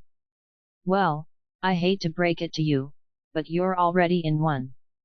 Whether you realize or not, you've adopted some group's beliefs and values, you participate in the rituals and offer up the sacrifices, you draw the us versus them lines and intellectually isolate yourself. This is what we all do. Religious beliefs and their constituent tribal behaviors are a fundamental part of our nature. 43 It's impossible not to adopt them. If you think you're above religion, that you use logic and reason, I'm sorry to say, you're wrong.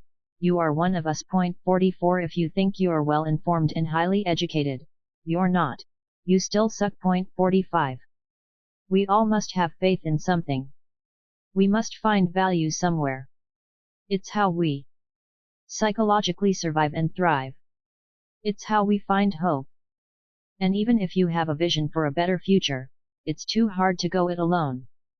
To realize any dream, we need support networks, for both emotional and logistical reasons. It takes an army. Literally. It's our value hierarchies as expressed through the stories of religion, and shared among thousands or millions that attract, organize, and propel human systems forward in a sort of Darwinian competition. Religions compete in the world for resources, and the religions that tend to win out are those whose value hierarchies make the most efficient use of labor and capital. And as it wins out, more and more people adopt the winning religion's value hierarchy, as it has demonstrated the most value to individuals in the population.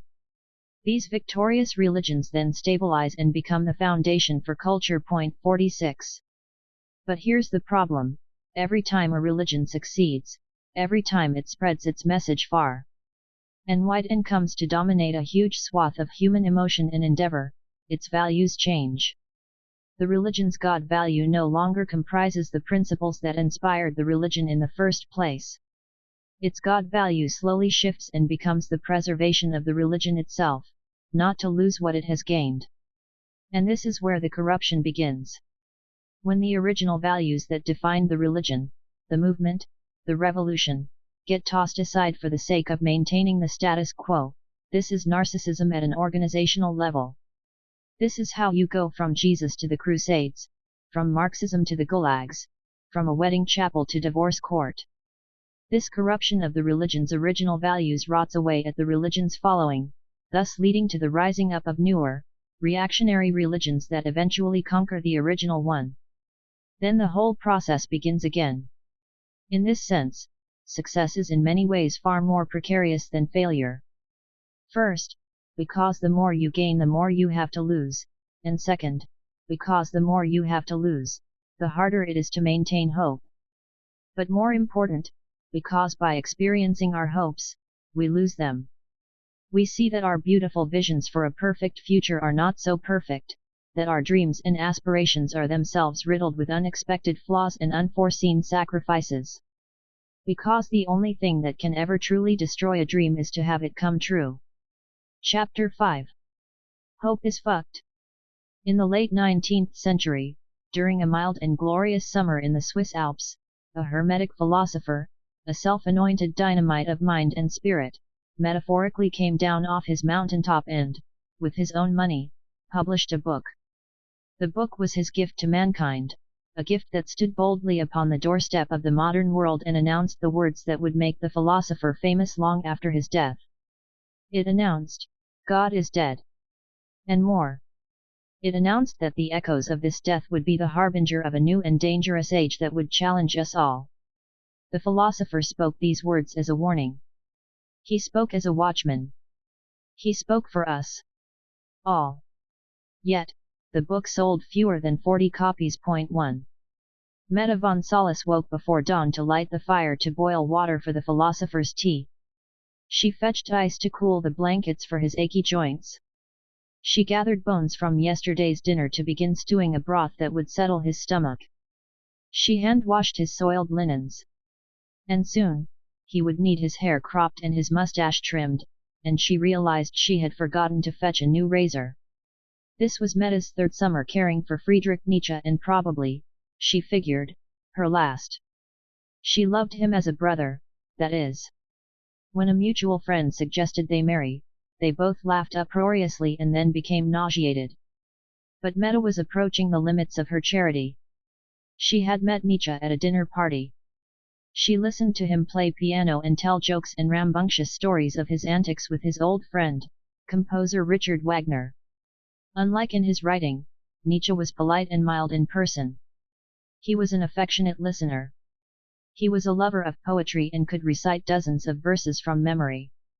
He'd sit and play word games for hours, sing songs, and make puns. Nietzsche was disarmingly brilliant. A mind so sharp he could slice a room open with only a few words. Aphorisms that would later become world-famous seemed to spill out of him like fogged breath in cold air. Talking too much about yourself can also be a means to conceal yourself, he would spontaneously add, quickly silencing the room. Point 2. Meta often found herself speechless in his presence, not because of any overwhelmed emotion, but merely because her mind felt as though it were constantly a few paces behind his and needed a moment to catch up. Yet, Meta was no intellectual slouch. In fact, she was a badass of her time. Meta was the first woman ever to earn a PhD in Switzerland. She was also one of the world's leading feminist writers and activists. She spoke 4 languages fluently and published articles all over Europe arguing for women's rights, a radical idea at the time. She was well-traveled, brilliant, and headstrong. Point 3. And when she stumbled upon Nietzsche's work, she felt she had finally found someone whose ideas could push women's liberation out into the world. Here was a man who argued for the empowerment of the individual, for radical personal responsibility. Here was a man who believed that individual aptitude mattered more than anything, that each human not only deserved expansion into his or her full potential but had the duty to exercise and push for that expansion. Nietzsche put into words, Meta believed, the core ideas and conceptual frameworks that would ultimately empower women and lead them out of their perpetual servitude. But there was only one problem: Nietzsche wasn't a feminist. In fact, he found the whole idea of women's liberation ridiculous. This didn't deter Meta. He was a man of reason, he could be persuaded. He simply needed to recognize his own prejudice and be freed from it. She began visiting him regularly, and soon they became close friends and intellectual companions. They spent summers in Switzerland, winters in France and Italy, forays into Venice, quick trips doubling back to Germany and then Switzerland again. As the years wore on, Meta discovered that behind Nietzsche's penetrating eyes and gigantic mustache was a bundle of contradictions. He wrote obsessively of power while being himself frail and weak. He preached radical responsibility and self-reliance despite being wholly dependent on, mostly female, friends and family to take care of and support him. He cursed the fickle reviewers and academics who panned his work or refused to read it, while simultaneously boasting that his lack of popular success only proved his brilliance. As he once proclaimed, "My time has not come yet, some men are born posthumously." For Nietzsche was, in fact, everything he claimed to loathe: weak, dependent, and wholly captivated and reliant on powerful, independent women. Yet, in his work, he preached individual strength and self-reliance, and was a woeful misogynist. His lifelong dependence on the care of women seemed to blur his ability to see them clearly. It would be the glaring blind spot in the vision of an otherwise prophetic man. If there were a hall of fame for most pain tolerated by a single individual, I would nominate Nietzsche as one of its first cornerstone inductees. He was continually sick as a child. Doctors applied leeches to his neck and ears and told him to spend hours without moving. He'd inherited a neurological disorder that brought about debilitating migraines throughout his life, and caused him to go mad in middle age. He was also incredibly sensitive to light, unable to go outside without thick blue-tinted glasses, and would be nearly blind by the age of 30. As a young man, he would join the military and serve briefly in the Franco-Prussian War. There, he would contract diphtheria and dysentery, which nearly killed him. The treatment at the time was acid enemas, which destroyed his digestive tract. For the rest of his life, he would struggle with acute digestive pain, was never able to eat large meals, and was incontinent for parts of his life. An injury from his cavalry days left parts of his body inflexible and, on his worst days, immovable. He often needed help standing up and would spend months at a time stuck alone in bed, unable to open his eyes due to the pain. In 1880, what he would later call a bad year, he was bedridden 260 out of 365 days. He spent most of his life migrating between the French coast in the winter and the Swiss Alps in the summer, as he required mild temperatures to keep his bones and joints from aching. Meta quickly discovered that she wasn't the only intellectual woman fascinated by this man. He had a parade of women coming by to take care of him for weeks or months at a time. Like Meta, these women were badasses of their time. They were professors and wealthy landowners and entrepreneurs. They were educated and multilingual and fiercely independent. And they were feminists, the earliest feminists. They, too, had seen the liberating message in Nietzsche's work. He wrote of social structures crippling the individual. Feminists argued that the social structures of the age imprisoned them. He denounced the church for rewarding the weak and mediocre. Feminists, too, denounced the church for forcing women into marriage and subservience to men. And he dared recast the story of human history not as mankind's escape from and dominance over nature, but as mankind's growing ignorance to its own nature.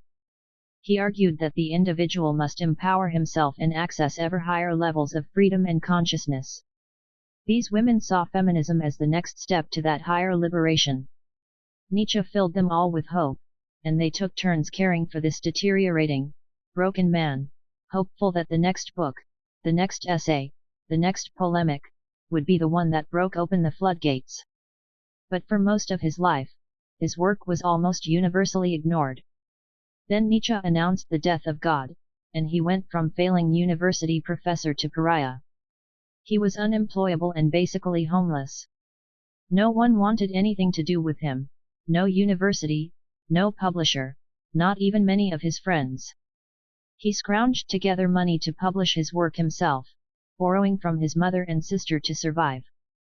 He relied on friends to manage his life for him. And even then, his books hardly sold a copy. Yet, despite it all, these women stuck with him. They cleaned him and fed him and carried him. They believed there was something in this decrepit man that could potentially change history. And so, they waited. A brief history of the world, according to Nietzsche. Let's say you drop a bunch of people onto a plot of land with limited resources and have them start a civilization from scratch. Here's what happens. Some people are naturally more gifted than others. Some are smarter. Some are bigger and stronger. Some are more charismatic. Some are friendly and get along easily with others. Some work harder and come up with better ideas. The people with natural advantages will accumulate more resources than others. And because they have more resources, they will have a disproportionate amount of power within this new society. They will be able to use that power to garner more resources and more advantages, and so on, the whole rich get richer thing. Run this through enough generations, and pretty soon you have a social hierarchy with a small number of elites at the top and a large number of people getting completely hosed at the bottom. Since the advent of agriculture, all human societies have exhibited this stratification, and all societies must deal with the tension that emerges between the advantaged elite and the disadvantaged masses. 5. Nietzsche called the elite the masters of society, as they have almost complete control over wealth, production, and political power. He called the working masses the slaves of society because he saw little difference between a laborer working his whole life for a small sum and slavery itself. 6. Now, here's where it gets interesting. Nietzsche argued that the masters of society would come to see their privilege as well deserved. That is, they would craft value narratives to justify their elite status. Why shouldn't they be rewarded for it? It was good they were on top. They deserved it. They were the smartest and strongest and most talented. Therefore, they were the most righteous. Nietzsche called this belief system, in which those who end up ahead do so because they deserve it, master morality. Master morality is the moral belief that people get what they deserve. It's the moral belief that might makes right, that if you earn something through hard work or ingenuity, you deserve it. No one can take that from you, nor should they. You are the best, and because you've demonstrated superiority, you should be rewarded for it. Conversely, Nietzsche argued, the slaves of society would generate a moral code of their own. Whereas the masters believed they were righteous and virtuous because of their strength, the slaves of society came to believe that they were righteous and virtuous because of their weakness. Slave morality believes that people who have suffered the most, those who are the most disadvantaged and exploited, deserve the best treatment because of that suffering. Slave morality believes that it's the poorest and most unfortunate who deserve the most sympathy and the most respect. Whereas master morality believes in the virtue of strength and dominance, slave morality believes in the virtue of sacrifice and submission. While master morality believes in the necessity of hierarchy, slave morality believes in the necessity of equality. While master morality is generally represented by right-wing political beliefs, slave morality is usually found in left-wing political beliefs. 7. We all contain both these moralities within us. Imagine you are in a class at school and you study your ass off and get the highest test score. And because you got the highest test score, you're awarded benefits due to your success. You feel morally justified having those benefits, after all, you worked hard and earned them. You are a good student and a good person for being a good student. This is master morality. Now imagine that you have a classmate. This classmate has 18 siblings, all being raised by a single mother. This classmate works multiple part-time jobs and is never able to study because she is literally putting food on the table for her brothers and sisters. She fails the same exam that you passed with flying colors. Is that fair? No, it's not. You would probably feel that she deserves some sort of special exception due to her situation, maybe a chance to retake the test or to take it at a later date, when she has time to study for it. She deserves this because she is a good person for her sacrifices and disadvantages. This is slave morality. In Newtonian terms, master morality is the intrinsic desire to create a moral separation between ourselves and the world around us. It is the desire to create moral gaps with us on top. Slave morality is, then, an intrinsic desire to equalize, to close the moral gap and alleviate suffering. Both are fundamental components of our feeling brain's operating system. Both generate and perpetuate strong emotions. And both give us hope. Nietzsche argued that the cultures of the ancient world, Greek, Roman, Egyptian, Indian, and so on, were master morality cultures. They were structured to celebrate strength and excellence even at the expense of millions of slaves and subjects. They were warrior civilizations. They celebrated guts, glory, and bloodshed. Nietzsche also argued that the Judeo-Christian ethic of charity, pity, and compassion ushered slave morality to prominence, and continued to dominate Western civilization up through his own time. For Nietzsche, these two value hierarchies were in constant tension and opposition. They were, he believed, at the root of all political and social conflict throughout history. And, he warned, that conflict was about to get much worse. Each religion is a faith-based attempt to explain reality in such a way that it gives people a steady stream of hope. In a kind of Darwinian competition, those religions that mobilize, coordinate, and inspire their believers the most are those that win out and spread throughout the world. 8. In the ancient world, pagan religions built on master morality justified the existence of emperors and warrior kings who swept across the planet, expanding and consolidating territory and people. Then, about 2,000 years ago, slave morality religions emerged and slowly began to take their place. These new religions were, usually, monotheistic and were not limited to one nation, race, or ethnic group. They preached their message to everyone because their message was one of equality. All people were either born good and later corrupted or were born sinners and had to be saved. Either way, the result was the same. Everyone, regardless of nation, race, or creed, had to be converted in the name of the one true God. 9. Then, in the 17th century, a new religion began to emerge in Europe, a religion that would unleash forces more powerful than anything seen in human history. Every religion runs into the sticky problem of evidence. You can tell people all this great stuff about God and spirits and angels and whatnot, but if the entire town burns down and your kid loses an arm in a fishing accident, well, then oops. Where was God? Throughout history, authorities have expended a lot of effort to hide the lack of evidence supporting their religion or to punish anyone who dared question the validity of their faith-based values. It's for this reason that, like most atheists, Nietzsche loathed spiritual religions. Natural philosophers, as scientists were called in Isaac Newton's time, decided that the most reliable faith-based beliefs were those that had the most evidence supporting them. Evidence became the God value, and any belief that was no longer supported by evidence had to be altered to account for the new observed reality. This produced a new religion, science. Science is arguably the most effective religion because it is the first religion that is able to evolve and improve upon itself. It is open to anybody and everybody. It is not moored to a single book or creed. It is not beholden to some ancient land or people. It is not tethered to a supernatural spirit whose existence cannot be proven or disproven. It is an ongoing, ever-changing body of evidence-based beliefs, one that is free to mutate, grow, and shift as the evidence dictates. The scientific revolution changed the world more than anything before or since. It has reshaped the planet, lifted billions out of disease and poverty, and improved every aspect of life. 11. It is not an exaggeration to suggest that science may be the only demonstrably good thing humanity has ever done for itself.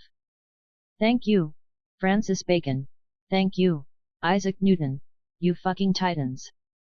Science is singularly responsible for all the greatest inventions and advances in human history, from medicine and agriculture to education and commerce. But science did something else even more spectacular. It introduced to the world the concept of growth. For most of human history, growth wasn't a thing. Change occurred so slowly that everyone died in pretty much the same economic condition they were born in. The average human from 2,000 years ago experienced about as much economic growth in his lifetime as we experience in 6 months today. 12 People would live their entire lives, and nothing changed. No new developments, inventions, or technologies. People would live and die on the same land, among the same people, using the same tools, and nothing ever got better. In fact, things like plagues and famine and war and dickhead rulers with large armies often made everything worse. It was a slow, grueling, miserable existence. And with no prospect for change or a better life in this lifetime, people drew their hope from spiritual promises of a better life in the next lifetime. Spiritual religions flourished, and dominated daily life. Everything revolved around the church, or synagogue or temple or mosque or whatever.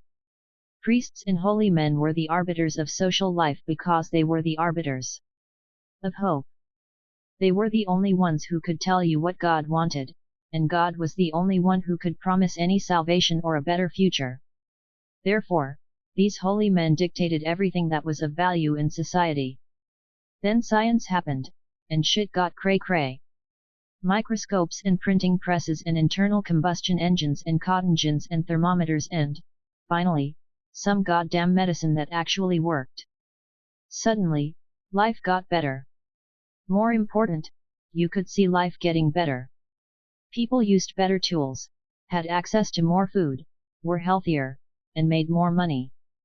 Finally, you could look back 10 years and say, whoa!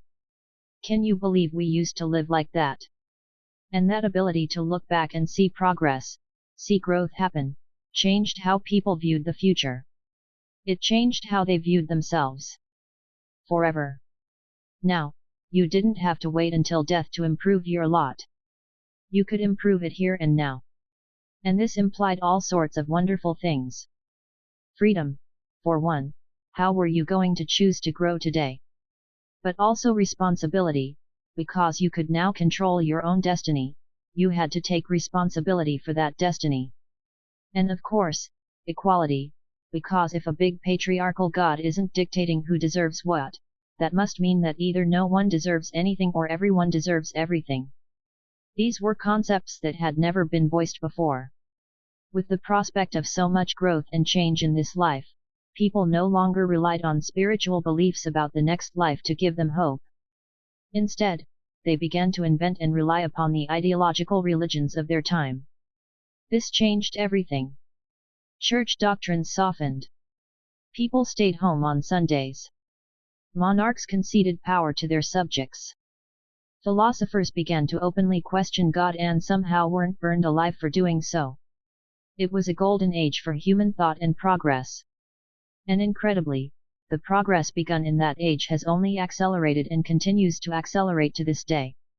The scientific revolution eroded the dominance of spiritual religions and made way for the dominance of ideological religions. And this is what concerned Nietzsche. Because for all of the progress and wealth and tangible benefits that ideological religions produce, they lack something that spiritual religions do not: infallibility. Once believed in, a supernatural deity is impervious to worldly affairs. Your town could burn down. Your mother could make $1 million and then lose it all again. You could watch wars and diseases come and go. None of these experiences directly contradicts a belief in a deity, because supernatural entities are evidence-proof. And while atheists see this as a bug, it can also be a feature. The robustness of spiritual religions means that the shit could hit the proverbial fan, and your psychological stability would remain intact. Hope can be preserved because God is always preserved. Point 13. Not so with ideologies. If you spend a decade of your life lobbying for certain governmental reform, and then that reform leads to the deaths of tens of thousands of people, that's on you.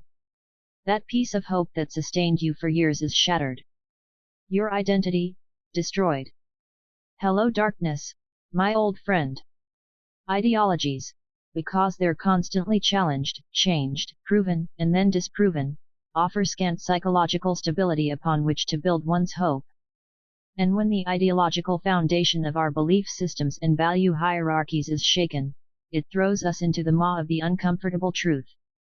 Nietzsche was on top of this before anybody else. He warned of the coming existential malaise that technological growth would bring upon the world. In fact, this was the whole point of his God is dead proclamation. God is dead was not some obnoxious atheistic gloating, as it is usually interpreted today. No. It was a lament, a warning, a cry for help. Who are we to determine the meaning and significance of our own existence? Who are we to decide what is good and right in the world? How can we bear this burden? Nietzsche, understanding that existence is inherently chaotic and unknowable, believed that we were not psychologically equipped to handle the task of explaining our cosmic significance. He saw the spate of ideological religions that spewed forth in the Enlightenment's wake: democracy, nationalism, communism, socialism, colonialism, etc., as merely postponing the inevitable existential crisis of mankind. And he hated them all. He found democracy to be naive, nationalism stupid, communism appalling, colonialism offensive. Point 14. Because, in a kind of backward Buddhist way, Nietzsche believed that any worldly attachment to gender, race, ethnicity, nationality, or history was a mirage, a make-believe faith-based construct designed to suspend us high over the chasm of the uncomfortable truth by a thin rope of meaning. And ultimately, he believed that all these constructs were destined to conflict with one another and cause far more violence than they solved. Point 15. Nietzsche predicted coming conflicts between the ideologies built on master and slave moralities. Point 16. He believed that these conflicts would wreak greater destruction upon the world than anything else seen in human history. He predicted that this destruction would not be limited to national borders or different ethnic groups. It would transcend all borders, it would transcend country and people. Because these conflicts, these wars, would not be for God. They would be between gods. And the gods would be us. Pandora's box. In Greek mythology, the world started out with only men. Point 17. Everyone drank a lot and didn't do any work. It was one big, everlasting frat party. The ancient Greeks called this paradise. But if you ask me, it sounds like a special kind of hell. The gods, recognizing that this was a fairly boring state of affairs, decided to spice up the situation a bit. They wanted to create a companion for mankind, someone who would command the men's attention, someone who would introduce complication and uncertainty to the easy life of shotgunning beer cans and playing foosball all night. So, they decided to create the first woman. For this project, every one of the major gods helped out. Aphrodite gave her beauty. Athena gave her wisdom. Hera gave her the ability to create a family. Hermes gave her charismatic speech. On and on, the gods installed gifts and talents and intrigues into woman-like apps in a new iPhone. The result was Pandora. The gods sent Pandora to Earth to introduce competition and sex and babies and arguments about the toilet seat. But the gods did something else, too. They sent her with a box. It was a beautiful box, embossed in gold and covered in intricate and delicate designs. The gods told Pandora to give the box to men, but also instructed her that it could never be opened. Spoiler alert, people suck. Somebody opened Pandora's box. Surprise! Surprise! The men would all blame the woman for it, and out flew all the evils into the world: death, disease, hatred, envy, and Twitter. The bucolic sausage party was no more. Now men could kill each other. And, more important, now men had something to kill each other for: women, and the resources that attracted women. Thus, began the stupid dick measuring contest, also known as human history. Wars started. Kingdoms and rivalries arose. Slavery happened. Emperors started conquering one another, leaving hundreds of thousands slaughtered in their wake. Entire cities were built and then destroyed. Meanwhile, women were treated as property, traded and bartered among the men like fancy goats or something. 18. Basically, humans started being humans. Everything appeared to be fucked. But in the bottom of that box there remained something shiny and beautiful. There remained hope. There are many interpretations of the Pandora's box myth, the most common being that while the gods punished us with all the evils of the world, they also equipped us with the one antidote to those evils: hope. Think of it as the yin and the yang of mankind's eternal struggle.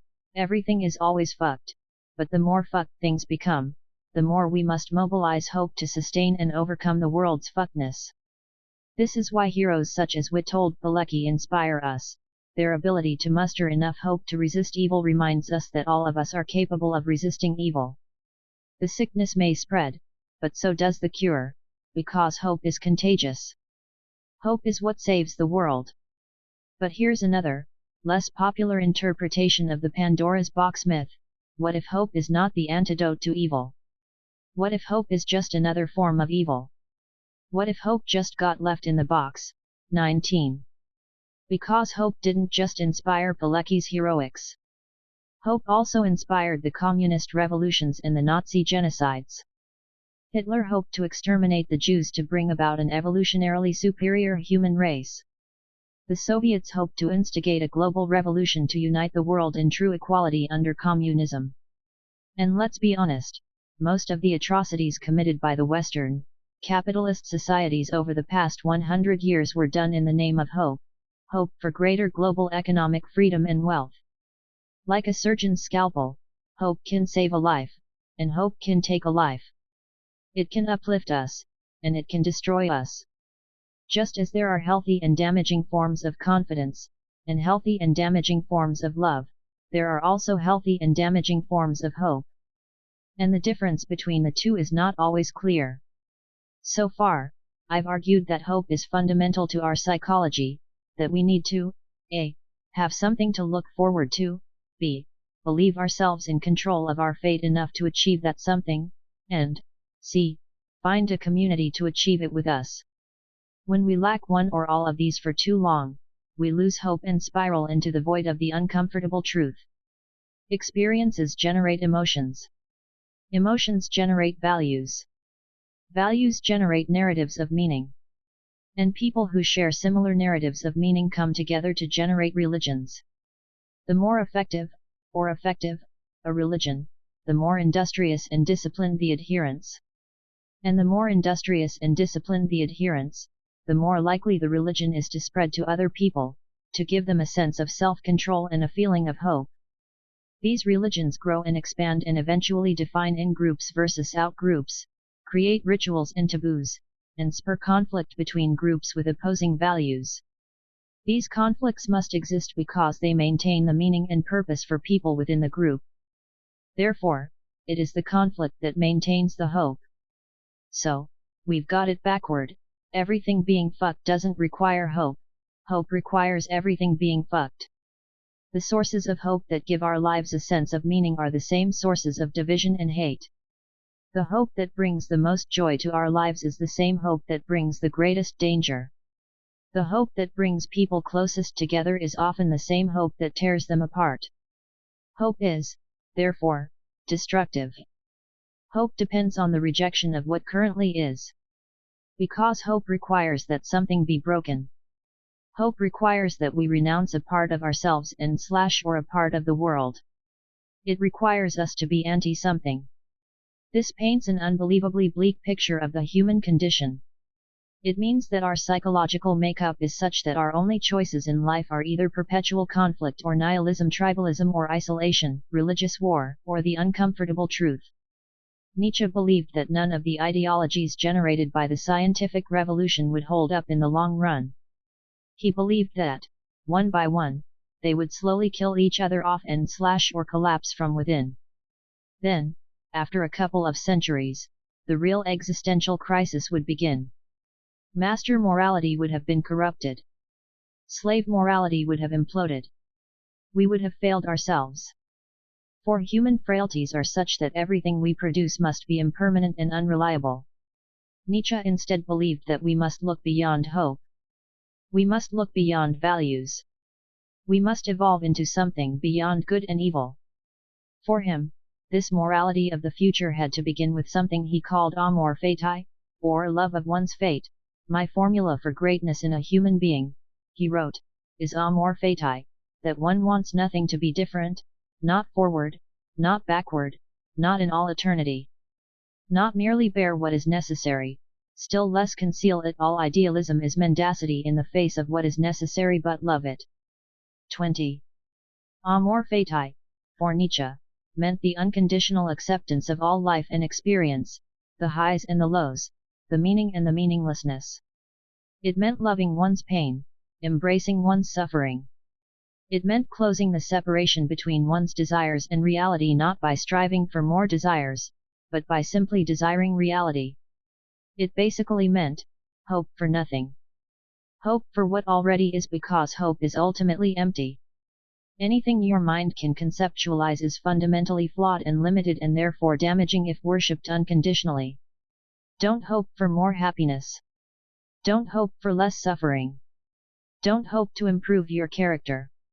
Don't hope to eliminate your flaws. Hope for this. Hope for the infinite opportunity and oppression present in every single moment. Hope for the suffering that comes with freedom. For the pain that comes from happiness. For the wisdom that comes from ignorance. For the power that comes from surrender. And then act despite it. This is our challenge, our calling, to act without hope. To not hope for better. To be better. In this moment and the next. And the next. And the next. Everything is fucked. And hope is both the cause and the effect of that fuckedness. This is hard to swallow, because weaning ourselves off the sweet nectar of hope is like pulling a bottle away from a drunk. Without it, we believe we'll fall back into the void and be swallowed by the abyss. The uncomfortable truth frightens us, and so we spin stories and values and narratives and myths and legends about ourselves and the world to keep that truth at bay. But the only thing that frees us is that truth. You and I and everyone we know will die, and little to nothing that we do will ever matter on a cosmic scale. And while some people fear that this truth will liberate them from all responsibility, that they'll go snort an 8-ball of cocaine and play in traffic, the reality is that this truth scares them because it liberates them to responsibility. It means that there's no reason to not love ourselves and one another. That there's no reason to not treat ourselves and our planet with respect. That there's no reason to not live every moment of our lives as though it were to be lived in eternal recurrence. Point 21. The second half of this book is an attempt to understand what a life without hope might look like. The first thing I'll say is that it's not as bad as you think. In fact, I believe it is better than the alternative. The second half of this book is also an honest look at the modern world and everything that is fucked with it. It's an evaluation done in the hope not of fixing it, but of coming to love it. Because we must break out of our cycle of religious conflict. We must emerge from our ideological cocoons. We must let the feeling brain feel, but deny it the stories of meaning and value that it so desperately craves. We must stretch beyond our conception of good and evil. We must learn to love what is. Amor fati. It was Meta's last day in Sils Maria, Switzerland, and she planned to spend as much of it as she could outdoors. Friedrich's favorite walk was around the east bank of Lake Silvaplana, half a kilometer from town. The lake was a shimmering, crystalline thing this time of year, wreathed by the mountains on a horizon pulverized by white peaks. It was on walks around this lake that he and Meta had first bonded 4 summers ago. This was how she wanted to spend her last day with him. This was how she wanted to remember him. They left shortly after breakfast. The sun was perfect, and the air was silky. She led, and he hobbled along behind her with his walking stick. They passed barns and fields of cattle and a small sugar beet farm. Friedrich joked that the cows would be his most intellectual companions once Meta left. The two laughed and sang and picked walnuts as they went. They stopped and ate around noon, beneath a large tree. It was then that Meta began to worry. They had come far in their excitement. Much farther than she had anticipated. And now she could see that Friedrich was struggling, both physically and mentally, to keep it together. The walk back was arduous for him. He dragged noticeably now. And the reality of her leaving the next morning fell over them like an ominous moon, a pall upon their words. He had grown grumpy, and achy. The stops were frequent. And he began muttering to himself. Not like this, Meta thought. She didn't want to leave him like this, but she must. It was late afternoon by the time they approached the village. The sun was waning, and the air was now a burden. Friedrich lagged by a good 20 meters, yet Meta knew the only way to get him all the way home was by not stopping for him. They passed the same sugar beet farm, the same barn and the same cattle, his new companions. What was that? Friedrich shouted. Where has God gone, you say? Meta turned around and knew what she would find before she even saw it.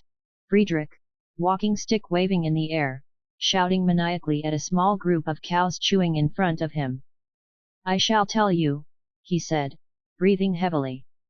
He raised his stick and gestured to the mountains around. We have killed him, you and I. We are his murderers. But how have we done this? The cows chewed placidly. One swatted a fly with its tail. How were we able to drink up the seas? Who gave us the sponge to wipe away the horizon? What did we do when we unchained the earth from its sun? Are we not perpetually falling in all directions? Are we not straying as though through some infinite nothing? 22. Friedrich, this is silly, Meta said, trying to grab his sleeve and pull him along. But he yanked his arm away, there was madness in his eyes. 23. Where is God? God is dead. God remains dead. And we have killed him, he declared. Please, stop this nonsense, Friedrich. Come on, let's go to the house. How shall we comfort ourselves, the murderers of all murderers? What was holiest and mightiest of all has bled to death under our knives, who will wipe this blood off us? Meta shook her head. It was no use. This was it. This was how it would end. She began to walk away. What water is there for us to clean ourselves? What festivals of atonement, what sacred games shall we have to invent? Is not the greatness of this deed too great for us? Must we ourselves not become gods simply to appear worthy of it? Silence. A moo rang out in the distance. Man is a rope, tied between beast and Superman, a rope over an abyss. What is great in man is that he is a bridge and not a goal. What can be loved in man is that he is an overture to something greater. 24. The words struck her. She turned and locked her gaze on his. It was this idea of man being an overture to something greater that had drawn her to Nietzsche so many years ago. It was this thought that had intellectually seduced her, because, for her, feminism and women's liberation, her ideological religion, were that something greater. But, she realized, to Nietzsche, it was simply another construct, another conceit, another human failure, another dead god. Meta would go on and do great things. In Germany and Austria, she would organize marches for women's suffrage and achieve it. She would inspire thousands of women worldwide to stand up for their own God projects, for their own redemption, their own liberation. She would quietly, anonymously, change the world. She would liberate and free more human beings than Nietzsche and most other great men, yet she would do this from the shadows, from the backstage of history. Indeed, today, she is known mostly for being the friend of Friedrich Nietzsche, not as a star of women's liberation, but as a supporting character in a play about a man who correctly prophesied 100 years of ideological destruction. Like a hidden thread, she would hold the world together, despite being barely seen and quickly forgotten. She would go on, though. She knew she would. She must go on and attempt to cross the abyss, as we all must do, to live for others despite still not knowing how to live for herself. Meta, Nietzsche said. Yes. I love those who do not know how to live, he said. For they are the ones who cross over. Part 2. Everything is fucked. Chapter 6. The Formula of Humanity. Depending on your perspective, the philosopher Immanuel Kant was either the most boring person who ever lived or a productivity hacker's wet dream. For 40 years he woke up every morning at 5 o'clock and wrote for exactly 3 hours. He would then lecture at the same university for exactly 4 hours, and then eat lunch at the same restaurant every day. Then, in the afternoon, he would go on an extended walk through the same park, on the same route, leaving and returning home at the exact same time. He did this for 40 years. Every single day. Point 1. Kant was efficiency personified. He was so mechanical in his habits, that his neighbors joked that they could set their clocks by when he left his apartment. He would depart for his daily walk at 3:30 in the afternoon, have dinner with the same friend most evenings, and after working some more, would go to bed at exactly 10 every night. Despite sounding like a colossal bore, Kant was one of the most important and influential thinkers in world history. And from his single-room apartment in Königsberg, Prussia, he did more to steer the world than most kings, presidents, prime ministers, or generals before and since. If you are living in a democratic society that protects individual freedoms, you have Kant partially to thank for that. He was one of the first to argue that all people have an inherent dignity that must be regarded and respected. Point 2. He was the first person ever to envision a global governing body that could guarantee peace across much of the world, an idea that would eventually inspire the formation of the United Nations. Point 3. His descriptions of how we perceive space and time would later help inspire Einstein's discovery of the theory of relativity. Point 4. He was one of the first to suggest the possibility of animal rights. Point 5. He reinvented the philosophy of aesthetics and beauty. Point 6. He resolved the 200-year-old philosophical debate between rationalism and empiricism in the span of a couple of 100 pages. Point 7. And as if all that weren't enough, he reinvented moral philosophy, from top to bottom, overthrowing ideas that had been the basis of Western civilization since Aristotle. Point 8. Kant was an intellectual powerhouse. If thinking brains had biceps, Kant's thinking brain was the Mr. Olympia of the intellectual universe. As with his lifestyle, Kant was rigid and uncompromising in his view of the world. He believed that there was a clear right and wrong, a value system that transcended and operated outside any human emotions or feeling brain judgments. Point 9. Moreover, he lived what he preached. Kings tried to censor him, priests condemned him, academics envied him. Yet none of this slowed him down. Kant didn't give a fuck. And I mean that in the truest and profoundest sense of the phrase. Point 10. He is the only thinker I have ever come across who eschewed hope and the flawed human values it relied upon, who confronted the uncomfortable truth and refused to accept its horrible implications, who gazed into the abyss with nothing but logic and pure reason, who, armed with only the brilliance of his mind, stood before the gods and challenged them. And somehow 1.11. But to understand Kant's Herculean struggle, first we must take a detour, and learn about psychological development, maturity, and adulthood. Point 12. How to grow up. When I was, 4 years old, despite my mother warning me not to, I put my finger on a hot stove. That day, I learned an important lesson: really hot things suck. They burn you. And you want to avoid touching them ever again. Around the same time, I made another important discovery: ice cream was stored in the freezer, on a shelf that could be easily accessed if I stood on my tippy toes.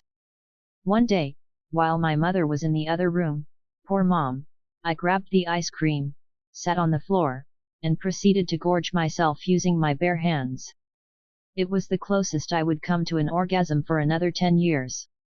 If there was a heaven in my little 4-year-old mind, I had just found it, my own little Elysium in a bucket of congealed divinity. As the ice cream began to melt, I smeared an extra helping across my face, letting it dribble all over my shirt. This was all happening in slow motion, of course. I was practically bathing in that sweet, tasty goodness. Oh yes, glorious sugary milk, share with me your secrets, for today I shall know greatness. Then Mom walked in and all hell broke loose, which included but was not limited to a much-needed bath. I learned a couple of lessons that day. 1. Stealing ice cream and then dumping it all over yourself and the kitchen floor makes your mother extremely angry. And 2. Angry mothers suck, they scold you and punish you. That day, much like the day with the hot stove, I learned what not to do. But there was a third, meta lesson being taught here, one of those lessons that are so obvious we don't even notice when they happen, a lesson that was far more important than the other lessons: eating ice cream is better than being burned. This lesson was important because it was a value judgment. Ice cream is better than hot stoves. I prefer sugary sweetness in my mouth than a bit of fire on my hand. It was the discovery of preference and, therefore, prioritization. It was my feeling brain's decision that one thing in the world was better than another, the construction of my early value hierarchy. A friend of mine once described parenthood as basically just following around a kid for a couple decades and making sure he doesn't accidentally kill himself, and you'd be amazed how many ways a kid can find to accidentally kill himself. Young children are always looking for new ways to accidentally kill themselves because the driving force behind their psychology is exploration. Early in life, we are driven to explore the world around us because our feeling brains are collecting information on what pleases and harms us, what feels good and bad, what is worth pursuing further and what is worth avoiding. We're building up our value hierarchy, figuring out what our first and primary values are, so that we can begin to know what to hope for. Point 13. Eventually, the exploratory phase exhausts itself. And not because we run out of world to explore. Actually, it's the opposite. The exploratory phase wraps up because as we become older, we begin to recognize that there's too much world to explore. You can't touch and taste everything. You can't meet all the people. You can't see all the things. There's too much potential experience, and the sheer magnitude of our own existence overwhelms and intimidates us. Therefore, our two brains begin to focus less on trying everything and more on developing some rules to help us navigate the endless complexity of the world before us. We adopt most of these rules from our parents and teachers, but many of them we figure out for ourselves. For instance, after fucking around near open flames enough, you develop a little mental rule that all flames are dangerous, not just the stove ones. And after seeing mom get pissed off enough times, you begin to figure out that raiding the freezer and stealing dessert is always bad, not just when it's ice cream. Point 14. As a result, some general principles begin to emerge in our minds. Take care around dangerous things so you won't get hurt. Be honest with your parents and they'll treat you well. Share with your siblings and they'll share with you. These new values are more sophisticated because they're abstract. You can't point to fairness or draw a picture of prudence. The little kid thinks, ice cream is awesome, therefore, I want ice cream. But the adolescent thinks, ice cream is awesome, but stealing stuff pisses my parents off and I'll get punished, therefore, I'm not going to take the ice cream from the freezer. The adolescent applies if/then rules to her decision-making, thinking through cause and effect chains in a way that a young child cannot. As a result, an adolescent learns that strictly pursuing her own pleasure and avoiding pain often creates problems. Actions have consequences. You must negotiate your desires with the desires of those around you. You must play by the rules of society and authority, and then, more often than not, you'll be rewarded. Figure 6.1. A child thinks only about his own pleasure, whereas an adolescent learns to navigate rules and principles to achieve her goals. This is maturity in action, developing higher level and more abstract values to enhance decision-making in a wider range of contexts. This is how you adjust to the world, how you learn to handle the seemingly infinite permutations of experience. It is a major cognitive leap for children and fundamental to growing up in a healthy, happy way. Young children are like little tyrants. 15 They struggle to conceive of anything in life beyond what is immediately pleasurable or painful for them at any given moment. They cannot feel empathy. They cannot imagine what life is like in your shoes. All they know is that they want some fucking ice cream. 16 A young child's identity is therefore very small and fragile. It is constituted by simply what gives pleasure and what avoids pain. Susie likes chocolate. She is afraid of dogs.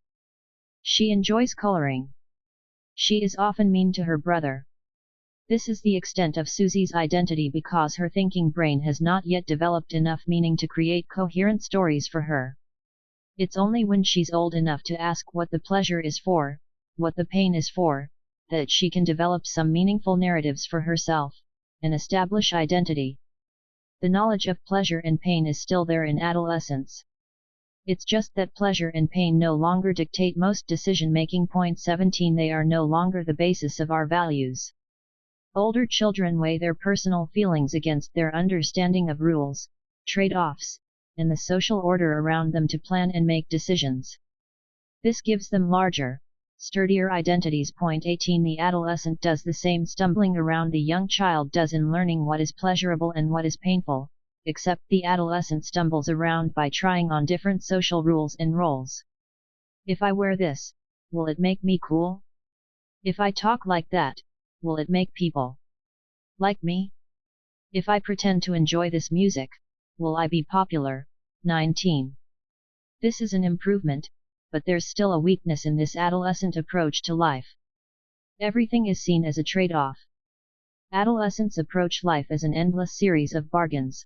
I will do what my boss says so I can get money. I will call my mother so I don't get yelled at. I will do my homework so I don't fuck up my future. I will lie and pretend to be nice so I don't have to deal with conflict. Nothing is done for its own sake. Everything is a calculated transaction, usually made out of fear of the negative repercussions. Everything is a means to some pleasurable end. 20. The problem with adolescent values is that if you hold them, you never actually stand for something outside yourself. You are still at heart a child, albeit a cleverer and much more sophisticated child. Everything still revolves around maximizing pleasure and minimizing pain, it's just that the adolescent is savvy enough to think a few moves ahead to get there. In the end, adolescent values are self-defeating. You can't live your entire life this way, otherwise you're never actually living your own life. You're merely living out an aggregation of the desires of the people around you. To become an emotionally healthy individual, you must break out of this constant bargaining, endlessly treating everyone as a means to some pleasurable end, and come to understand even higher and more abstract guiding principles. How to be an adult.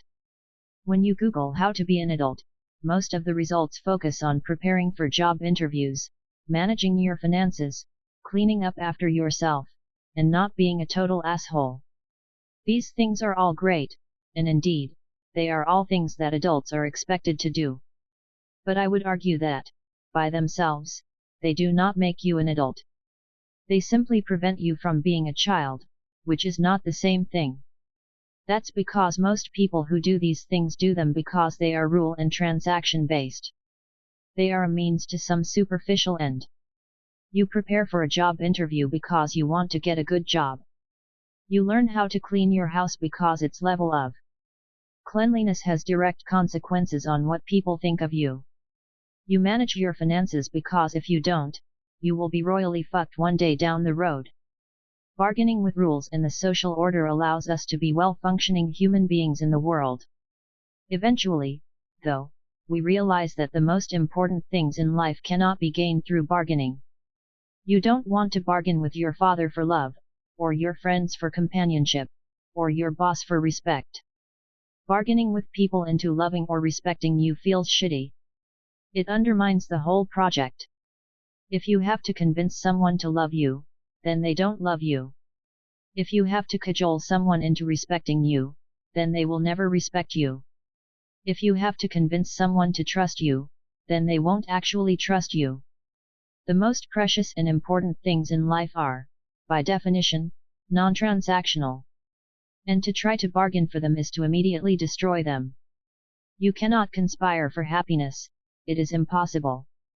But this is often what people try to do, especially when they seek out self-help and other personal development advice. They are essentially saying, "Show me the rules of the game I have to play, and I'll play it," not realizing that it's the very fact that they think there are rules to happiness that is preventing them from being happy. 21. While people who navigate life through bargaining and rules can get far in the material world, they remain crippled and alone in their emotional world. This is because transactional values create relationships that are built upon manipulation. Adulthood is the realization that sometimes an abstract principle is right and good for its own sake, that even if it hurts you today, even if it hurts others, being honest is still the right thing to do. In the same way that the adolescent realizes there's more to the world than the child's pleasure or pain, the adult realizes that there's more to the world than the adolescent's constant bargaining for validation, approval, and satisfaction. Becoming an adult is therefore developing the ability to do what is right for the simple reason that it is right. An adolescent will say that she values honesty only because she has learned that saying so produces good results. But when confronted with difficult conversations, she will tell white lies, exaggerate the truth, and become passive-aggressive. An adult will be honest for the simple sake that honesty is more important than her own pleasure or pain. Honesty is more important than getting what you want or achieving a goal. Honesty is inherently good and valuable, in and of itself. Honesty is therefore an end, not a means to some other end. An adolescent will say he loves you, but his conception of love is that he is getting something in return, that love is merely an emotional swap meet, where you each bring everything you have to offer and haggle with each other for the best deal. An adult will love freely without expecting anything in return because an adult understands that that is the only thing that can make love real. An adult will give without seeking anything in return, because to do so defeats the purpose of a gift in the first place. The principled values of adulthood are unconditional, that is, they cannot be reached through any other means. They are ends in and of themselves. 22. Figure 6.2. An adult is able to eschew his own pleasure for the sake of his principles. There are plenty of grown-ass children in the world. And there are a lot of aging adolescents. Hell, there are even some young adults out there. That's because, past a certain point, maturity has nothing to do with age. 23. What matters are a person's intentions. The difference between a child, an adolescent, and an adult is not how old they are or what they do, but why they do something. The child steals the ice cream because it feels good, and he is oblivious or indifferent to the consequences. The adolescent doesn't steal because he knows it will create worse consequences in the future, but his decision is ultimately a bargain with his future self. I'll forego some pleasure now to prevent greater future pain. 24. But it's only the adult who doesn't steal for the simple principle that stealing is wrong. And to steal, even if she gets away with it, would make her feel worse about herself. 25. Why we don't grow. When we are little kids, the way we learn to transcend the pleasure/pain values, ice cream is good, hot stoves are bad, is by pursuing those values and seeing how they fail us. It's only by experiencing the pain of their failure that we learn to transcend them. 26. We steal the ice cream, mom gets pissed off and punishes us. Suddenly, ice cream is good doesn't seem as straightforward as it used to. There are all sorts of other factors to consider. I like ice cream. And I like mom. But taking the ice cream will upset mom. What do I do? Eventually, the child is forced to reckon with the fact that there are trade-offs that must be negotiated. This is essentially what good early parenting boils down to, implementing the correct consequences for a child's pleasure/pain-driven behavior. Punish them for stealing ice cream, reward them for sitting quietly in a restaurant. You are helping them understand that life is far more complicated than their own impulses or desires.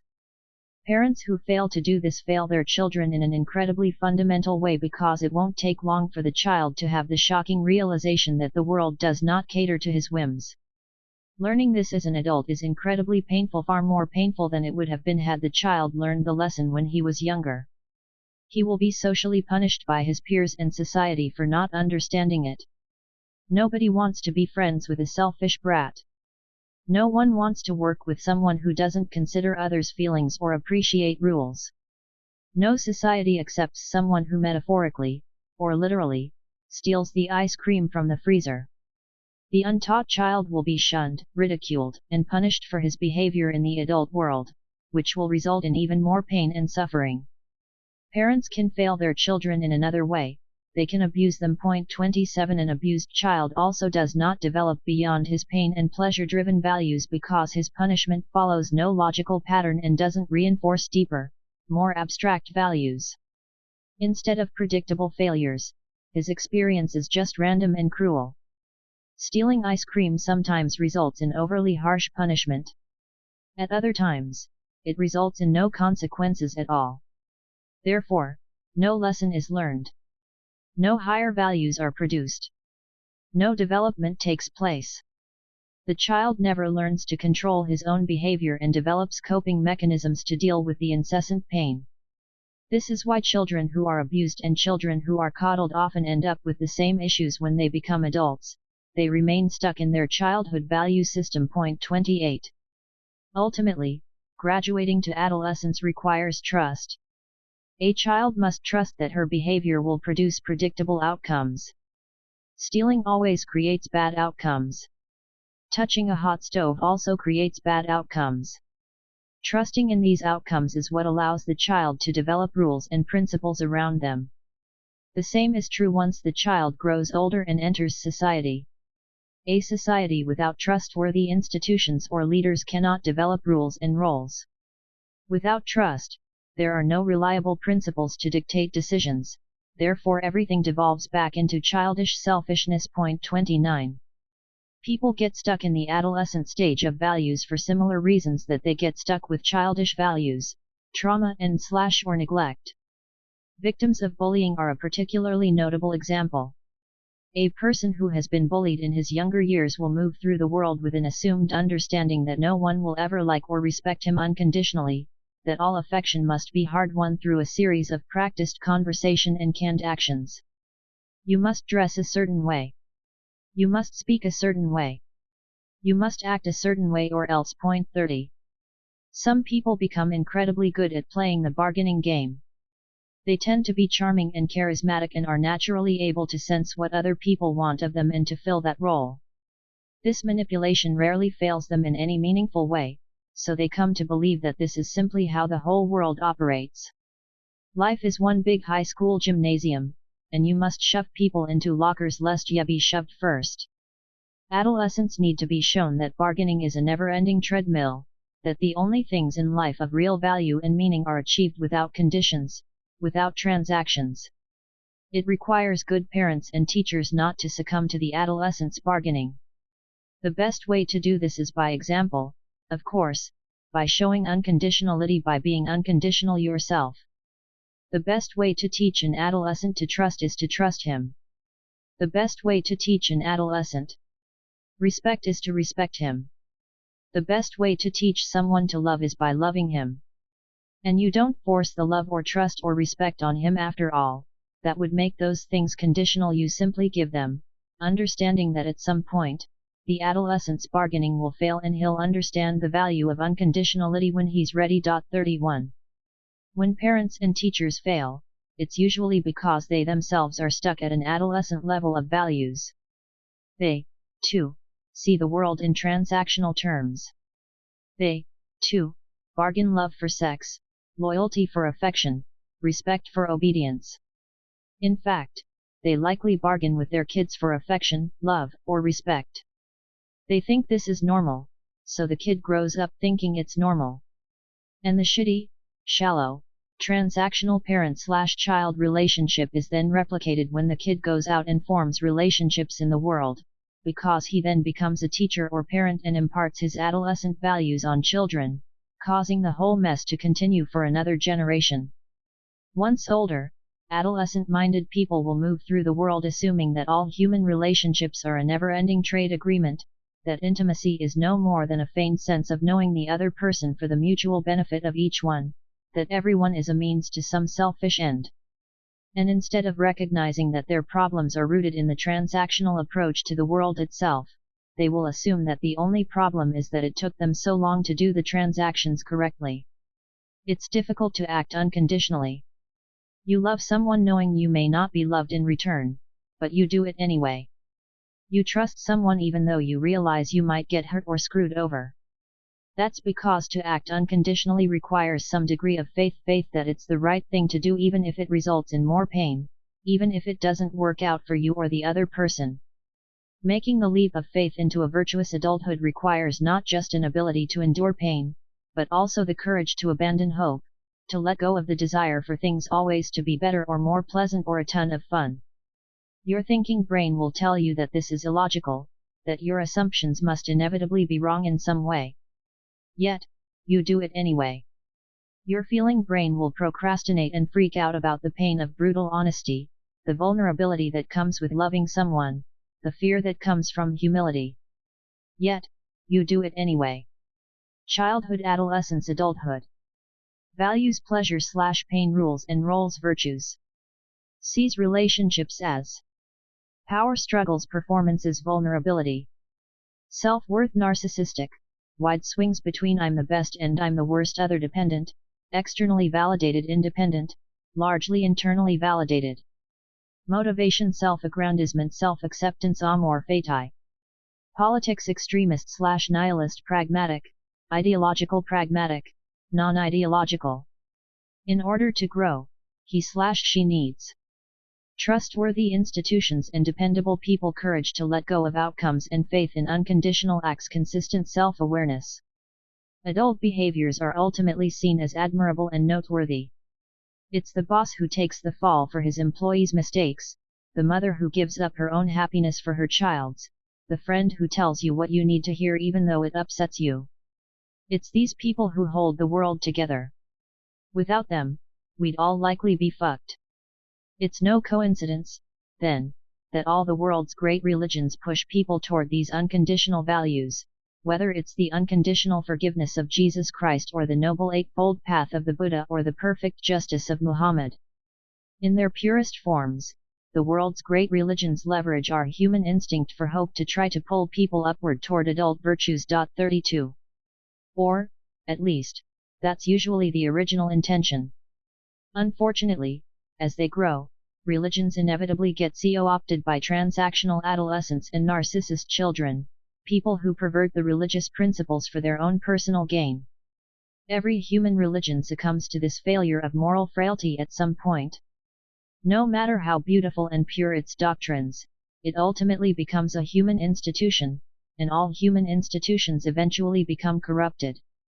Enlightenment philosophers, excited by the opportunities afforded the world by growth, decided to remove the spirituality from religion and get the job done with ideological religion.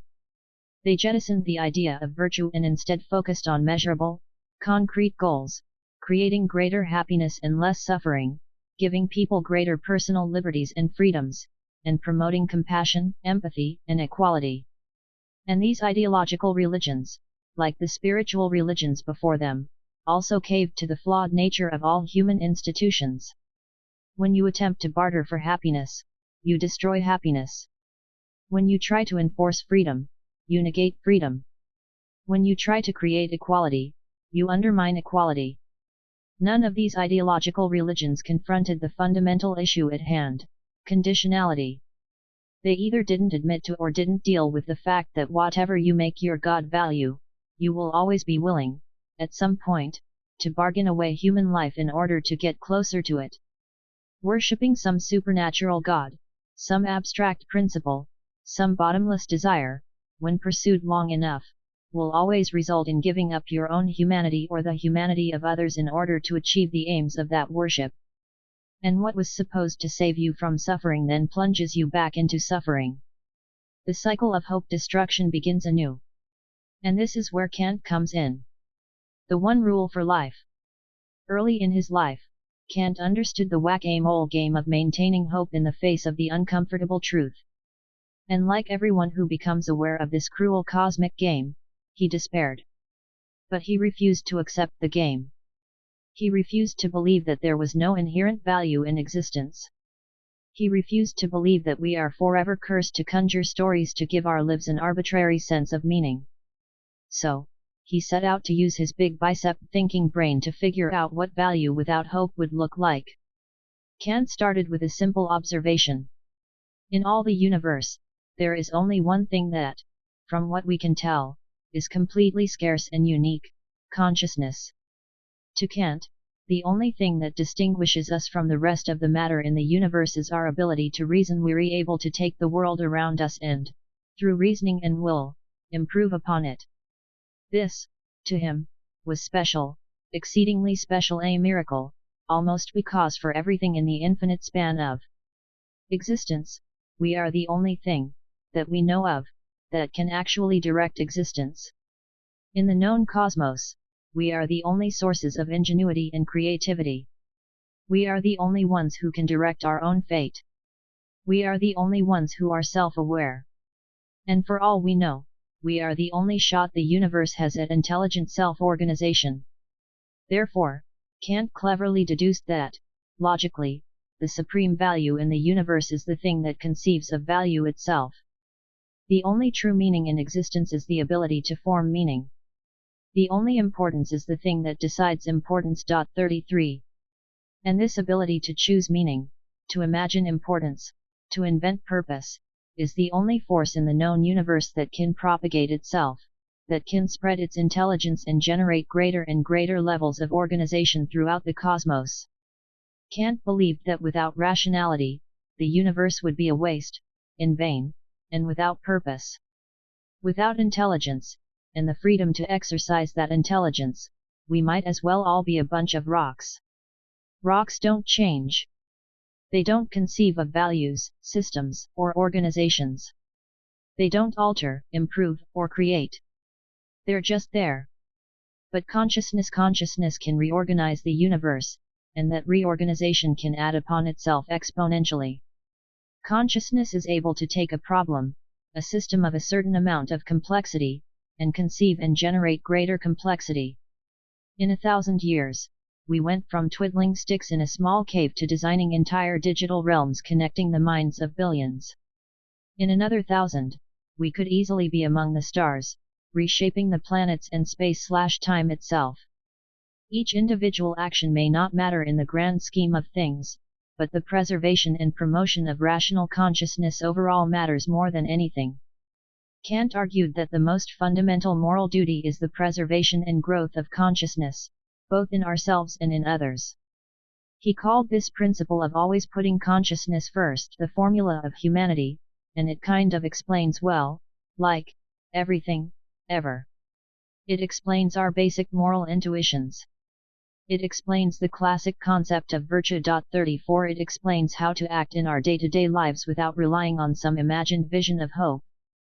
It explains how to not be an asshole. And, as if that weren't enough, it explains all of it in a single sentence. The formula of humanity states, act that you use humanity, whether in your own person or in the person of any other, always at the same time as an end, never merely as a means. 35. That's it. The formula of humanity is the single principle that pulls people out of adolescent bargaining and into adult virtue. 36. See, the problem with hope is that it is fundamentally transactional. It is a bargain between one's current actions for some imagined, pleasant future.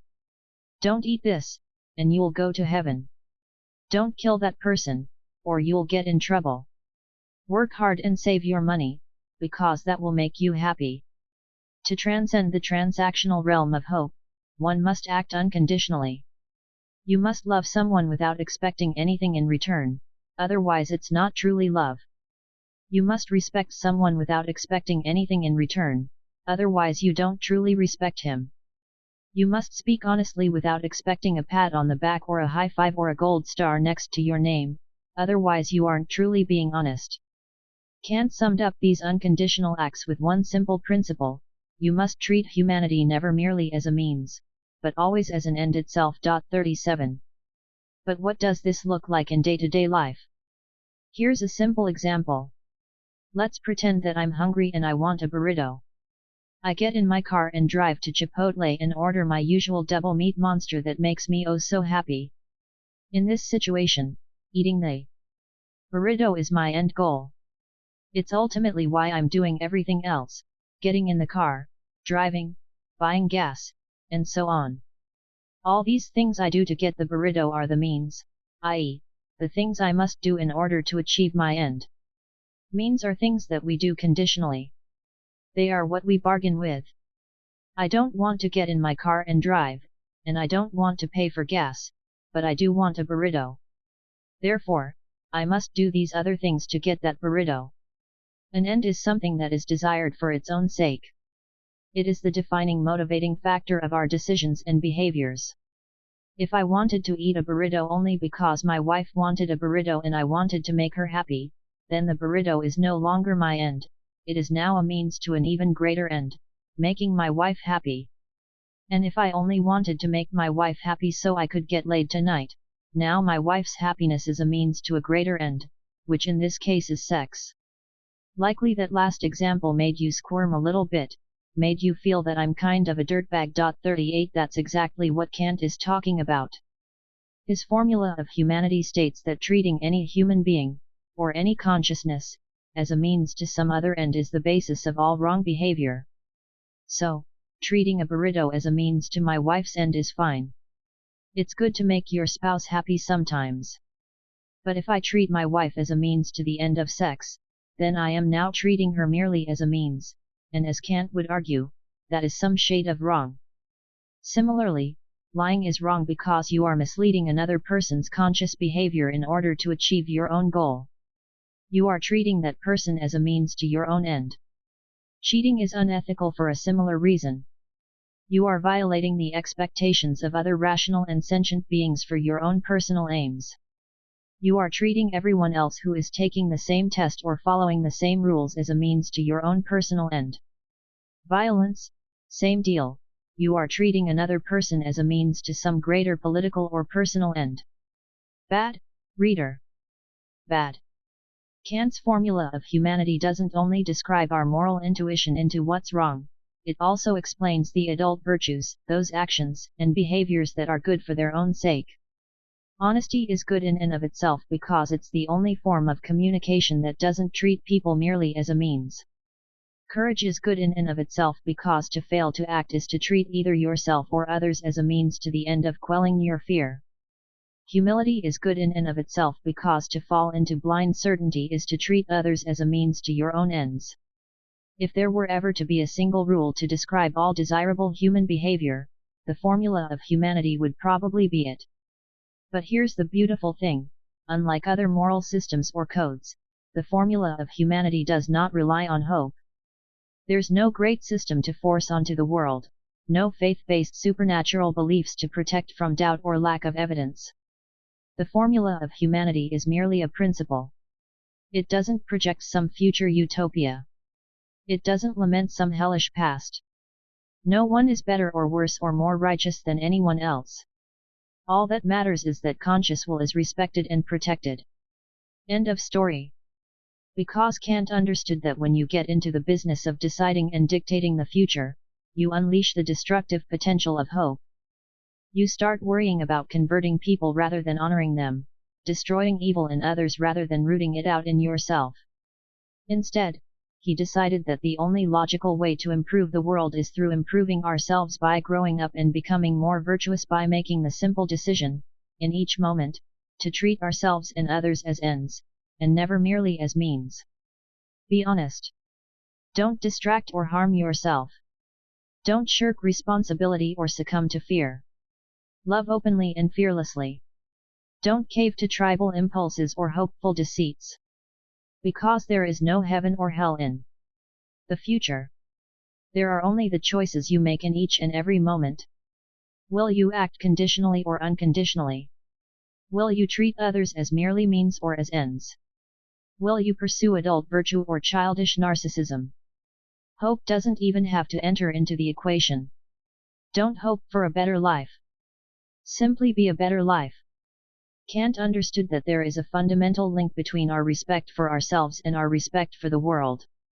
The values that define our identity are the templates that we apply to our interactions with others, and little progress can be made with others until we've made progress within ourselves. 39 When we pursue a life full of pleasure and simple satisfaction, we are treating ourselves as a means to our pleasurable ends. Therefore, self-improvement is not the cultivation of greater happiness but, rather, a cultivation of greater self-respect. Telling ourselves that we are worthless and shitty is just as wrong as telling others that they are worthless and shitty. Lying to ourselves is just as unethical as lying to others. Harming ourselves is just as repugnant as harming others. Self-love and self-care are therefore not something you learn about or practice.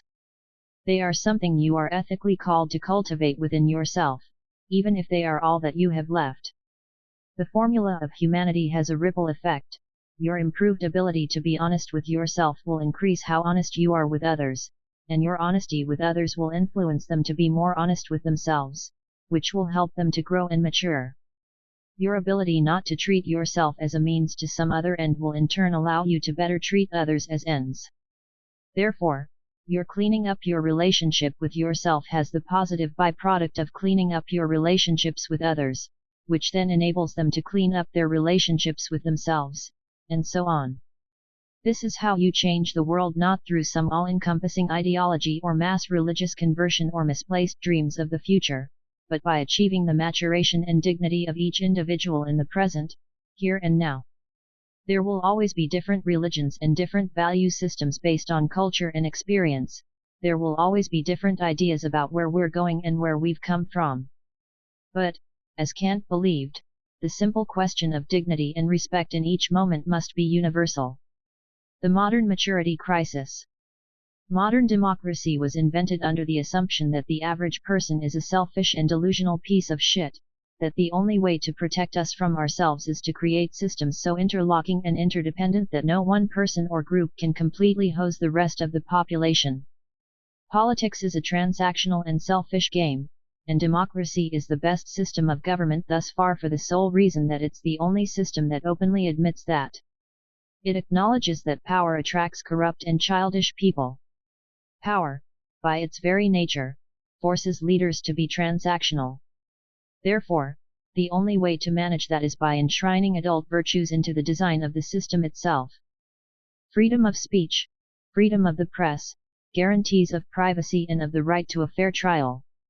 These are all implementations of the formula of humanity in social institutions, and they are implemented in such a way that they are incredibly difficult to threaten or change. There's really only one way to threaten a democratic system: when one group decides that its values are more important than the system itself and it subverts the religion of democracy with some other, likely less virtuous, religion, and political extremism grows. Political extremists, because they are intractable and impossible to bargain with, are, by definition, childish. They're a bunch of fucking babies. Extremists want the world to be a certain way, and they refuse to acknowledge any interests or values outside their own. They refuse to negotiate. They refuse to appeal to a higher virtue or principle above their own selfish desires. And they cannot be trusted to follow through on the expectations of others. They are also unabashedly authoritarian because, as children, they are desperate for an all-powerful parent to come and make everything all right. 40. The most dangerous extremists know how to dress up their childish values in the language of transaction or universal principle. A right-wing extremist will claim she desires freedom above all else and that she's willing to make sacrifices for that freedom. But what she really means is that she wants freedom from having to deal with any values that do not map onto her own. She wants freedom from having to deal with change or the marginalization of other people. Therefore, she's willing to limit and destroy the freedom of others in the name of her own freedom. 41. Extremists on the left play the same game, the only thing that changes is the language. A lefty extremist will say that he wants equality for all, but what he really means is that he never wants anyone to feel pain, to feel harmed, or to feel inferior. He doesn't want anyone to have to face moral gaps, ever. And he's willing to cause pain and adversity to others in the name of eliminating those moral gaps. Extremism, on both the right and the left, has become more politically prominent across the world in the past few decades. 42. Many smart people have suggested many complicated and overlapping explanations for this. And there likely are many complicated and overlapping reasons. 43. But allow me to throw out another one, that the maturity of our culture is deteriorating. Throughout the rich and developed world, we are not living through a crisis of wealth or material, but a crisis of character, a crisis of virtue, a crisis of means and ends.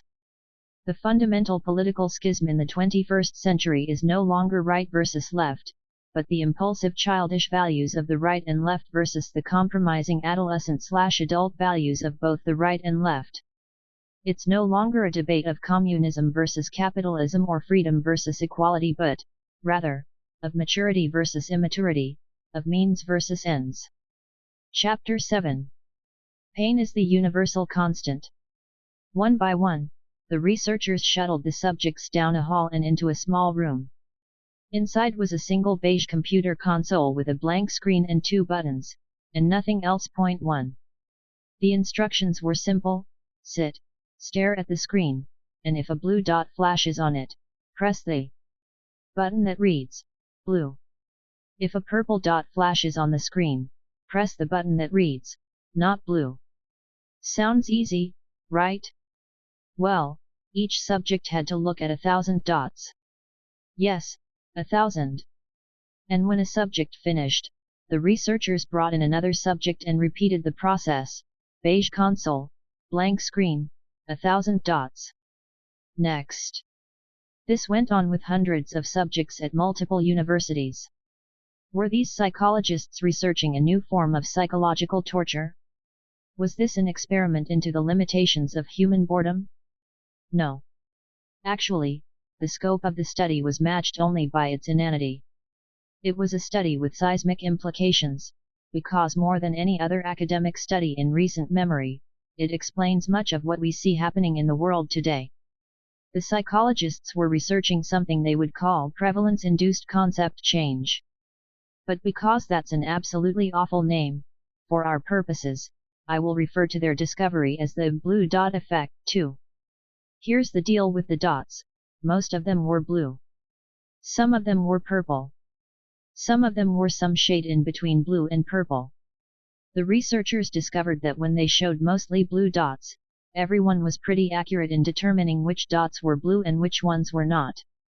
But as soon as the researchers started limiting the number of blue dots, and showing more shades of purple, the subjects began to mistake purple dots for blue. It seemed that their eyes distorted the colors and continued to seek a certain number of blue dots, no matter how many were actually shown. Okay, big deal, right?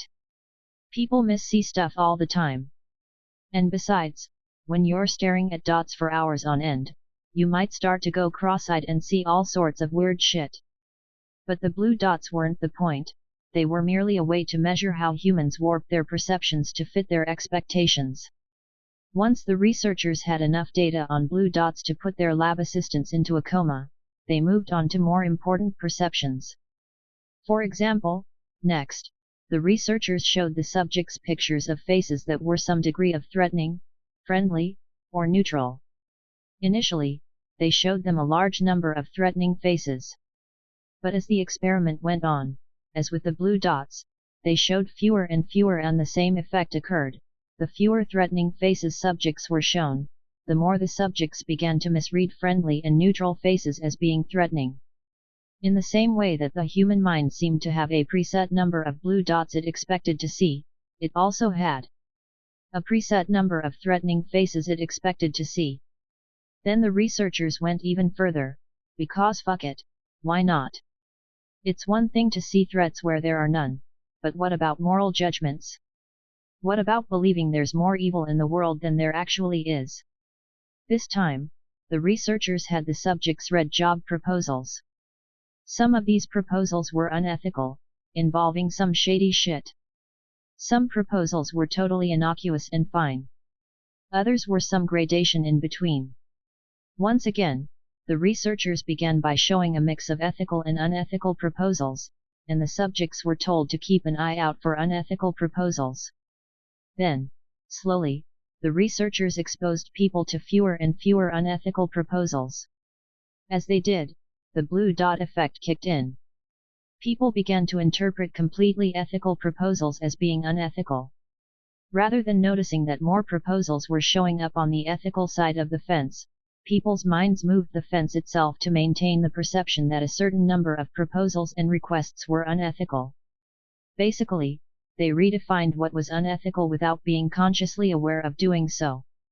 As the researchers noted, this bias has incredibly upsetting implications for, well, pretty much everything. Governmental committees designed to oversee regulations, when provided with a dearth of infractions, may start to perceive infractions where there are none. Task forces designed to check unethical practices within organizations will, when deprived of bad guys to accuse of wrongdoing, begin imagining bad guys where there are none.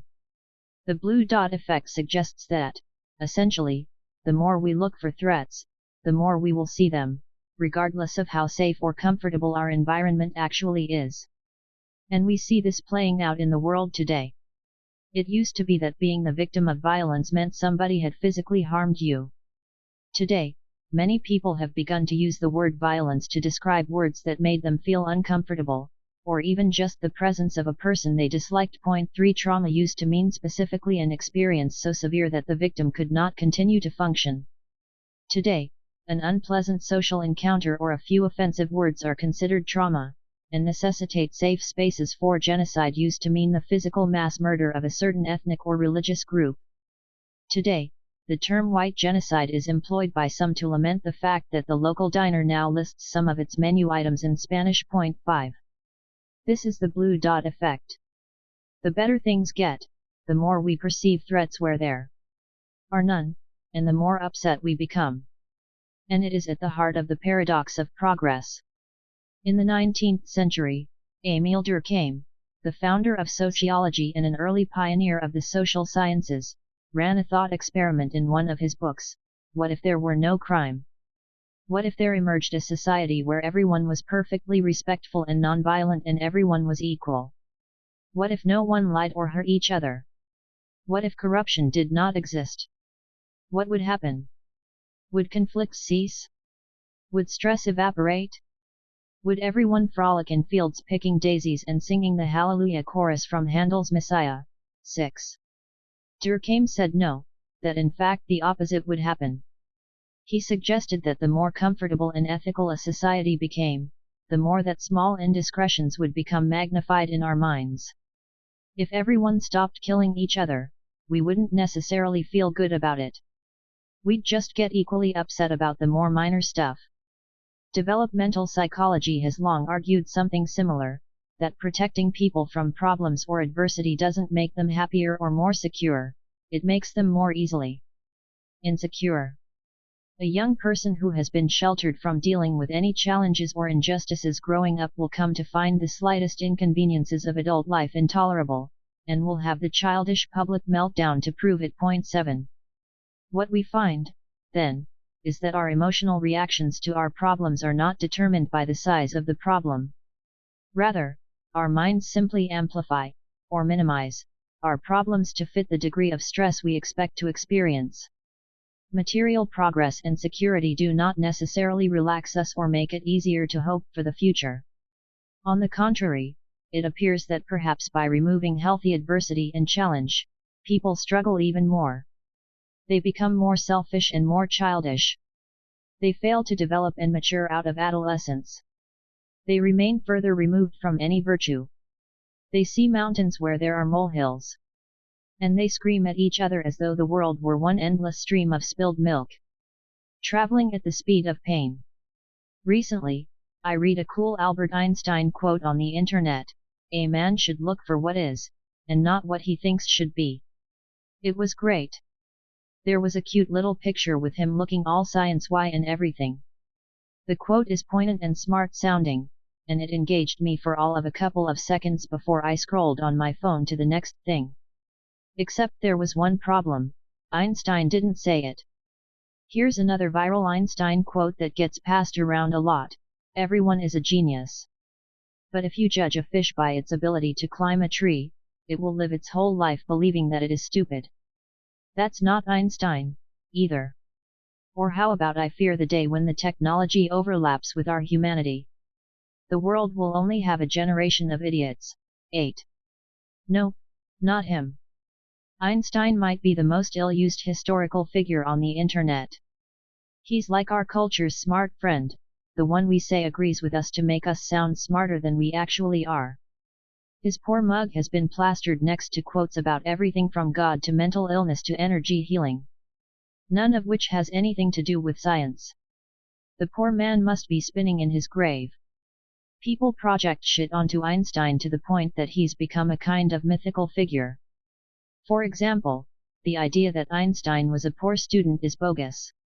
He excelled at math and science from an early age, taught himself algebra and Euclidean geometry in a single summer at age 12, and read Immanuel Kant's Critique of Pure Reason, a book that present-day graduate students struggle to finish, at age 13. I mean, the guy got a PhD in experimental physics earlier in life than some people get their first jobs, so clearly he was kind of into the school thing. Albert Einstein didn't initially have big aspirations, he just wanted to teach.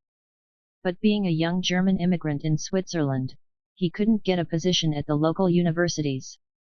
Eventually, with the help of a friend's father, he got a job at a patent office, a position mind-numbingly dull enough for him to sit around all day and imagine wacky theories about physics, theories that would soon flip the world on its head. In 1905 he published his theory of relativity, which launched him to worldwide fame. He left the patent office. Presidents and heads of state suddenly wanted to hang out with him. Everything was Gucci. In his long life, Einstein would go on to revolutionize physics multiple times, escape the Nazis, warn the United States of the oncoming necessity, and danger, of nuclear weapons, and be the subject of a very famous photo in which he's sticking out his tongue. But today, we also know him for the many excellent internet quotes that he never actually said. Since the time of real Newton, physics had been based upon the idea that everything could be measured in terms of time and space. For example, my trash can is here next to me now. It has a particular position in space. If I pick it up and throw it across the room in a drunken rage, we could theoretically measure its location in space across time, determining all sorts of useful stuff like its velocity, trajectory, momentum, and how big a dent it will leave in the wall. These other variables are determined by measuring the trash can's movement across both time and space. Time and space are what we call universal constants. They are immutable. They are the metrics by which everything else is measured. If this sounds like common sense, it's because it is. Then Einstein came along and said, "Fuck your common sense, you know nothing, Jon Snow," and changed the world. That's because Einstein proved that time and space are not universal constants. In fact, it turns out that our perceptions of time and space can change depending on the context of our observations. For example, what I experience as 10 seconds, you could experience as 5, and what I experience as a mile, you could theoretically experience as a few feet. To anyone who has spent a significant amount of time on LSD, this conclusion might kind of make sense. But for the physics world at the time, it sounded like pure craziness. Einstein demonstrated that space and time change depending on the observer, that is, they are relative. It is the speed of light that is the universal constant, the thing by which everything else must be measured. We are all moving, all the time, and the closer we get to the speed of light, the more time slows down and the more space contracts. For example, let's say you have an identical twin. Being twins, obviously you are the same age. The two of you decide to go on a little intergalactic adventure, and each of you gets into a separate spaceship. Your spaceship travels at a pokey 50 km per second, but your twins travels at close to the speed of light, an insane 299,000 km per second. You both agree to travel around space for a while and find a bunch of cool stuff and then meet back up after 20 Earth years have passed. When you get home, something shocking has happened. You have aged 20 years, but your twin has hardly aged at all. Your twin has been gone for 20 Earth years, yet on his spaceship, he experienced only about 1 year. Yeah, what the fuck, is what I said, too. As Einstein once said, dude, that doesn't even make sense. Except it does, and Einstein never said that. The Einstein example is important because it shows how our assumption of what is constant and stable in the universe can be wrong, and those incorrect assumptions can have massive implications on how we experience the world. We assume that space and time are universal constants because that explains how we perceive the world. But it turns out that they are not universal constants, they are variables to some other, inscrutable, non-obvious constant. And that changes everything. I belabor this headache-inducing explanation of relativity because I believe a similar thing is going on within our own psychology. What we believe is the universal constant of our experience is, in fact, not constant at all. And, instead, much of what we assume to be true and real is relative to our own perception. Psychologists didn't always study happiness. In fact, for most of the field's history, psychology focused not on the positive, but on what fucked people up, what caused mental illness and emotional breakdowns, and how people should cope with their greatest pains. It wasn't until the 1980s that a few intrepid academics started asking themselves, wait a second, my job is kind of a downer. What about what makes people happy? Let's study that instead. And there was much celebration, because soon dozens of happiness books would proliferate on bookshelves, selling in the millions to bored, angsty middle-class people suffering existential crises. One of the first things psychologists did when they started to study happiness was to organize a simple survey. 9 They took large groups of people and gave them pagers. Remember, this was the 1980s and 90s, and whenever the pager went off, each person was to stop and write down the answers to 2 questions. On a scale of 1 to 10, how happy are you at this moment? What has been going on in your life? The researchers collected thousands of ratings from hundreds of people from all walks of life, and what they discovered was both surprising and incredibly boring. Pretty much everybody wrote 7 all the time. At the grocery store buying milk? 7. Attending my son's baseball game? 7. Talking to my boss about making a big sale to a client? 7. Even when catastrophic stuff happened, mom got cancer, I missed a mortgage payment on the house, Junior lost an arm in a freak bowling accident, happiness levels would dip to the 2 to 5 range for a short period, and then, after a while, would return to 7.10. This was true for extremely positive events as well. Getting a fat bonus at work, going on dream vacations, marriages after the event, people's ratings would shoot up for a short period of time and then, predictably, settle back in at around 7. This fascinated researchers. Nobody is fully happy all the time, but similarly, nobody is fully unhappy all the time, either. It seems that humans, regardless of our external circumstances, live in a constant state of mild but not fully satisfying happiness. Put another way, things are pretty much always fine, but they could also always be better. Point 11. Life is apparently nothing but bobbing up and down and around our level 7 happiness. And this constant 7 that we're always coming back to plays a little trick on us, a trick that we fall for over and over again. The trick is that our brain tells us, you know, if I could just have a little bit more, I'd finally get to 10 and stay there. Most of us live much of our lives this way, constantly chasing our imagined 10. You think, hey, to be happier, I'm going to need to get a new job, so you get a new job. And then, a few months later, you feel you'd be happier if you had a new house, so you get a new house. And then, a few months later, it's an awesome beach vacation, so you go on an awesome beach vacation. And while you're on the awesome beach vacation, you're like, you know what I fucking need? A goddamn pina colada. Can't a fucker get a pina colada around here? So, you stress about your pina colada, believing that just one pina colada will get you to your 10. But then it's a second pina colada, and then a third, and then well, you know how this turns out, you wake up with a hangover and are at a 3. It's like Einstein once advised, never get wasted on cocktails with sugar-based mixers. If you need to go on a bender, may I recommend some seltzer, or if you're a particularly rich fuck, perhaps a fine champagne.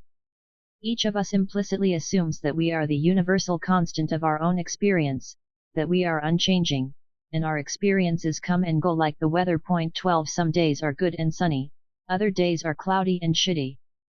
The skies change, but we remain the same. But this is not true. In fact, this is backward.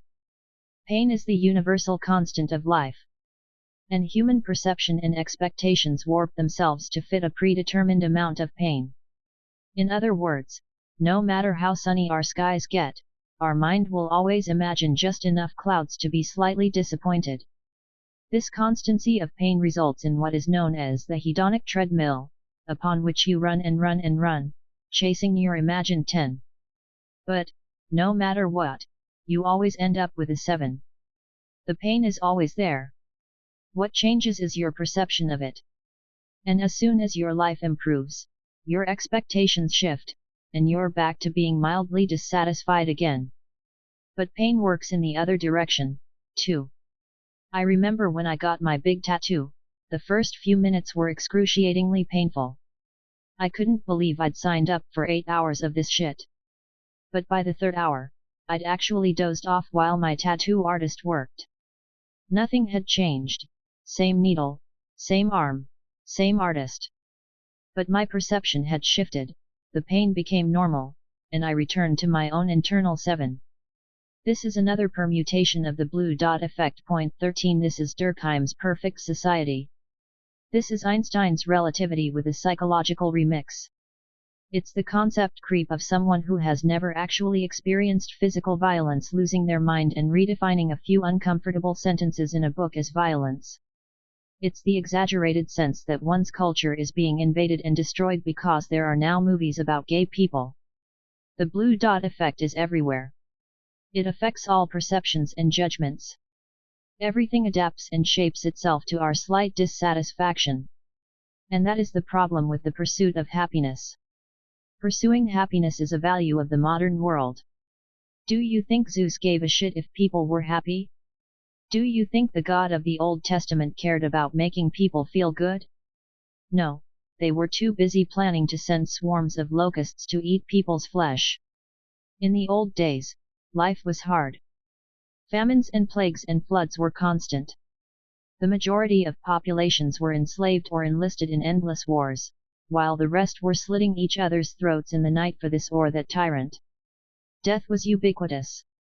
Most people didn't live past, like, age 30. And this was how things were for the majority of human history, shit and shingles and starvation. Suffering in the pre-science world was not only an accepted fact, it was often celebrated. The philosophers of antiquity didn't see happiness as a virtue. On the contrary, they saw humans' capacity for self-denial as a virtue, because feeling good was just as dangerous as it was desirable. And rightly so. All it took was one jackass getting carried away, and the next thing you knew, half the village had burned down.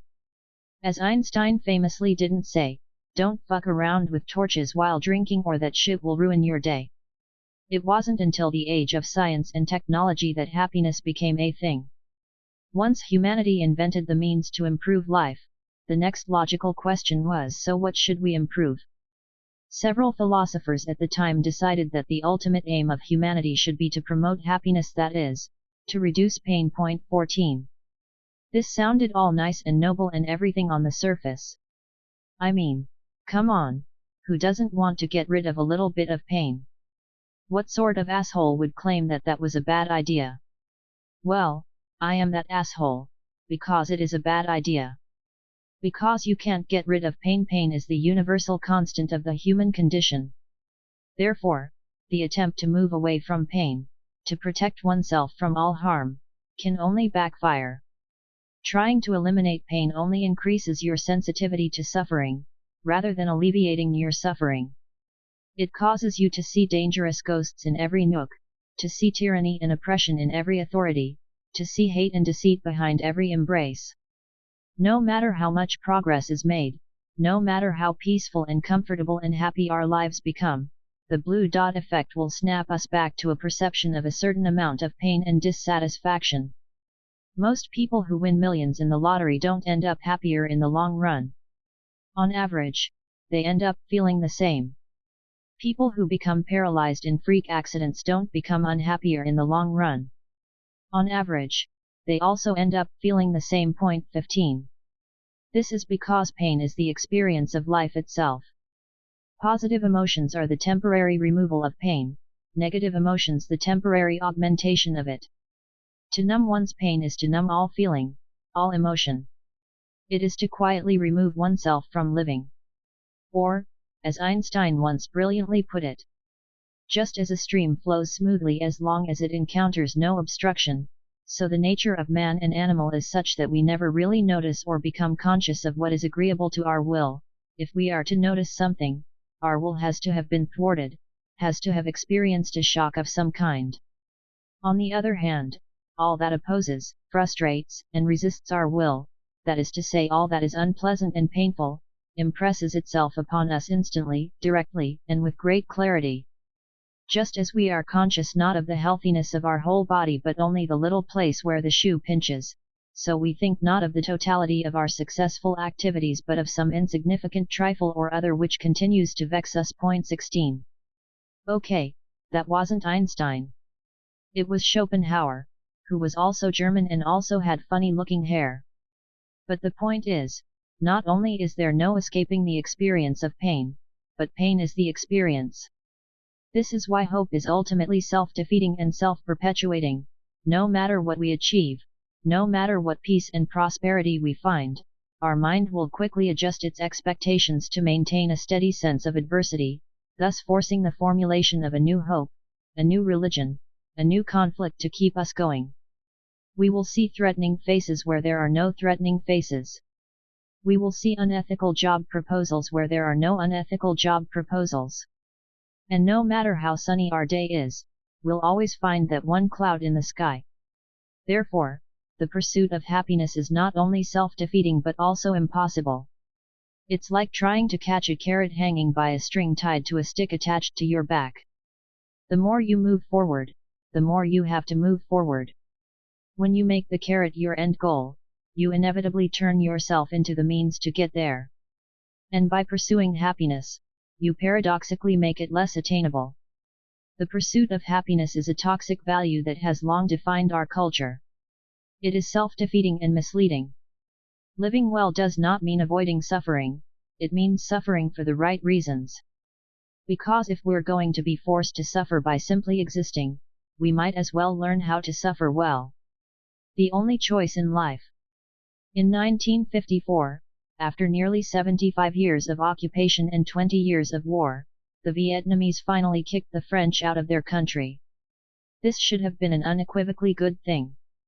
The problem was that pesky Cold War was going on, a global religious war between the capitalist, liberal Western powers and the communist Eastern Bloc. And when it turned out that Ho Chi Minh, the guy who gave the French the ass-kicking, was a communist, well, everyone kind of freaked out and thought this could spark World War III. Terrified of a major war, a bunch of heads of state sat down at a fancy table somewhere in Switzerland and agreed to skip the nuclear annihilation part and go straight to slicing Vietnam in half. Why a country that didn't do anything to anybody deserved to be cut in half? Don't ask me. Point 17. But apparently everyone decided that North Vietnam would be communist, South Vietnam would be capitalist, and that's that. Everyone would live happily ever after. Okay, maybe not. Here was the problem. The Western powers put a man named Ngo Dinh Diem in charge of South Vietnam until proper elections could be held. At first, everyone seemed to like this Diem guy. A devout Catholic, he was French educated, had spent a number of years in Italy, and was multilingual. Upon meeting him, U.S. Vice President Lyndon Johnson called Diem the Winston Churchill of Asia. He was practically one of us. Diem was also charismatic and ambitious. He impressed himself not only on the Western leaders but also on the former Vietnamese emperor. Diem declared confidently that he would be the one to finally bring democracy to Southeast Asia. And everyone believed him. Well, that's not what happened. Within a year of taking power, Diem outlawed every political party in South Vietnam other than his own. And when it came time for the country to have its referendum, he put his own brother in charge of managing all electoral sites. And you'll never believe this, but Diem won the election. With the mind-blowing 98.2% of the vote. It turned out this Diem guy was a total piece of shit. Ho Chi Minh, the leader of North Vietnam, was a total piece of shit, too, of course. And if I learned anything in college, it's that the first rule of geopolitical theory is that when you have two total pieces of shit living next door to each other, millions of people die. Point 18. And just like that, Vietnam spiraled back into civil war.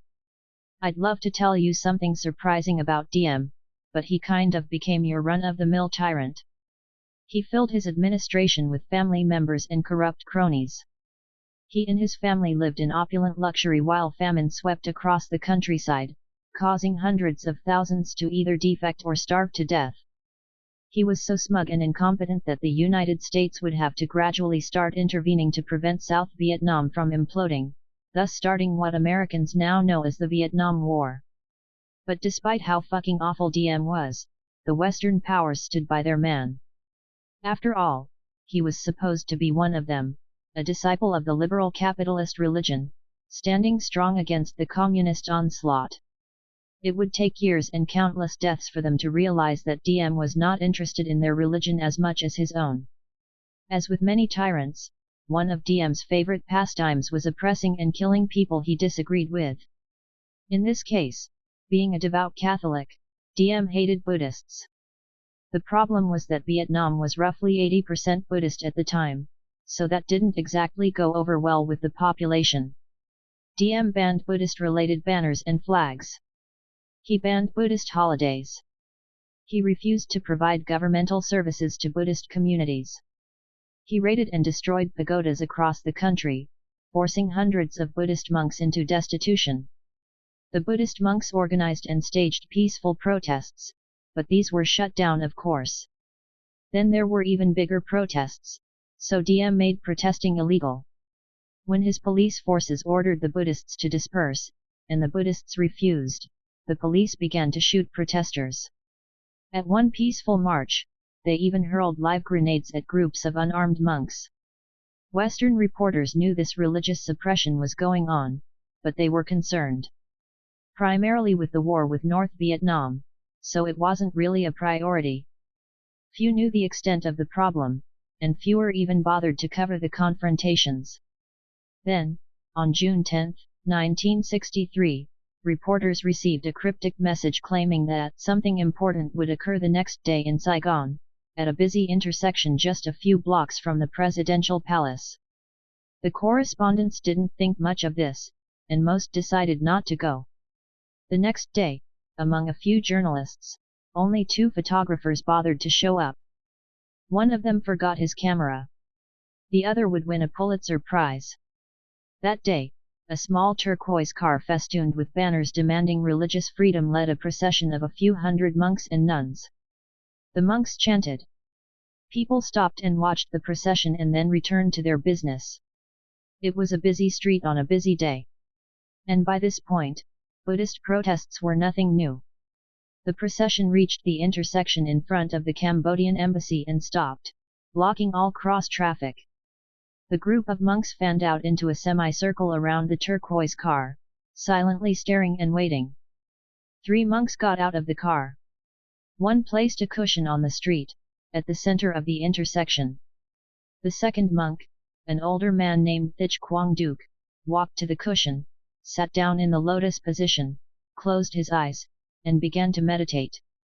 The third monk from the car opened the trunk and took out a 5-gallon canister of gasoline, carried it over to where Quang Duc was sitting, and dumped the gasoline over his head, covering the old man in fuel. People covered their mouths. Some covered their faces as their eyes began to water at the fumes. An eerie silence fell over the busy city intersection. Passers-by stopped walking. Police forgot what they were doing. There was a thickness in the air. Something important was about to happen. Everyone waited. With gasoline-soaked robes and an expressionless face, Quang Duc recited a short prayer, reached out, slowly picked up a match, and without breaking his lotus position or opening his eyes, struck it on the asphalt and set himself on fire. Instantly, a wall of flames rose around him. His body became engulfed. His robe disintegrated.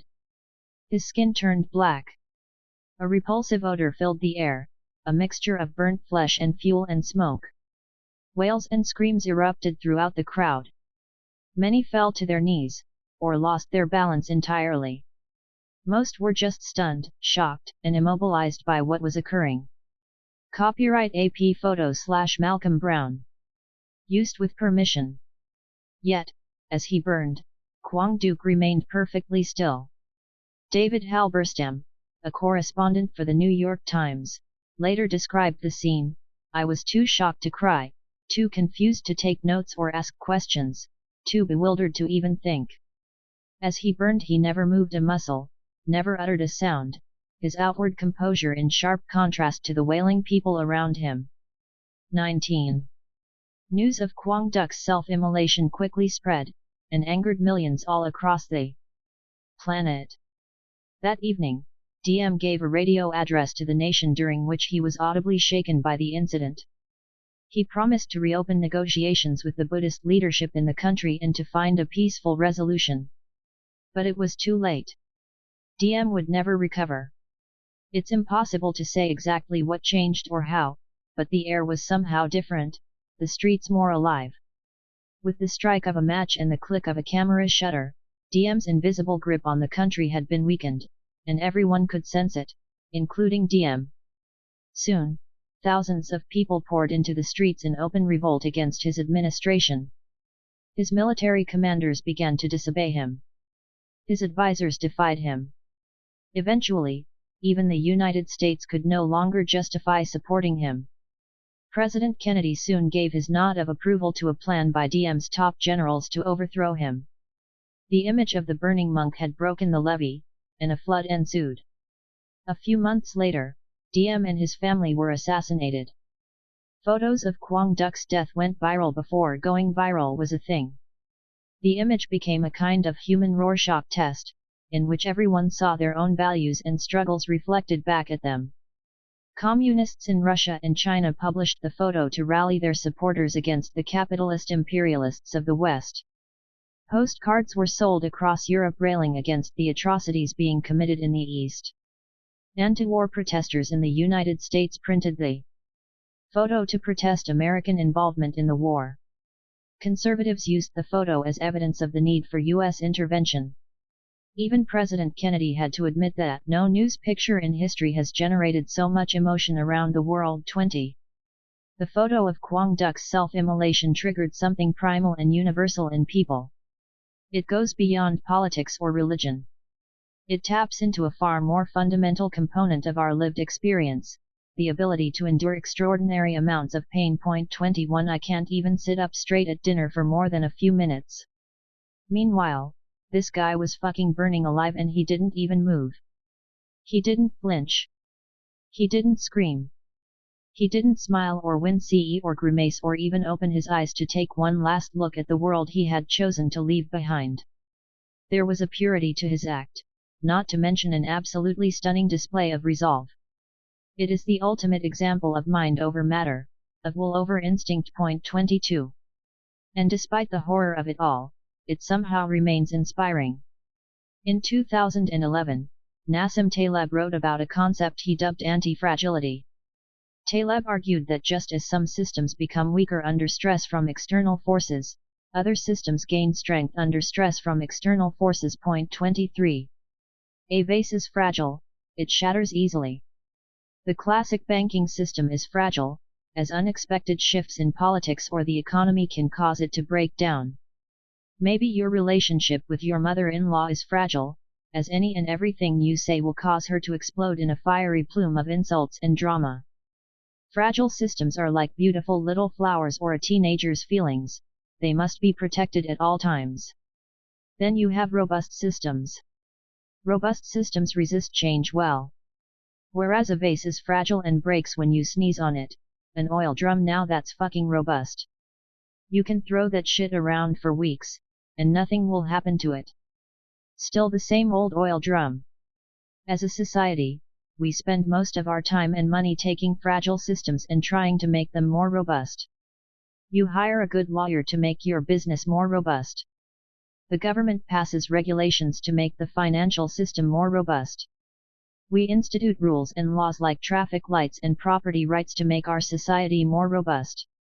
But, Taleb says, there is a third type of system, and that is the anti-fragile system. Whereas a fragile system breaks down and a robust system resists change, the anti-fragile system gains from stressors and external pressures. Start UPS are anti-fragile businesses, they look for ways to fail quickly and gain from those failures. Drug dealers are also anti-fragile, the crazier shit gets, the more fucked up people want to get. A healthy love relationship is anti-fragile, misfortune and pain make the relationship stronger rather than weaker. Point 24 Veterans often talk about how the chaos of combat builds and reinforces life-changing bonds between soldiers, rather than disintegrating those bonds. The human body can go either way, depending on how you use it. If you get off your ass and actively seek out pain, the body is anti-fragile, meaning it gets stronger the more stress and strain you put on it. The breaking down of your body through exercise and physical labor builds muscle and bone density, improves circulation, and gives you a really nice butt. But if you avoid stress and pain, i.e., if you sit on your damn couch all day watching Netflix, your muscles will atrophy, your bones will become brittle, and you will degenerate into weakness. The human mind operates on the same principle. It can be fragile or anti-fragile depending on how you use it. When struck by chaos and disorder, our minds set to work making sense of it all, deducing principles and constructing mental models, predicting future events and evaluating the past. This is called learning, and it makes us better, it allows us to gain from failure and disorder. But when we avoid pain, when we avoid stress and chaos and tragedy and disorder, we become fragile. Our tolerance for day-to-day setbacks diminishes, and our life must shrink accordingly for us to engage only in the little bit of the world we can handle at one time. Because pain is the universal constant. No matter how good or bad your life gets, the pain will be there. And it will eventually feel manageable. The question then, the only question, is, will you engage it? Will you engage your pain or avoid your pain? Will you choose fragility or anti-fragility? Everything you do, everything you are, everything you care about is a reflection of this choice. Your relationships, your health, your results at work, your emotional stability, your integrity, your engagement with your community, the breadth of your life experiences, the depth of your self-confidence and courage, your ability to respect and trust and forgive and appreciate and listen and learn and have compassion. If any of these things is fragile in your life, it is because you have chosen to avoid the pain. You have chosen childish values of chasing simple pleasures, desire, and self-satisfaction. Our tolerance for pain, as a culture, is diminishing rapidly. And not only is this diminishment failing to bring us more happiness, but it's generating greater amounts of emotional fragility, which is why everything appears to be so fucked. Which brings me back to Thich Quang Duc setting himself on fire and then just sitting there like a boss. Most modern Westerners know of meditation as a relaxation technique. You put on some yoga pants and sit in a warm, cushy room for 10 minutes and close your eyes and listen to some soothing voice on your phone telling you that you're okay, everything's okay, everything's going to be fucking great, just follow your heart, blah, blah, blah. Point 25. But actual Buddhist meditation is far more intense than simply distressing oneself with fancy apps. Rigorous meditation involves sitting quietly and mercilessly observing yourself. Every thought, every judgment, every inclination, every minute fidget and flake of emotion and trace of assumption that passes before your mind's eye is ideally captured, acknowledged, and then released back into the void. And worst of all, there's no end to it. People always lament that they're not good at meditation. There is no getting good. That's the whole point. You are supposed to suck at it. Just accept the suckage. Embrace the suckage. Love the suckage. When one meditates for long periods of time, all sorts of wacky shit comes up. Strange fantasies and decades-old regrets and odd sexual urges and unbearable boredom and often crushing feelings of isolation and loneliness. And these things, too, must simply be observed, acknowledged, and then let go. They, too, shall pass. Meditation is, at its core, a practice of anti-fragility, training your mind to observe and sustain the never-ending ebb and flow of pain and not to let the self get sucked away by its riptide. This is why everyone is so bad at something seemingly so simple. After all, you just sit on a pillow and close your eyes. How hard can it be? Why is it so difficult to summon the courage to sit down and do it and then stay there? It should be easy, yet everyone seems to be terrible at getting themselves to do it. Point 26. Most people avoid meditation the same way a kid avoids doing homework. It's because they know what meditation really is. It's confronting your pain, it's observing the interiors of your mind and heart, in all their horror and glory. I usually tap out after meditating for around an hour, and the most I ever did was a 2-day silent retreat. By the end of that, my mind was practically screaming for me to let it go outside and play. That length of sustained contemplation is a strange experience, a mix of agonizing boredom dotted with the horrifying realization that any control you thought you had over your own mind was merely a useful illusion. Throw in a dash of uncomfortable emotions and memories, maybe a childhood trauma or two, and shit can get pretty raw. Now imagine doing that all day, every day, for 60 years. Imagine the steely focus and intense resolve of your inner flashlight. Imagine your pain threshold. Imagine your anti-fragility. What's so remarkable about Thich Quang Duc is not that he chose to set himself on fire in political protest, although that is pretty damn remarkable. What's remarkable is the manner in which he did it, motionless, equanimous, at peace. The Buddha said that suffering is like being shot by 2 arrows. The first arrow is the physical pain, it's the metal piercing the skin, the force colliding into the body. The second arrow is the mental pain, the meaning and emotion we attach to the being struck, the narratives that we spin in our minds about whether we deserved or didn't deserve what happened. In many cases, our mental pain is far worse than any physical pain. In most cases, it lasts far longer. Through the practice of meditation, the Buddha said that if we could train ourselves to be struck only by the first arrow, we could essentially render ourselves invincible to any mental or emotional pain. That, with enough practiced focus, with enough anti-fragility, the passing sensation of an insult or an object piercing our skin, or gallons of gasoline aflame over our body, would possess the same fleeting feeling as a fly buzzing across our face. That while pain is inevitable, suffering is always a choice. That there is always a separation between what we experience and how we interpret that experience. That there's always a gap between what our feeling brain feels and what our thinking brain thinks. And in that gap, you can find the power to bear anything. Children have a low tolerance for pain because the child's entire ethos revolves around the avoidance of pain. For the child, a failure to avoid pain is a failure to find meaning or purpose. Therefore, even modest amounts of pain will cause the child to fall into fits of nihilism. The adolescent has a higher pain threshold because the adolescent understands that pain is often a necessary trade-off to achieve his goals. The notion of enduring pain for some sort of future benefit thus allows the adolescent to incorporate some hardships and setbacks into his vision of hope. I will suffer through school so I can have a good career. I will deal with my obnoxious aunt so I can enjoy my holiday with the family. I will wake up at the ass crack of dawn to work out because it will make me look sexy. The problem arises when the adolescent feels that he got a bad bargain, when the pain exceeds his expectations and the rewards don't live up to the hype. This will cause the adolescent, like the child, to fall into a crisis of hope. I sacrificed so much and got so little back. What was the point? It will thrust the adolescent into the depths of nihilism and an unkindly visit with the uncomfortable truth. The adult has an incredibly high threshold for pain because the adult understands that life, in order to be meaningful, requires pain, that nothing can or necessarily should be controlled or bargained for, that you can simply do the best you can do, regardless of the consequences.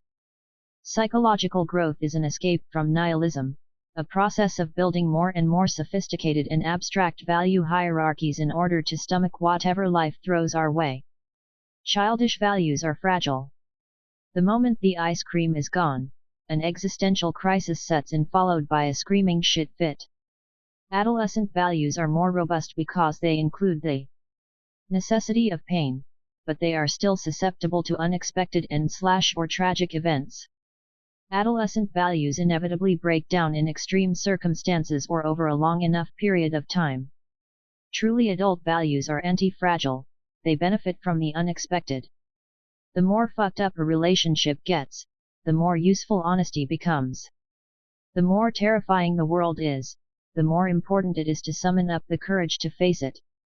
The more confusing life becomes, the more valuable it is to adopt humility. These are the virtues of a post-hope existence, the values of true adulthood. They are the North Star of our minds and our hearts. No matter the turbulence or chaos taking place on earth, they stand above it all, untouched, always shining, always guiding us through the darkness. Pain is value. Many scientists and techno-enthusiasts believe that one day we will develop the capabilities to cure death. Our genetics will be modified and optimized. We will develop nanobots that monitor and eradicate anything that could medically threaten us. Biotechnology will enable us to replace and restore our bodies in perpetuity, thus allowing us to live forever. It sounds like science fiction, but some even believe that we could achieve this technology in our lifetime. 27. The idea of removing the possibility of death, of overcoming our biological fragility, of alleviating all pain, is incredibly exciting on the surface. But I think it could also be a psychological disaster in the making. For one, if you remove death, you remove any scarcity from life. And if you remove scarcity, you remove the ability to determine value. Everything will seem equally good or bad, equally worthy or unworthy of your time and attention, because, well, you would have infinite time and attention. You could spend 100 years watching the same TV show, and it wouldn't matter. You could let your relationships deteriorate and fall away because, after all, those people are going to be around forever, so why bother? You could justify every indulgence, every diversion, with a simple, well, it's not like it's going to kill me, and get on with it. Death is psychologically necessary because it creates stakes in life. There is something to lose. You don't know what something is worth until you experience the potential to lose it. You don't know what you're willing to struggle for, what you're willing to give up or sacrifice. Pain is the currency of our values. Without the pain of loss, or potential loss, it becomes impossible to determine the value of anything at all. Pain is at the heart of all emotion. Negative emotions are caused by experiencing pain. Positive emotions are caused by alleviating pain. When we avoid pain and make ourselves more fragile, the result is our emotional reactions will be wildly disproportional to the importance of the event. We will flip our shit when our burger comes with too many leaves of lettuce. We will brim with self-importance after watching a bullshit YouTube video telling us how righteous we are. Life will become an ineffable roller coaster, sweeping our hearts up and down as we scroll up and down on our touch screen. The more anti-fragile we become, the more graceful our emotional responses are, the more control we exercise over ourselves, and the more principled our values. Anti-fragility is therefore synonymous with growth and maturity. Life is one never-ending stream of pain, and to grow is not to find a way to avoid that stream but, rather, to dive into it and successfully navigate its depths. The pursuit of happiness is, then, an avoidance of growth, an avoidance of maturity, an avoidance of virtue. It is treating ourselves and our minds as a means to some emotionally giddy end. It is sacrificing our consciousness for feeling good. It's giving up our dignity for more comfort. The ancient philosophers knew this. Plato and Aristotle and the Stoics spoke of a life not of happiness, but of character, developing the ability to sustain pain and make the appropriate sacrifices, as that's really what life was in their time, one long, drawn-out sacrifice. The ancient virtues of bravery, honesty, and humility are all different forms of practicing anti-fragility. They are principles that gain from chaos and adversity. It wasn't until the Enlightenment, the age of science and technology and the promise of never-ending economic growth, that thinkers and philosophers conceived of the idea summed up by Thomas Jefferson as the pursuit of happiness. As the Enlightenment thinkers saw science and wealth alleviate poverty, starvation, and disease from the population, they mistook this improvement of pain to be the elimination of pain. Many public intellectuals and pundits continue to make this mistake today. They believe that growth has liberated us from suffering, rather than merely transmuting that suffering from a physical form to a psychological form. Point 28. What the Enlightenment did get right is the idea that, on average, some pain is better than others. All else being equal, it is better to die at 90 than at 20. It's better to be healthy than it is to be sick. It's better to be free to pursue your own goals than to be forced into servitude by others. In fact, you could define wealth in terms of how desirable your pain is. Point 29. But we seem to have forgotten what the ancients knew, that no matter how much wealth is generated in the world, the quality of our lives is determined by the quality of our character, and the quality of our character is determined by our relationship to our pain. The pursuit of happiness plunges us headfirst toward nihilism and frivolity. It leads us toward childishness, an incessant and intolerant desire for something more, a hole that can never be filled, a thirst that can never be quenched. It is at the root of corruption and addiction, of self-pity and self-destruction. When we pursue pain, we are able to choose what pain we bring into our lives. And this choice makes the pain meaningful, and therefore, it is what makes life feel meaningful. Because pain is the universal constant of life, the opportunities to grow from that pain are constant in life. All that is required is that we don't numb it, that we don't look away. All that is required is that we engage it and find the value and meaning in it. Pain is the source of all value. To numb ourselves to our pain is to numb ourselves to anything that matters in the world. Point 30. Pain opens up the moral gaps that eventually become our most deeply held values and beliefs. When we deny ourselves the ability to feel pain for a purpose, we deny ourselves the ability to feel any purpose in our life at all. Chapter 8. The Feelings Economy. In the 1920s, women didn't smoke, or, if they did, they were severely judged for it. It was taboo. Like graduating from college or getting elected to Congress, smoking, people believed back then, should be left to the men. Honey, you might hurt yourself.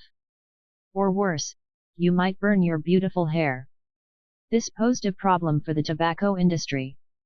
Here you had 50% of the population not smoking their cigarettes for no other reason than it was unfashionable or seen as impolite. This wouldn't do. As George Washington Hill, president of the American Tobacco Company, said at the time, "It's a gold mine right in our front yard." The industry tried multiple times to market cigarettes to women, but nothing ever seemed to work. The cultural prejudice against it was simply too ingrained, too deep. Then, in 1928, the American Tobacco Company hired Edward Bernays, a young hotshot marketer with wild ideas and even wilder marketing campaigns. 1 Bernays's marketing tactics at the time were unlike anybody else's in the advertising industry. Back in the early 19th century, marketing was seen simply as a means of communicating the tangible, real benefits of a product in the simplest and most concise form possible. It was believed at the time that people bought products based on facts and information. If someone wanted to buy cheese, then you had to communicate to them the facts of why your cheese was superior: freshest French goat milk, cured 12 days, shipped refrigerated.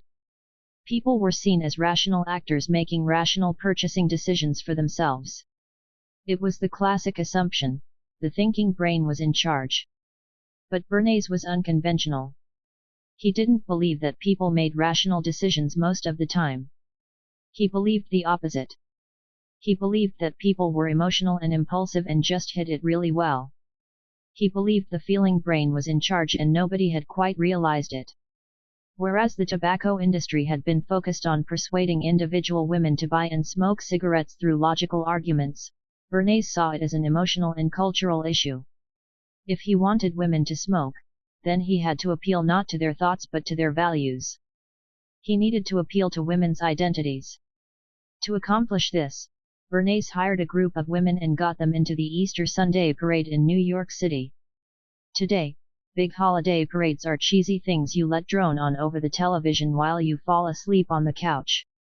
But back in those days, parades were big social events, kind of like the Super Bowl or something. As Bernays planned it, at the appropriate moment, these women would all stop and light up cigarettes at the same time. He hired photographers to take flattering photos of the smoking women, which he then passed out to all the major national newspapers.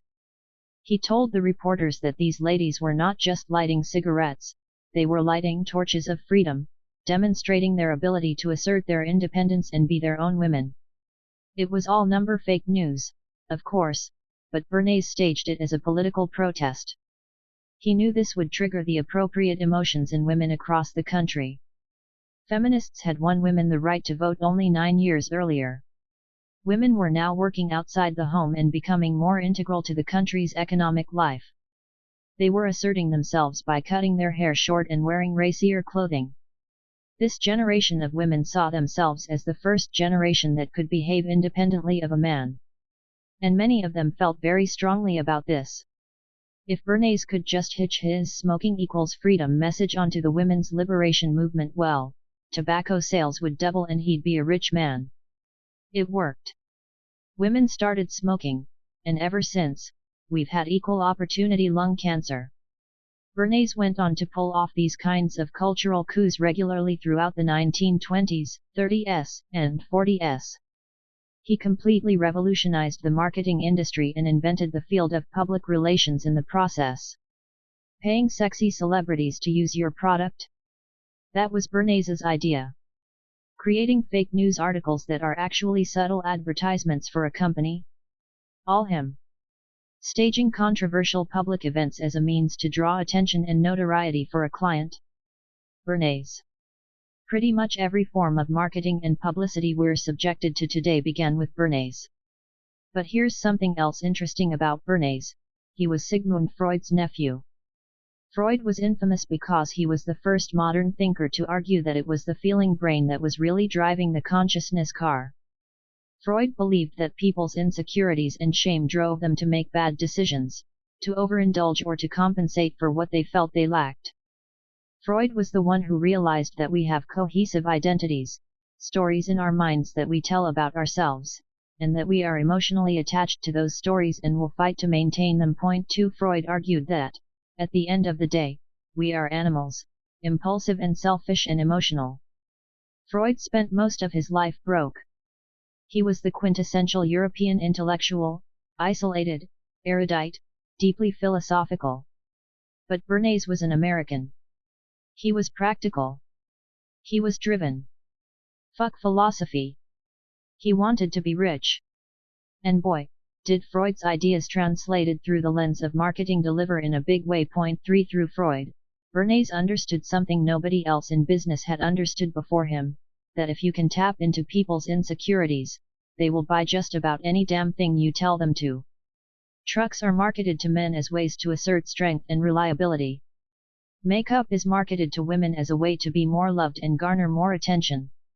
Beer is marketed as a way to have fun and be the center of attention at a party. This is all marketing 101, of course. And today it's celebrated as business as usual. One of the first things you learn when you study marketing is how to find customers' pain points and then subtly make them feel worse. The idea is that you needle at people's shame and insecurity and then turn around and tell them your product will resolve that shame and rid them of that insecurity.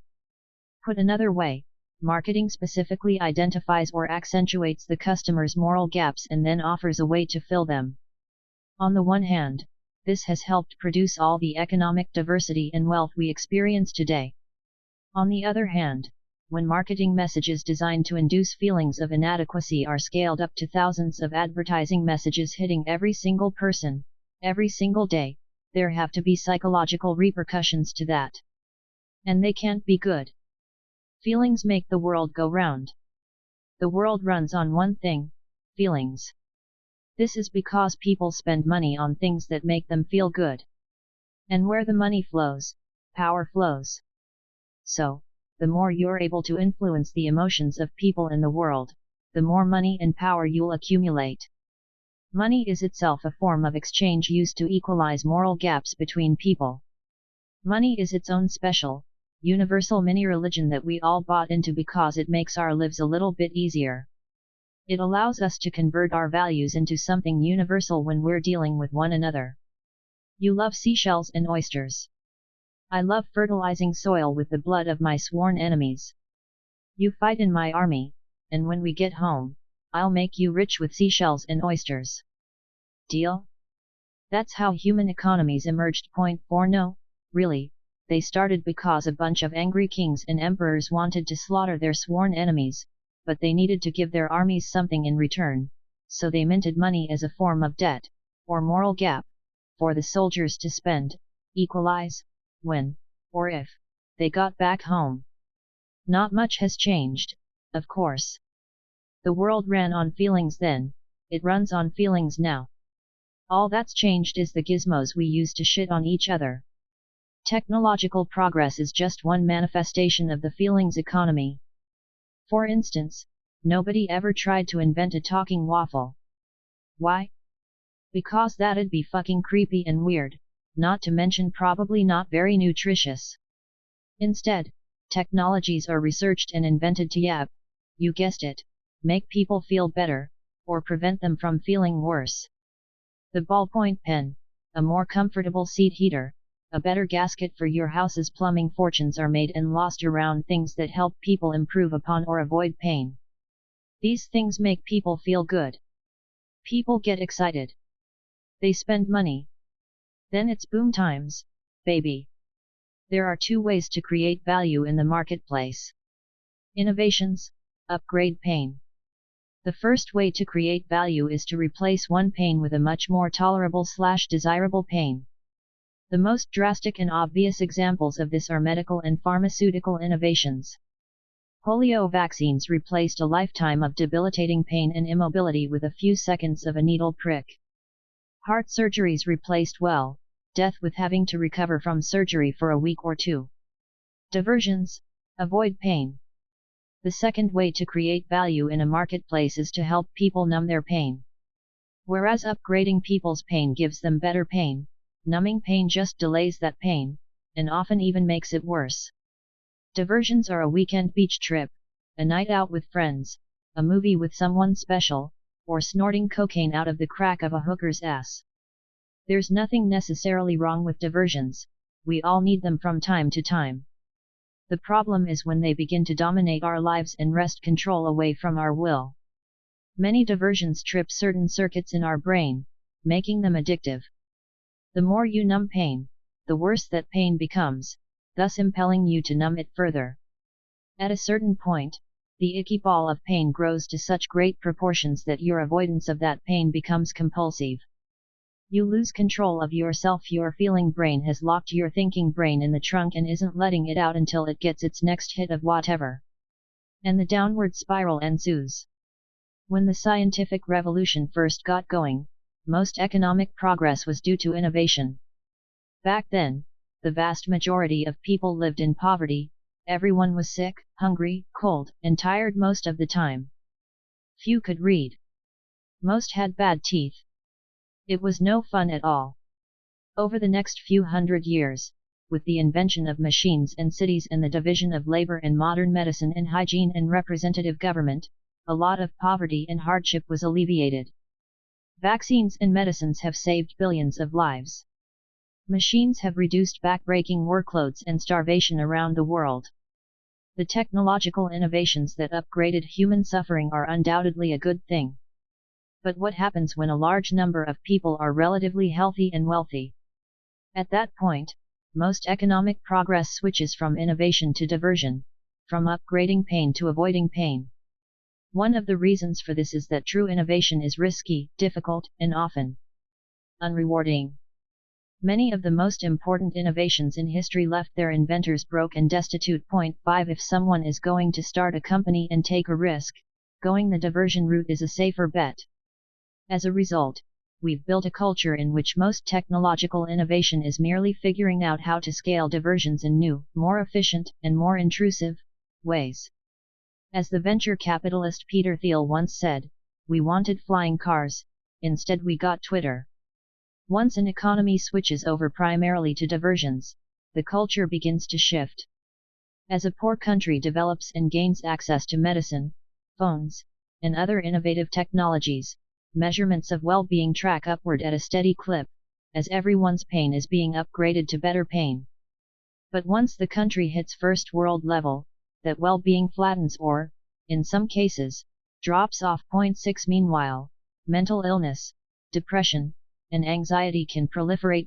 7 This happens because opening up a society and giving it modern innovations makes the people more robust and anti-fragile. They can survive more hardship, work more efficiently, communicate and function better within their communities. But once those innovations are integrated and everyone has a cell phone and a McDonald's Happy Meal, the great modern diversions enter the marketplace. And as soon as the diversions show up, a psychological fragility is introduced, and everything begins to seem fucked. 8 The commercial age commenced in the early 20th century with Bernays' discovery that you could market to people's unconscious feelings and desires. 9 Bernays wasn't concerned with penicillin or heart surgery. He was hawking cigarettes and tabloid magazines and beauty products, shit people didn't need. And until then, nobody had figured out how to get people to spend copious amounts of money on stuff that wasn't necessary for their survival. The invention of marketing brought a modern-day gold rush to satiate people's pursuit of happiness. Pop culture emerged, and celebrities and athletes got stupid rich. For the first time, luxury items started to be mass-produced and advertised to the middle classes. There was explosive growth in the technologies of convenience, microwavable dinners, fast food, lazy boys, no-stick pans, and so on. Life became so easy and fast and efficient and effortless that within the short span of 100 years, people were able to pick up a telephone and accomplish in 2 minutes what used to take 2 months. Life in the commercial age, although more complex than before, was still relatively simple compared to today. A large, bustling middle class existed within a homogeneous culture. We watched the same TV channels, listened to the same music, ate the same food, relaxed on the same types of sofas, and read the same newspapers and magazines. There was continuity and cohesion to this era, which brought a sense of security with it. We were all, for a time, both free and yet part of the same religion. And that was comforting. Despite the constant threat of nuclear annihilation, at least in the West, we tend to idealize this period. I believe that it's for this sense of social cohesion that many people today are so nostalgic. Then, the Internet happened. The Internet is a bona fide innovation. All else being equal, it fundamentally makes our lives better.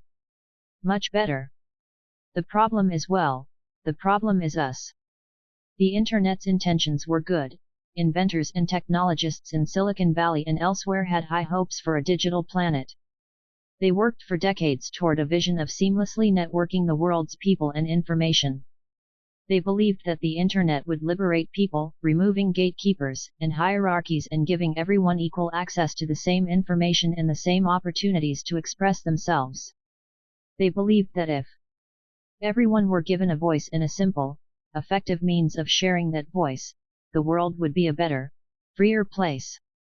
A near-utopian level of optimism developed throughout the 1990s and 2000s. Technologists envisioned a highly educated global population that would tap into the infinite wisdom available at its fingertips. They saw the opportunity to engender greater empathy and understanding across nations, ethnicities, and lifestyles. They dreamed of a unified and connected global movement with a single shared interest in peace and prosperity. But they forgot. They were so caught up in their religious dreams and personal hopes that they forgot. They forgot that the world doesn't run on information. People don't make decisions based on truth or facts. They don't spend their money based on data. They don't connect with each other because of some higher philosophical truth. The world runs on feelings. And when you give the average person an infinite reservoir of human wisdom, they will not Google for the information that contradicts their deepest held beliefs. They will not Google for what is true yet unpleasant. Instead, most of us will Google for what is pleasant but untrue. Having an errant racist thought? Well, there's a whole forum of racists 2 clicks away, with a lot of convincing sounding arguments as to why you shouldn't be ashamed to have such leanings. The wife leaves you and you start thinking women are inherently selfish and evil? Doesn't take much of a Google search to find justifications for those misogynistic feelings. Point 10. Think Muslims are going to stalk from school to school, murdering your children? I'm sure there's a conspiracy theory somewhere out there that's already proving that. Instead of stemming the free expression of our worst feelings and darkest inclinations, the start UPS and corporations dove right into cash in on it. Thus, the greatest innovation of our lifetime has slowly transformed into our greatest diversion. The Internet, in the end, was not designed to give us what we need. Instead, it gives people what they want. And if you've learned anything about human psychology in this book, you already know that this is much more dangerous than it sounds. Number fake freedom. It must be an odd time to be a super successful businessperson. On the one hand, business is better than ever. There's more wealth in the world than ever before, profits are breaking all-time highs, productivity and growth are doing great. Yet, meanwhile, income inequality is skyrocketing, political polarization is ruining everyone's family gatherings, and there seems to be a plague of corruption spreading across the world. So, while there's exuberance in the business world, there's also a weird sort of defensiveness that sometimes comes out of nowhere. And this defensiveness, I've noticed, always takes the same form, no matter whom it comes from. It says, we're just giving people what they want. Whether it's oil companies or creepy advertisers or Facebook stealing your damn data, every corporation that steps in some shit scrapes off their boot by frantically reminding everyone how they're just trying to give people what they want: faster download speeds, more comfortable air conditioning, better gas mileage, a cheaper nose hair trimmer. And how wrong can that be? And it is true. Technology gives people what they want faster and more efficiently than ever before. And while we all love to dogpile on the corporate overlords for their ethical face plants, we forget that they're merely fulfilling the market's desires. They're supplying our demands. And if we got rid of Facebook or BP or whatever giant corporation is considered evil when you read this, another would pop up to take its place. So, maybe the problem isn't just a bunch of greedy executives tapping cigars and petting evil cats while laughing hysterically at how much money they're making. Maybe what we want sucks. For example, I want a life-size bag of marshmallows in my living room. I want to buy an $8 million mansion by borrowing money I can never pay back. I want to fly to a new beach every week for the next year and live off nothing but wage steaks. What I want is fucking terrible. That's because my feeling brain is in charge of what I want, and my feeling brain is like a goddamn chimpanzee who just drank a bottle of tequila and then proceeded to jerk off into it. Therefore, I'd say that give the people what they want is a pretty low bar to clear, ethically speaking. Give the people what they want works only when you're giving them innovations, like a synthetic kidney or something to prevent their car from spontaneously catching on fire. Give those people what they want. But giving people too many of the diversions they want is a dangerous game to play. For one, many people want stuff that's awful. 2. Many people are easily manipulated into wanting shit they don't actually want. See Bernays. 3. Encouraging people to avoid pain through more and more diversions makes us all weaker and more fragile. And 4. I don't want your fucking Skynet ads following me around wherever I go and mining my fucking life for data. Look, I talked to my wife that one time about a trip to Peru. That doesn't mean you need to flood my phone with pictures of Machu Picchu for the next 6 weeks. And seriously, stop listening to my fucking conversations and selling my data to anyone and everyone who will pay you $1.11. Anyway, where was I? Strangely, Bernays saw all this coming. The creepy ads and the privacy invasion and the lulling of large populations into docile servitude through mindless consumerism. The dude was kind of a genius. Except, he was all in favor of it, so make that an evil genius. Bernays's political beliefs were appalling. He believed in what I suppose you could call diet fascism, same evil authoritarian government but without the unnecessary genocidal calories. Bernays believed that the masses were dangerous and needed to be controlled by a strong centralized state. But he also recognized that bloody totalitarian regimes were not exactly ideal. For him, the new science of marketing offered a way for governments to influence and appease their citizens without the burden of having to maim and torture them left, right, and center. Point 12. The dude must have been a hit at parties. Bernays believed that freedom for most people was both impossible and dangerous. He was well aware, from reading Uncle Freud's writings, that the last thing a society should tolerate was everyone's feeling brains running the show. Societies needed order and hierarchy and authority, and freedom was antithetical to those things. He saw marketing as an incredible new tool that could give people the feeling of having freedom when, really, you're just giving them a few more flavors of toothpaste to choose from. Thankfully, Western governments, for the most part, never sank so low as to directly manipulate their populations through ad campaigns.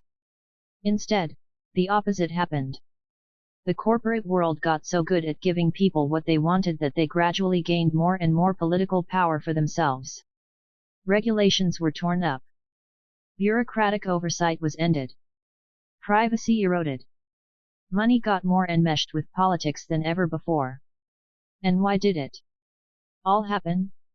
You should know by now, they were just giving the people what they wanted. But, fuck it, let's be real, give the people what they want is just number fake freedom, because what most of us want are diversions. And when we get flooded by diversions, a few things happen. The first is that we become increasingly fragile. Our world shrinks to conform to the size of our ever-diminishing values. We become obsessed with comfort and pleasure. And any possible loss of that pleasure feels world-quaking and cosmically unfair to us. I would argue that a narrowing of our conceptual world is not freedom, it is the opposite. The second thing that happens is that we become prone to a series of low-level addictive behaviors, compulsively checking our phone, our email, our Instagram, compulsively finishing Netflix series we don't like, sharing outrage-inducing articles we haven't read, accepting invitations to parties and events we don't enjoy, traveling not because we want to but because we want to be able to say we went. Compulsive behavior aimed at experiencing more stuff is not freedom again, it's kind of the opposite. Third thing, an inability to identify, tolerate, and seek out negative emotions is its own kind of confinement. If you feel okay only when life is happy and easy breezy beautiful cover girl, then guess what? You are not free. You are the opposite of free. You are the prisoner of your own indulgences, enslaved by your own intolerance, crippled by your own emotional weakness. You will constantly feel a need for some external comfort or validation that may or may not ever come. Fourth, because, bucket, I'm on a roll, the paradox of choice. The more options we're given, i.e., the more freedom we have, the less satisfied we are with whatever option we go with. Point 13. If Jane has to choose between 2 boxes of cereal, and Mike can choose from 20 boxes, Mike does not have more freedom than Jane.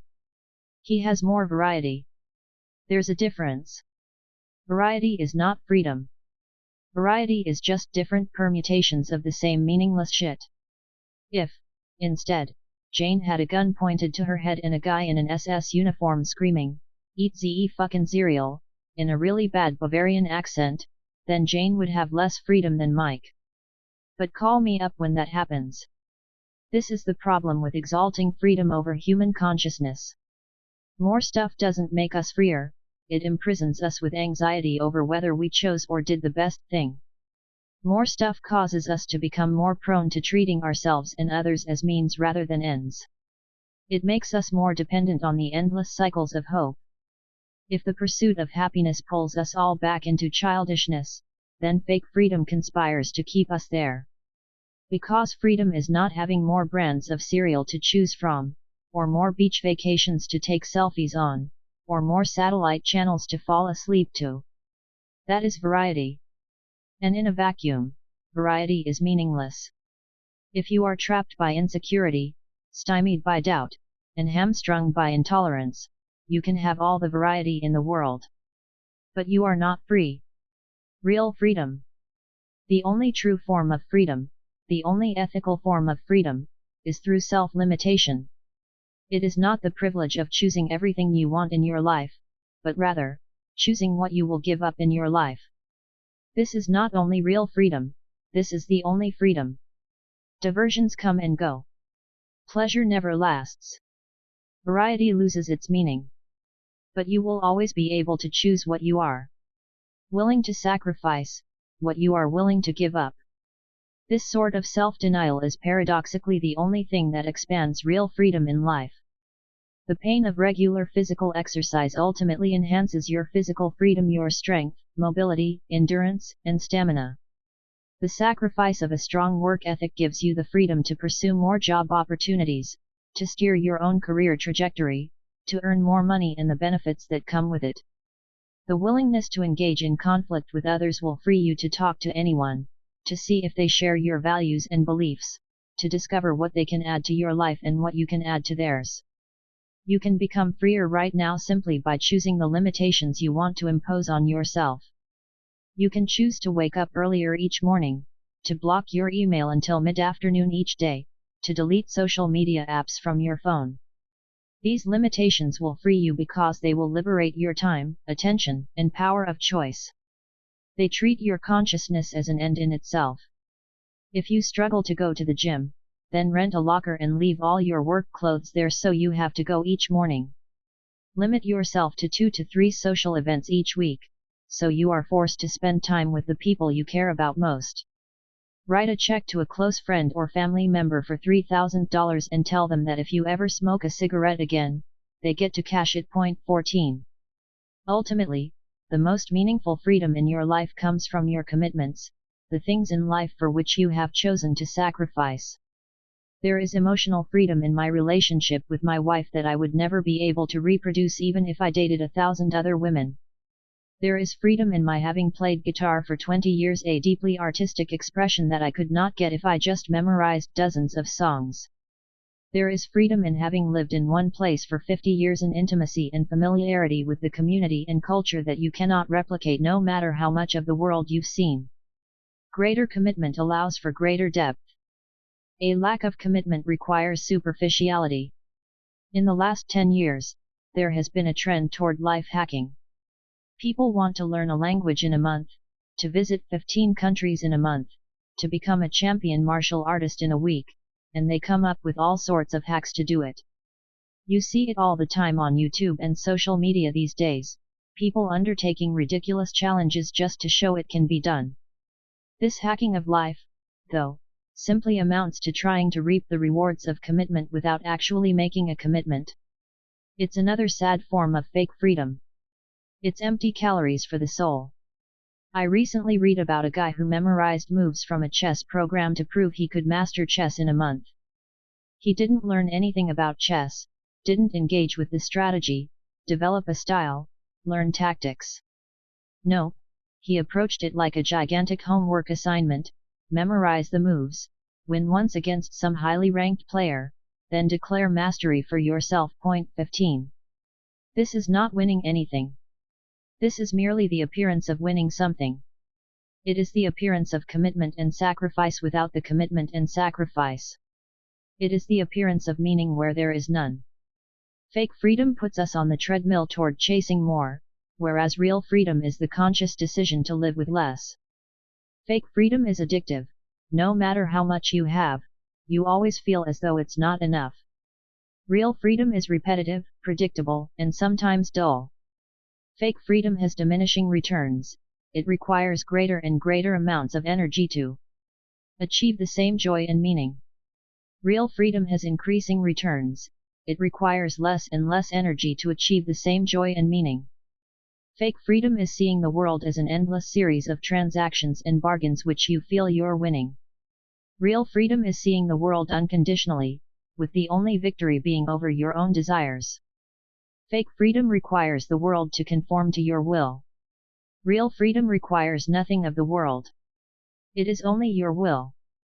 Ultimately, the overabundance of diversion and the fake freedom it produces limits our ability to experience real freedom. The more options we have, the more variety before us, the more difficult it becomes to choose, sacrifice, and focus. And we are seeing this conundrum play out across our culture today. In 2000, the Harvard political scientist Robert Putnam published his seminal book Bowling Alone, The Collapse and Revival of American Community. 16 In it, he documents the decline of civic participation across the United States, arguing that people are joining and participating less in groups, instead preferring to do their activities alone, hence the title of the book, More People Bowl Today Than Before, Yet Bowling Leagues Are Going Extinct. People are bowling alone. Putnam wrote about the United States, but this not merely an American phenomenon. 17. Throughout the book, Putnam shows that this is not limited to recreational groups but is affecting everything from labor unions to parent-teacher associations to Rotary clubs to churches to bridge clubs. This atomization of society has significant effects, he argues. Social trust has declined, with people becoming more isolated, less politically engaged, and all around more paranoid about their neighbors. 18. Loneliness is also a growing issue. Last year, for the first time, a majority of Americans said they were lonely, and new research is suggesting that we're replacing a few high-quality relationships in our lives with a large number of superficial and temporary relationships. 19. According to Putnam, the social connective tissue in the country is being destroyed by the overabundance of diversions. He argued that people were choosing to stay home and watch TV, surf the internet, or play video games rather than commit themselves to some local organization or group. He also predicts the situation will likely only get worse. 20. Historically, when Westerners have looked at all the oppressed people throughout the world, we've lamented their lack of fake freedom, their lack of diversion. People in North Korea can't read the news or shop for clothes they like or listen to music that isn't state-sponsored. But this is not why North Koreans are not free. They lack freedom not because they are unable to choose their pleasures, but because they are not allowed to choose their pain. They are not allowed to choose their commitments freely. They are forced into sacrifices they would not otherwise want or do not deserve. Pleasure is beside the point. Their lack of pleasure is a mere side effect of their real oppression, their enforced pain. 21. Because, today, in most parts of the world, people are now able to choose their pleasures. They are able to choose what to read and what games to play and what to wear. Modern diversions are everywhere.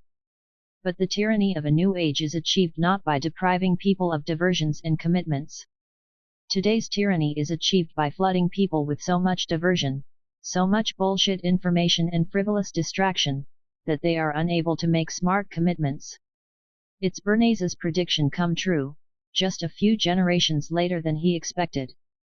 It took the breadth and power of the internet to make his vision of global propaganda campaigns, of governments and corporations silently steering the desires and wishes of the masses, a reality. 22. But let's not give Bernays too much credit. After all, he did seem like kind of a douche balloon. Besides, there was a man who saw all this coming way before Bernays, a man who saw the dangers of fake freedom, who saw the proliferation of diversions and the myopic effect they would have on people's values. How too much pleasure makes everyone childish and selfish and entitled and totally narcissistic and unbearable on Twitter. This man was far wiser and more influential than anyone you would ever see on a news channel or a TED Talk stage or a political soapbox, for that matter. This guy was the Og of political philosophy. Forget the godfather of soul, this guy literally invented the idea of the soul. And he, arguably, saw this whole shitstorm brewing multiple millennia before anyone else did. Plato's prediction.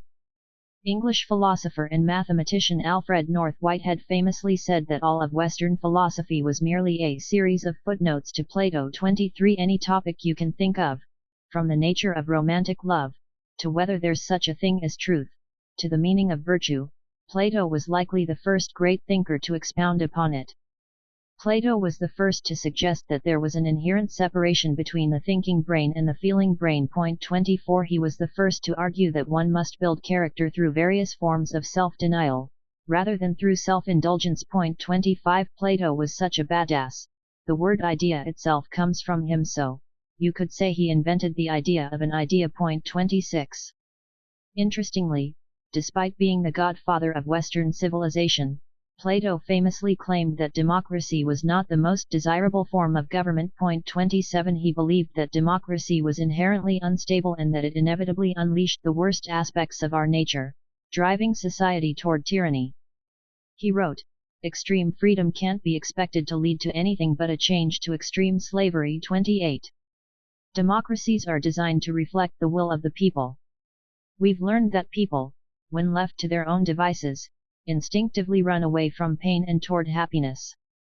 The problem then emerges when people achieve happiness, it's never enough.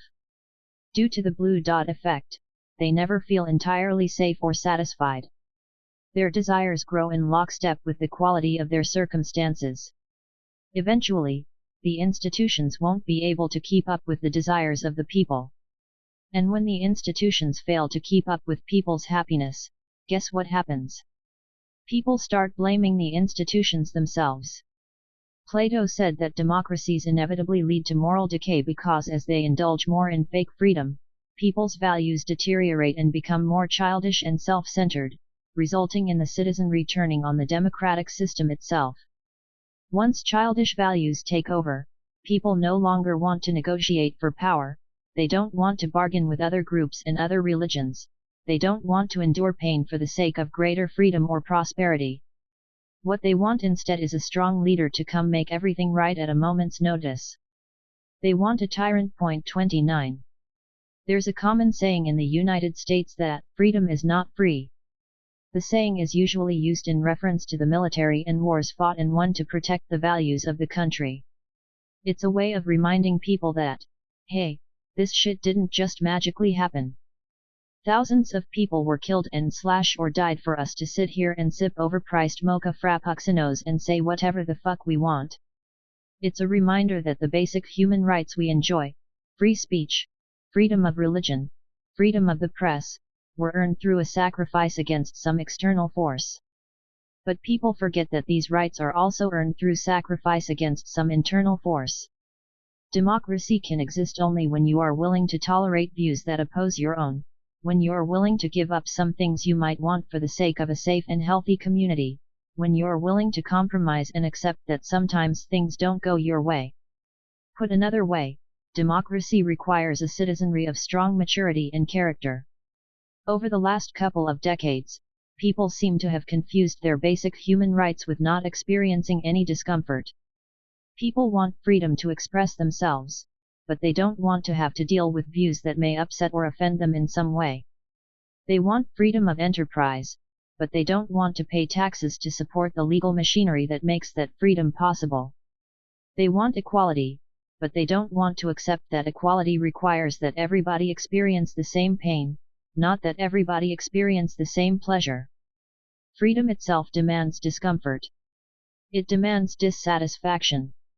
Because the freer a society becomes, the more each person will be forced to reckon and compromise with views and lifestyles and ideas that conflict with their own.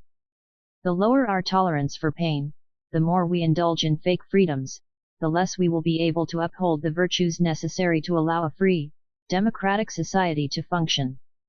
And that's scary. Because without democracy, we're really fucked. No, really empirically, life just gets so much worse without democratic representation, in almost every way. Point 30. And it's not because democracy is so great. It's more that a functioning democracy fucks things up less often and less severely than any other form of government.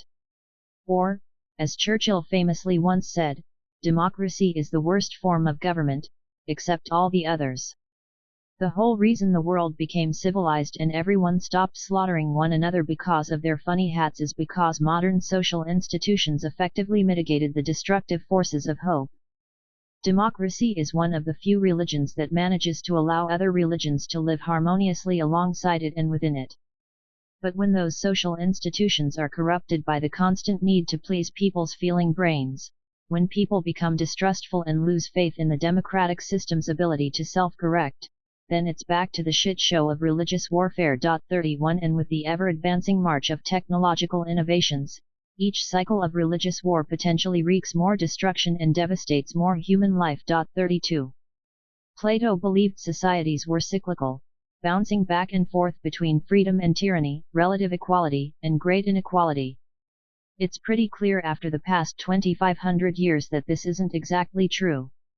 But there are patterns of political conflict throughout history, and you do see the same religious themes pop up again and again: the radical hierarchy of master morality versus the radical equality of slave morality, the emergence of tyrannical leaders versus the diffuse power of democratic institutions, the struggle of adult virtues against childish extremism.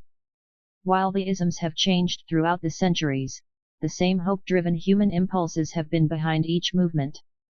And while each subsequent religion believes it is the ultimate, capital T truth to unite humanity under a single, harmonious banner, so far, each of them has only proven to be partial and incomplete. Chapter 9. The Final Religion. In 1997, Deep Blue, a supercomputer developed by IBM, beat Garry Kasparov, the world's best chess player.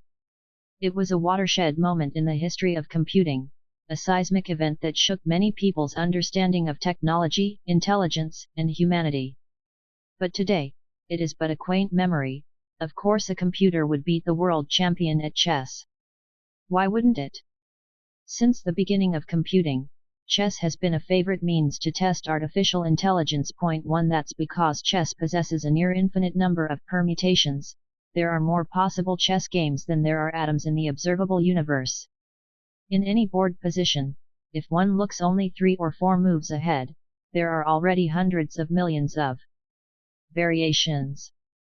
For a computer to match a human player, not only must it be capable of calculating an incredible number of possible outcomes, but it must also have solid algorithms to help it decide what's worth calculating.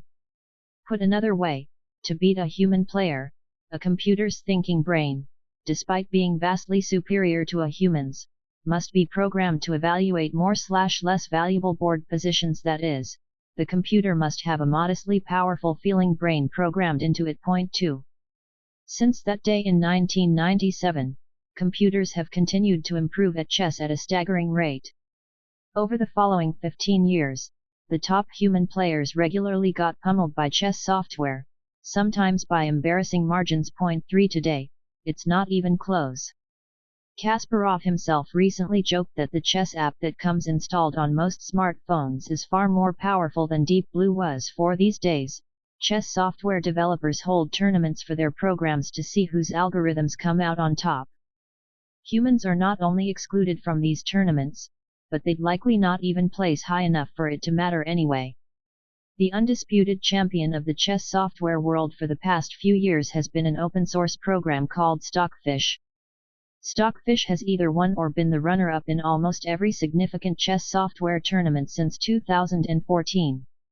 A collaboration between half a dozen lifelong chess software developers, Stockfish today represents the pinnacle of chess logic. Not only is it a chess engine, but it can analyze any game, any position, giving grandmaster-level feedback within seconds of each move a player makes. Stockfish was happily going along being the king of the computerized chess mountain, being the gold standard of all chess analysis worldwide, until 2018, when Google showed up to the party. Then shit got weird. Google has a program called AlphaZero. It's not chess software. It's artificial intelligence, AI, software. Instead of being programmed to play chess or another game, the software is programmed to learn, and not just chess, but any game. Early in 2018, Stockfish faced off against Google's AlphaZero. On paper, it was not even close to a fair fight. AlphaZero can calculate only 80,000 board positions per second. Stockfish? 70 million. In terms of computational power, that's like me entering a footrace against a Formula 1 race car. But it gets even weirder. The day of the match, AlphaZero didn't even know how to play chess. Yes, that's right, before its match with the best chess software in the world, AlphaZero had less than a day to learn chess from scratch. The software spent most of the day running simulations of chess games against itself, learning as it went. It developed strategies and principles the same way a human would, through trial and error. Imagine the scenario. You've just learned the rules of chess, one of the most complex games on the planet. You're given less than a day to mess around with a board and figure out some strategies. And from there, your first game ever will be against the world champion. Good luck. Yet, somehow, AlphaZero won. Okay, it didn't just win. AlphaZero smashed Stockfish. Out of 100 games, AlphaZero won or drew every single game. Read that again. A mere 9 hours after learning the rules to chess, AlphaZero played the best chess-playing entity in the world and did not drop a single game out of 100. It was a result so unprecedented that people still don't know what to make of it. Human grandmasters marveled at the creativity and ingenuity of AlphaZero. 1. Peter Heine Nielsen gushed, "I always wondered how it would be if a superior species landed on Earth and showed us how they play chess. I feel now I know." 5. When AlphaZero was done with Stockfish, it didn't take a break. Please. Breaks are for frail humans. Instead, as soon as it had finished with Stockfish, AlphaZero began teaching itself the strategy game shogi. Shogi is often referred to as Japanese chess, but many argue that it's more complex than chess.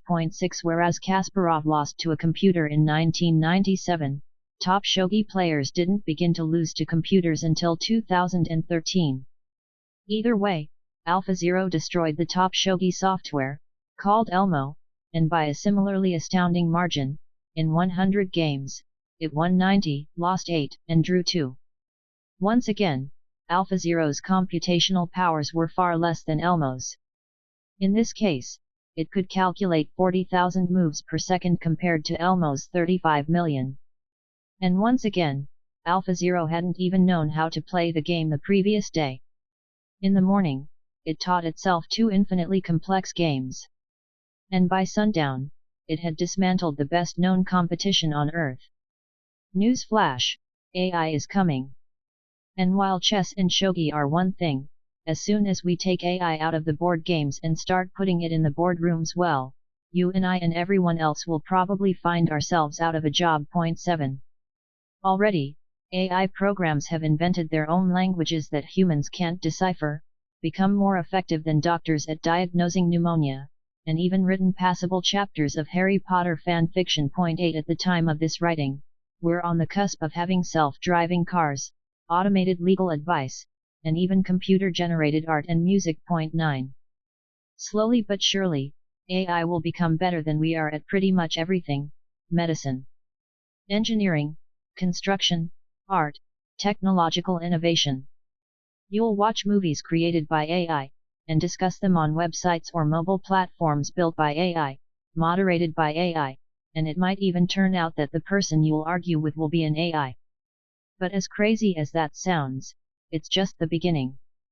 Because here is where the bananas will really hit the fan, the day an AI can write AI software better than we can. When that day comes, when an AI can essentially spawn better versions of itself, at will, then buckle your seatbelt, amigo, because it's going to be a wild ride and we will no longer have control over where we're going. AI will reach a point where its intelligence outstrips ours by so much that we will no longer comprehend what it's doing. Cars will pick us up for reasons we don't understand and take us to locations we didn't know existed. We will unexpectedly receive medications for health issues we didn't know we suffered from. It's possible that our kids will switch schools, we will change jobs, economic policies will abruptly shift, governments will rewrite their constitutions and none of us will comprehend the full reasons why. It will just happen. Our thinking brains will be too slow, and our feeling brains too erratic and dangerous. Like AlphaZero inventing chess strategies in mere hours that chess's greatest minds could not anticipate, advanced AI could reorganize society and all our places within it in ways we can't imagine. Then, we will end up right back where we began, worshipping impossible and unknowable forces that seemingly control our fates. Just as primitive humans prayed to their gods for rain and flame the same way they made sacrifices, offered gifts, devised rituals, and altered their behavior and appearance to curry favor with the naturalistic gods, so will we. But instead of the primitive gods, we will offer ourselves up to the AI gods. We will develop superstitions about the algorithms. If you wear this, the algorithms will favor you. If you wake at a certain hour and say the right thing and show up at the right place, the machines will bless you with great fortune. If you are honest and you don't hurt others and you take care of yourself and your family, the AI gods will protect you. The old gods will be replaced by the new gods, the algorithms. And in a twist of evolutionary irony, the same science that killed the gods of old will have built the gods of new. There will be a great return to religiosity among mankind. And our religions won't necessarily be so different from the religions of the ancient world after all.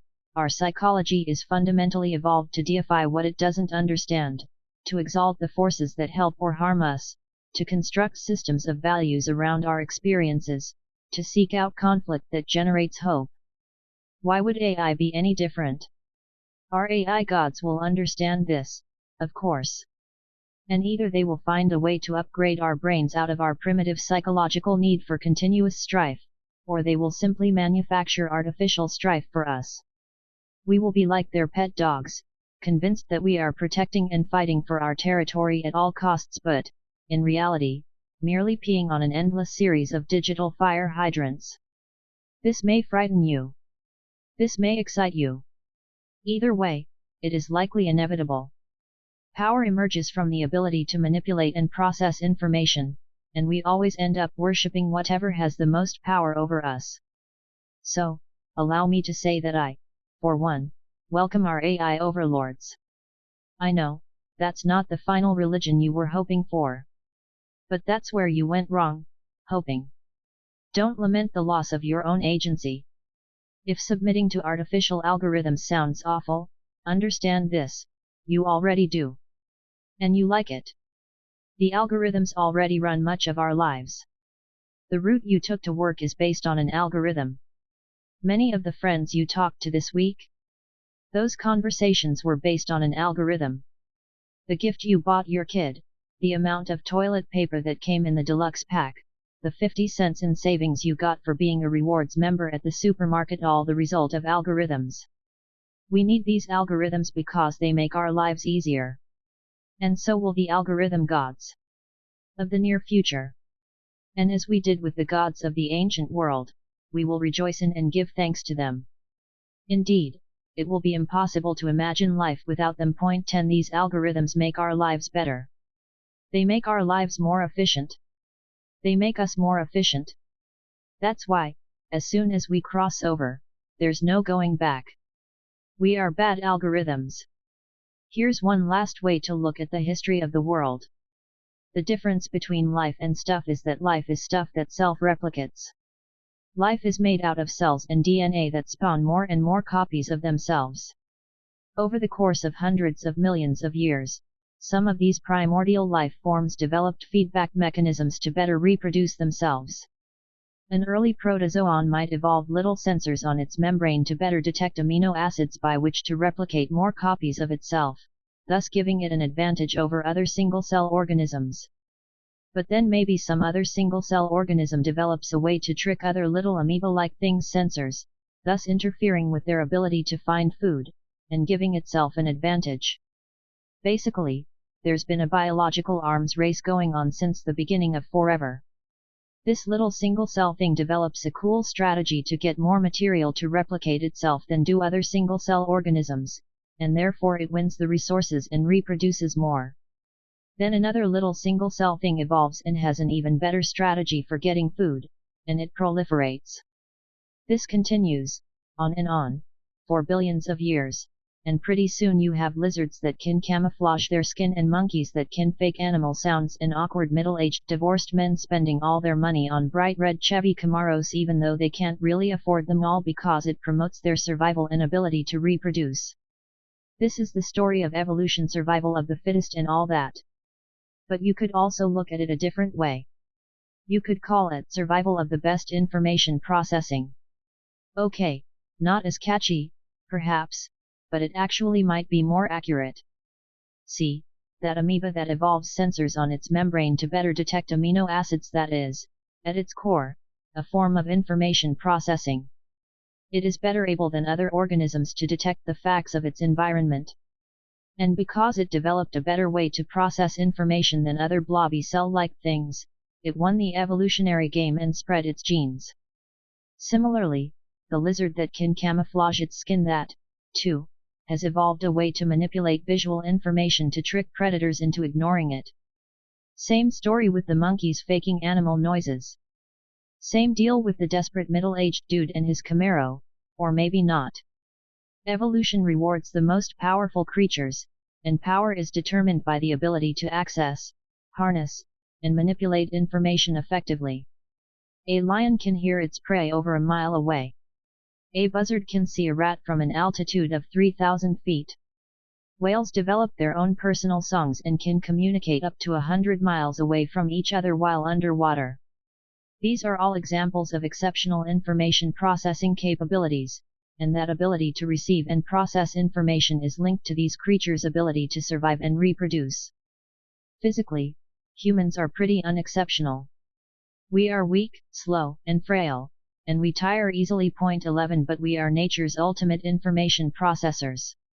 We are the only species that can conceptualize the past and future, that can deduce long chains of cause and effect, that can plan and strategize in abstract terms, that can build and create and problem solve in perpetuity. Point 12. Out of millions of years of evolution, the thinking brain, Kant's sacred conscious mind, is what has, in a few short millennia, dominated the entire planet and called into existence a vast, intricate web of production, technology, and networks. That's because we are algorithms. Consciousness itself is a vast network of algorithms and decision trees, algorithms based on values and knowledge and hope. Our algorithms worked pretty well for the first few 100,000 years. They worked well on the savannah, when we were hunting bison and living in small nomadic communities and never met more than 30 people in our entire lives. But in a globally networked economy of billions of people, stocked with thousands of nukes and Facebook privacy violations and holographic Michael Jackson concerts, our algorithms kind of suck. They break down and enter us into ever-escalating cycles of conflict that, by the nature of our algorithms, can produce no permanent satisfaction, no final peace. It's like that brutal advice you sometimes hear, that the only thing all your fucked up relationships have in common is you. Well, the only thing that all the biggest problems in the world have in common is us. Nukes wouldn't be a problem if there weren't some dumb fuck sitting there tempted to use them. Biochemical weapons, climate change, endangered species, genocide, you name it, none of it was an issue until we came along. Point 13. Domestic violence, rape, money laundering, Fraud, it's all us. Life is fundamentally built on algorithms. We just happen to be the most sophisticated and complex algorithms nature has yet produced, the zenith of about 1 billion years worth of evolutionary forces. And now we are on the cusp of producing algorithms that are exponentially better than we are. Despite all our accomplishments, the human mind is still incredibly flawed. Our ability to process information is hamstrung by our emotional need to validate ourselves. It is curved inward by our perceptual biases. Our thinking brain is regularly hijacked and kidnapped by our feeling brain's incessant desires stuffed in the trunk of the consciousness car and often gagged or drugged into incapacitation. And as we've seen, our moral compass too frequently gets swung off course by our inevitable need to generate hope through conflict. As the moral psychologist Jonathan Haidt put it, morality binds and blinds. 14 Our feeling brains are antiquated, outdated software. And while our thinking brains are decent, they're too slow and clunky to be of much use anymore. Just ask Garry Kasparov. We are a self-hating, self-destructive species. Point 15 That is not a moral statement, it's simply a fact. This internal tension we all feel, all the time? That's what got us here. It's what got us to this point. It's our arms race. And we're about to hand over the evolutionary baton to the defining information processors of the next epoch, the machines. When Elon Musk was asked what the most imminent threats to humanity were, he quickly said there were three. First, wide-scale nuclear war. Second, climate change, and then, before naming the third, he fell silent. His face became sullen. He looked down, deep in thought. When the interviewer asked him, "What is the third?" he smiled and said, "I just hope the computers decide to be nice to us." There is a lot of fear out there that AI will wipe away humanity. Some suspect this might happen in a dramatic Terminator 2 type conflagration. Others worry that some machine will kill us off by accident, that an AI designed to innovate better ways to make toothpicks will somehow discover that harvesting human bodies is the best way. 16 Bill Gates, Stephen Hawking, and Elon Musk are just a few of the leading thinkers and scientists who have crapped their pants at how rapidly AI is developing and how underprepared we are as a species for its repercussions. But I think this fear is a bit silly. For one, how do you prepare for something that is vastly more intelligent than you are? It's like training a dog to play chess against, well, Kasparov. No matter how much the dog thinks and prepares, it's not going to matter. More important, the machine's understanding of good and evil will likely surpass our own. As I write this, 5 different genocides are taking place in the world. 17 795 million people are starving or undernourished. 18 By the time you finish this chapter, more than 100 people, just in the United States, will be beaten, abused, or killed by a family member, in their own home. 19 Are there potential dangers with AI? Sure.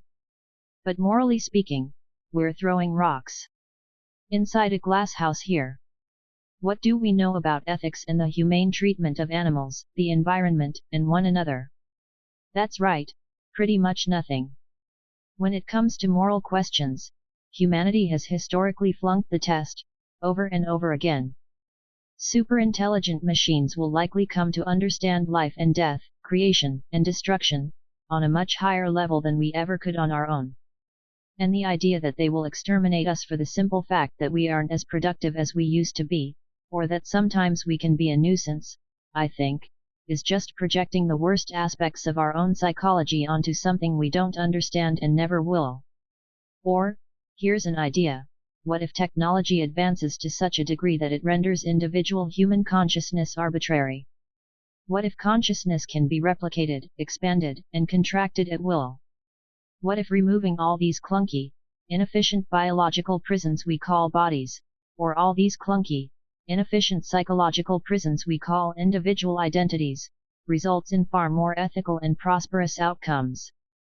What if the machines realize we'd be much happier being freed from our cognitive prisons and having our perception of our own identities expanded to include all perceivable reality?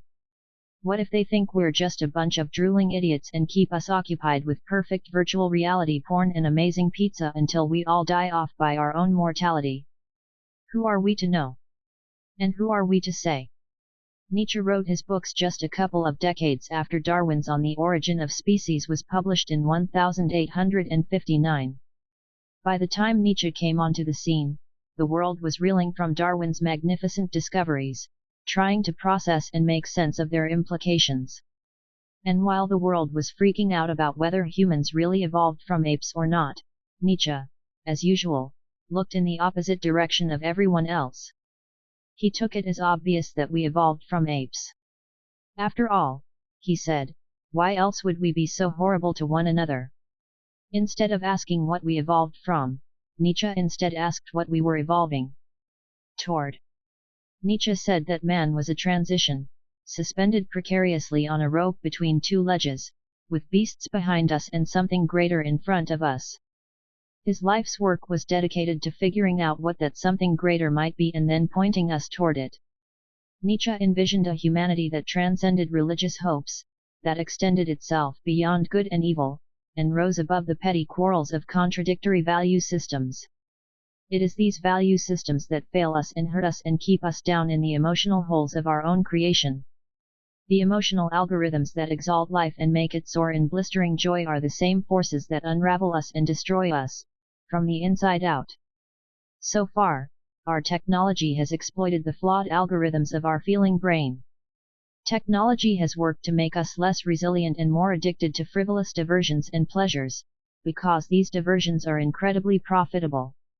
And while technology has liberated much of the planet from poverty and tyranny, it has produced a new kind of tyranny, a tyranny of empty, meaningless variety, a never-ending stream of unnecessary options. It has also armed us with weapons so devastating that we could torpedo this whole intelligent life experiment ourselves if we're not careful. I believe artificial intelligence is Nietzsche's something greater. It is the final religion, the religion that lies beyond good and evil, the religion that will finally unite and bind us all, for better or worse. It is, then, simply our job not to blow ourselves up before we get there. And the only way to do that is to adapt our technology for our flawed psychology rather than to exploit it. To create tools that promote greater character and maturity in our cultures rather than diverting us from growth. To enshrine the virtues of autonomy, liberty, privacy, and dignity not just in our legal documents but also in our business models and our social lives. To treat people not merely as means but also as ends, and more important, to do it at scale. To encourage anti-fragility and self-imposed limitation in each of us, rather than protecting everyone's feelings. To create tools to help our thinking brain better communicate and manage the feeling brain, and to bring them into alignment, producing the illusion of greater self-control. Look, it may be that you came to this book looking for some sort of hope, an assurance that things will get better, do this, that, and the other thing, and everything will improve. I am sorry. I don't have that kind of answer for you. Nobody does. Because even if all the problems of today get magically fixed, our minds will still perceive the inevitable fuckness of tomorrow. So, instead of looking for hope, try this. Don't hope. Don't despair, either. In fact, don't deign to believe you know anything.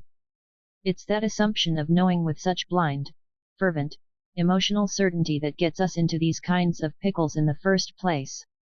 Don't hope for better. Just be better. Be something better. Be more compassionate, more resilient, more humble, more disciplined. Many people would also throw in there be more human, but no, be a better human. And maybe, if we're lucky, one day we'll get to be more than human. If I dare. I say to you today, my friends, that even though we face the difficulties of today and tomorrow, in this final moment, I will allow myself to dare to hope. I dare to hope for a post-hope world, where people are never treated merely as means but always as ends, where no consciousness is sacrificed for some greater religious aim, where no identity is harmed out of malice or greed or negligence, where the ability to reason and act is held in the highest regard by all, and where this is reflected not only in our hearts but also in our social institutions and business models. I dare to hope that people will stop suppressing either their thinking brain or their feeling brain and marry the two in a holy matrimony of emotional stability and psychological maturity, that people will become aware of the pitfalls of their own desires, of the seduction of their comforts, of the destruction behind their whims, and will instead seek out the discomfort that will force them to grow. I dare to hope that the fake freedom of variety will be rejected by people in favor of the deeper, more meaningful freedom of commitment, that people will opt into self-limitation rather than the quixotic quest of self-indulgence, that people will demand something better of themselves first before demanding something better from the world. That said, I dare to hope that one day the online advertising business model will die in a fucking dumpster fire, that the news media will no longer have incentives to optimize content for emotional impact but, rather, for informational utility, that technology will seek not to exploit our psychological fragility but, rather, to counterbalance it, that information will be worth something again, that anything will be worth something again. I dare to hope that search engines and social media algorithms will be optimized for truth and social relevance rather than simply showing people what they want to see, that there will be independent, third-party algorithms that rate the veracity of headlines, websites, and news stories in real time, allowing users to more quickly sift through the propaganda-laden garbage and get closer to evidence-based truth, that there will be actual respect for empirically tested data, because in an infinite sea of possible beliefs, evidence is the only life preserver we've got.